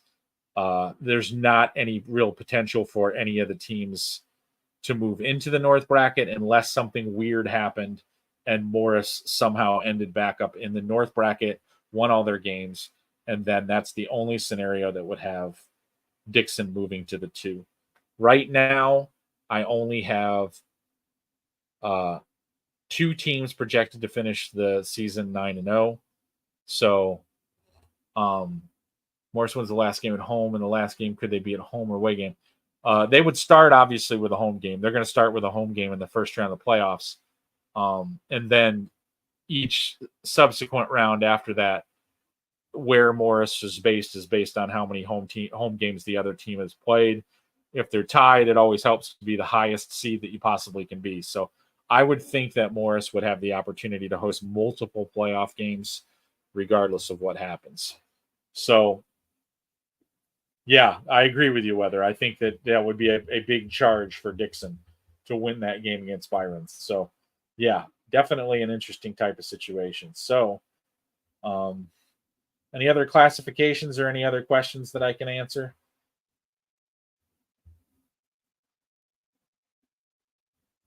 Yes, that would be very helpful, Michael. Doing it that way made it go super fast. Like I said, I don't think I've ever had scores inputted this quickly. I'm confused right now at the quickness of how fast that came through. So, yeah, that would be great. All right, so let's go to Sterling Newman. All right, so all of this is based with Sterling Newman on the fact that I believe that they will win tomorrow. So Sterling Newman should be in pretty good shape, if I'm not mistaken. Let's look at it. Yeah, Manuka is going to make the playoffs. I think they're already pretty safe. I think they have 5 wins, so I think they're already in. So let's take a look at Sterling Newman first. The interesting thing about 1A North, which is where Sterling is going to land, is this record-wise is going to be the best quadrant, I think, of any classification. I have 4 teams projected to go 9-0. Actually, that's going to be 3 teams now. I have 6 teams projected to go 8-1. So this is the rare classification where you could potentially be 8-1 and be on the road in the opening round. So if Newman finishes 8-1, they are a contender for one of those things. Right now, I kind of have them in a clump of teams with Forreston. I think Morrison is a possibility now since they lost to Rockridge tonight as a potential matchup. And maybe Ottawa Marquette in that mix. So basically, I kind of have Newman looking in the 7 to 9 seed variety in that North bracket, which, like I said, the entire 1A bracket is potentially loaded. We've got, 9 on the top, 6 on the bottom. So 15 of the 32 teams, 8 wins. So Wilmington, let's take a look at them. I think they're in pretty good shape. I want to say I've consistently been having them around a 4 seed, primarily because there's a bunch of undefeated teams in the group. So, no, actually, Wilmington's a little bit lower, and that's primarily because there are so many undefeated teams in this prospective group. Maroa Forsyth is the map issue right now. They are right now the last team in the North bracket, so that could change due to a couple of factors. Looking at it now, I noticed that Oakwood lost this evening, so I think they're going to have a hard time going the 5th win. So I go back and switching gears. I go back to Morris and Sycamore. That Sycamore game, I go back to it 100 times a week. I can't decide. I think I'm going to change it back to Morris this week. I'm really confident in the way they're playing right now, so I think it's going to change. Morris is going to go to the undefeated 1 line. Yeah, 2A North, absolutely nuts. I mean, when you consider the possibility that if Maroa ends up in the North, you could have Seneca, Momence, Maroa, Bloomington Central Catholic, Shelbyville, and Tri-Valley all enter the North bracket with undefeated records, and then potentially 5 more teams with 8-1 records, and that group includes Wilmington. I mean, you could have an 8 and potentially have an 8-1 team in 2A North as an 11 seed, which I don't think that ever happened. That would be unprecedented. So, I mean, that's crazy town. So, really, that's a really interesting situation there. But I'm sorry, Shelbyville's in the South bracket, but Reed Custer lost their 5th game tonight. They got beat by 1 point by Mantino, so that makes them 2-5. They're not a consideration for a team that would win 4 games and potentially get into playoffs by that route, because they just simply don't have the playoff points to be even in that argument. So, yeah, RC it will not be Byron RC again in another fantastic play. How many teams forfeited this year? Well, we've been getting about 3 to 5 forfeits a week from various areas. Rock Island Alleman forfeited their varsity season before the season started. So did Sparta and Vienna. So those games, some of those teams replaced those games with other games. Some didn't. So those 3 teams every week, you have to check to see if they've had a forfeit win on the records, or they picked up another opponent to play instead. So some have, some haven't. We've also had a couple of teams from the public league that have not participated. So most weeks we're getting about 5 forfeits. We've also had consistent numbers problems from Walther Christian. Favorite and sleeper. I think my favorite team right now, yeah, Walther Christian. That's the ones with the numbers. I think they are. I think for a while they were trying to hang around to play the games that they thought they would have a chance to maybe be competitive in. But now it seems like they're forfeiting all of them. So I would be surprised if they play again this year. Getting back to your 2A favorite, and I like Maroa Forsyth a lot. But I also like Bloomington Central Catholic a lot. They've done some really nice kind of under the radar work. I like Seneca a lot. And even though Seneca beat Wilmington early in the year, I think the deeper you go into the year, the more dangerous Wilmington becomes. I also think the thing about Wilmington is kind of built to be an effective playoff team. They don't rely on throwing the football. If you get a bad weather day, there's few teams that play better in slop than Wilmington does. So, that's a list of teams that I kind of like that would be considered the favorites. Going a little bit deeper down. Yeah, Seneca does need their quarterback. There's no doubt about that. St. Joe and BCC already played, and Bloomington Central Catholic beat them. So, I mean, they're really good. So they've flown under the radar a little bit with me. Okay. Yeah, that doesn't surprise me. Forfeit last week in Dwight game 2 minutes before halftime. Yeah. That's not surprising. No, Bloomington Central Catholic is not in a close conference. There's only 9 teams in that conference. So every week, one of the teams has to play a non-conference game. This week, Prairie Central is playing Heron, for example. Next week, Bloomington Central Catholic is playing Morrison. You know, this Loyola Mount Carmel thing is very interesting to me. I've seen Mount Carmel live once. They're extraordinarily impressive. So my gut says Mount Carmel wins the game. I haven't seen Loyola live this year. I've been meaning to try to get up to one of their Saturday afternoon games. I have not seen them. But boy, I really wish they played that game before week 9 on a Saturday afternoon. I'd love to see that game and have it like not overshadowed by the fact that everybody's way more interested in like how the playoff fields shape out later that day. So I just wish they wouldn't play that game in week 9. I wish they would get it to us before then so we could not have to ferret it out. But both are excellent football teams. They really are. I think right now, especially tonight after York losing, that there's a clear 3 teams at the top in Loyola, Mount Carmel, and Lincoln Way East. And then a much, much larger group of teams that I think are very good, but not quite at the level of those 3. So very, very interesting. Yeah. Yeah, they do. Loyola does push the ball down the field really well. And that's, seeing Mount Carmel live, and some of their scores have been a little bit confusing to me, but I think Mount Carmel is just interested in just beating you. They don't really care like how flashy it is or whatever.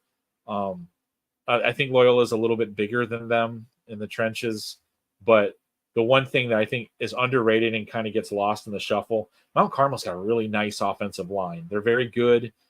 They do the right things. They give their quarterback a lot of options in regards to where and how he can move the football.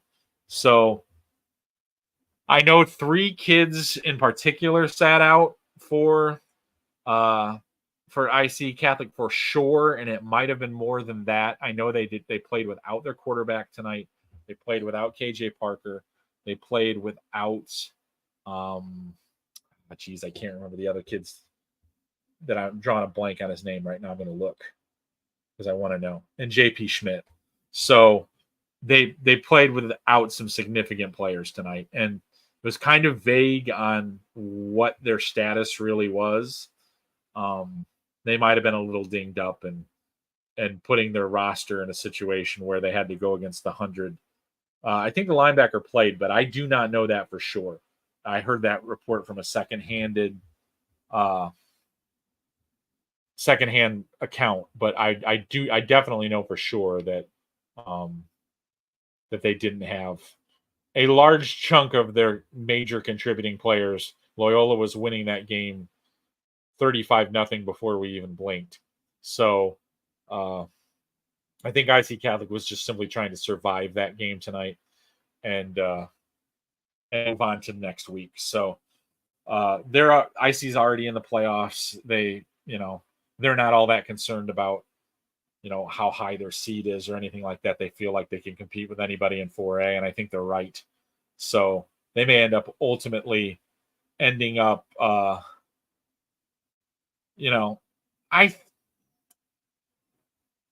don't know.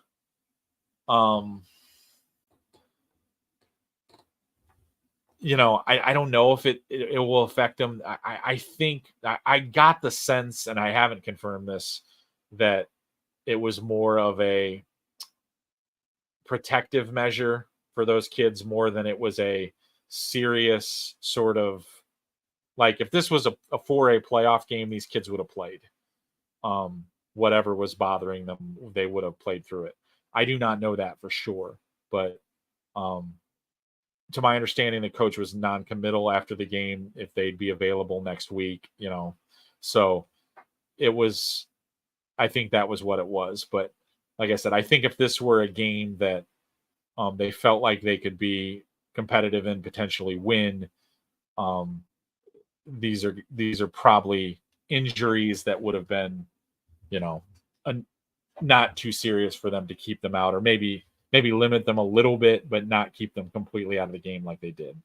But that's all secondhand accounts. I'm not sure, I wasn't there, but that's kind of the feeling that I was getting from a couple of people that were telling me what was going on. So it'll be interesting. Yeah, and sometimes I wonder if it might have just been better off to just do that, if that's what you were going to do, because, who's to say that you're not putting a second stringer or a third stringer in even deeper harm's way, that are filling in that situation against a giant team like Loyola in that situation. So I don't know. It's kind of a 10 of this, 12 of the other type of situation. It was very interesting development. It wasn't what I was expecting out of that game. But I got that information about an hour before kickoff, so it didn't stun me, but definitely, yeah, you're right. It seemed like kind of an unofficial forfeit. That definitely would be something that I'd classify it as well.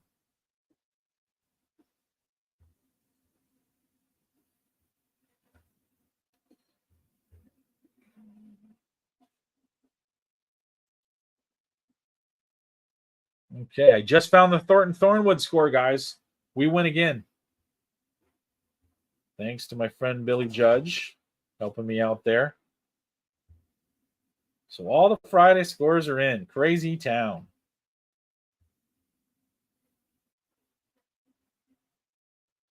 All right.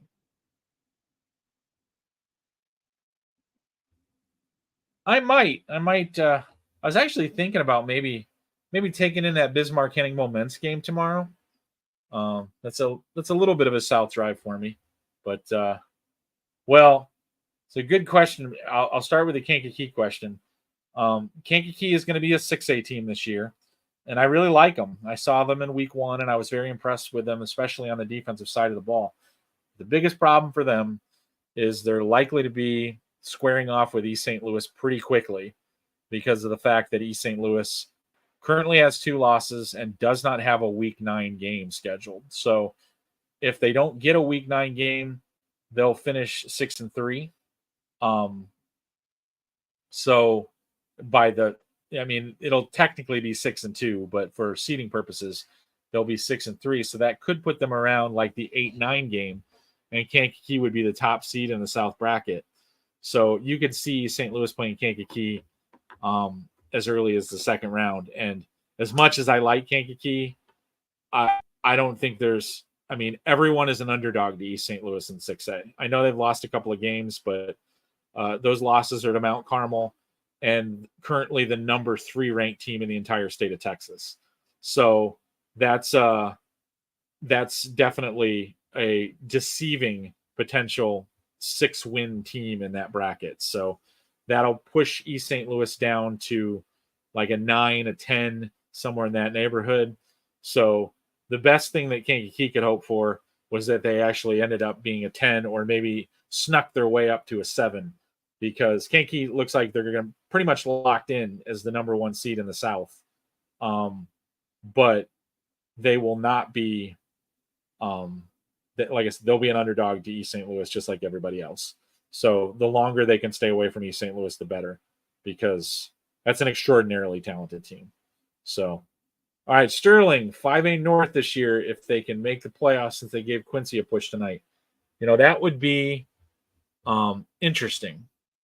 I think Sterling is a confusing team right now to watch from the sidelines. They had some early season troubles. They played a very difficult schedule. If they get into playoffs, their point situation is okay. It's not tremendous, but it's definitely okay. So that might allow them, if they were able to get to that 5th win plateau, it might allow them to keep themselves away from like the 16 line. Their points are pretty good, actually. Right now, they have 37. That's more than more than enough for 7 weeks of the season. So they'd probably be like a 13, 14 seed. And, if they're on the north side of the bracket in 5A, I mean, they could draw a public league school in the first round. I mean, that's a possibility. They could also draw a really, really good football team. I mean, 5A North is kind of a mishmash in terms of some teams that, maybe come from weaker conferences that get themselves into the field. And then there's going to be a fair amount of public league schools in that draw, and not necessarily really the good ones. The only 5A team that I think is dangerous out of the public league is Morgan Park. I actually think they could potentially win a game or two with the right draw. But other than that, the other entrants, I can't see them winning a game against a non-public league school in the playoffs. So it's really kind of hard to forecast looking at that right now. But there are lots of options. They could end up getting a really, really good team in the first round. They could end up getting a team that, probably doesn't belong in the playoffs. It really could run the specter in 5A North. 5A North, 4A North, and to a lesser respect, 6A North, all kind of have that problem where there are some very good teams and there are some teams that are going to be low seeded from like the Catholic League that have a couple more losses than that kind of confuse you on their talent. But those brackets are very interesting because they usually have Catholic League teams in them. They usually have public league teams in them. It's kind of a mishmash. I mean, in 4A, the way Morris is playing right now, I think Morris could be, could maybe even make it to normal. I mean, I know Rochester's playing really well. That could be a potential 4A South matchup for them deep down the line. But there's not a team right now in 4A that I wouldn't feel like Morris would have a chance of beating. And most of their opponents, I think I would favor them. So if they get into that 4A field, I think they could get really, really far, to be honest with you. The bracket could break really well for them or really, really difficult. So it's definitely an interesting type of situation. So.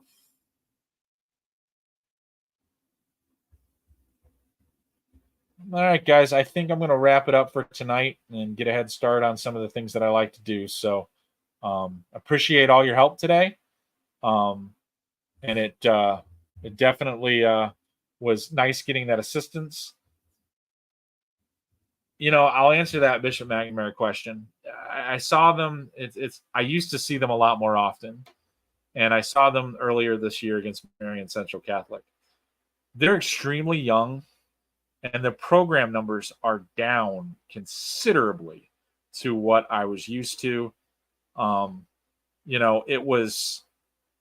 It was weird to see it because I've seen that program in its glory days, and I know what it was. It's not very close to that right now. So they have a lot of program issues that they have to work on. The enrollment of the school has been declining too for a while. So they have a new coach there, kind of taking the reins of the program. You got to give them some time to try to build it, but they definitely have some building back that they have to do. So, all right, I think that's going to do it for tonight, and we'll catch up next week, guys. Thanks a lot for all of your help. I really appreciate it. I plan to dig into actual brackets next week after week 8s because I can actually do that pretty quick. So there's still too many variables to do that tonight, but we will try some a little bit next week, and I look forward to talking to you guys. Have a good night, all.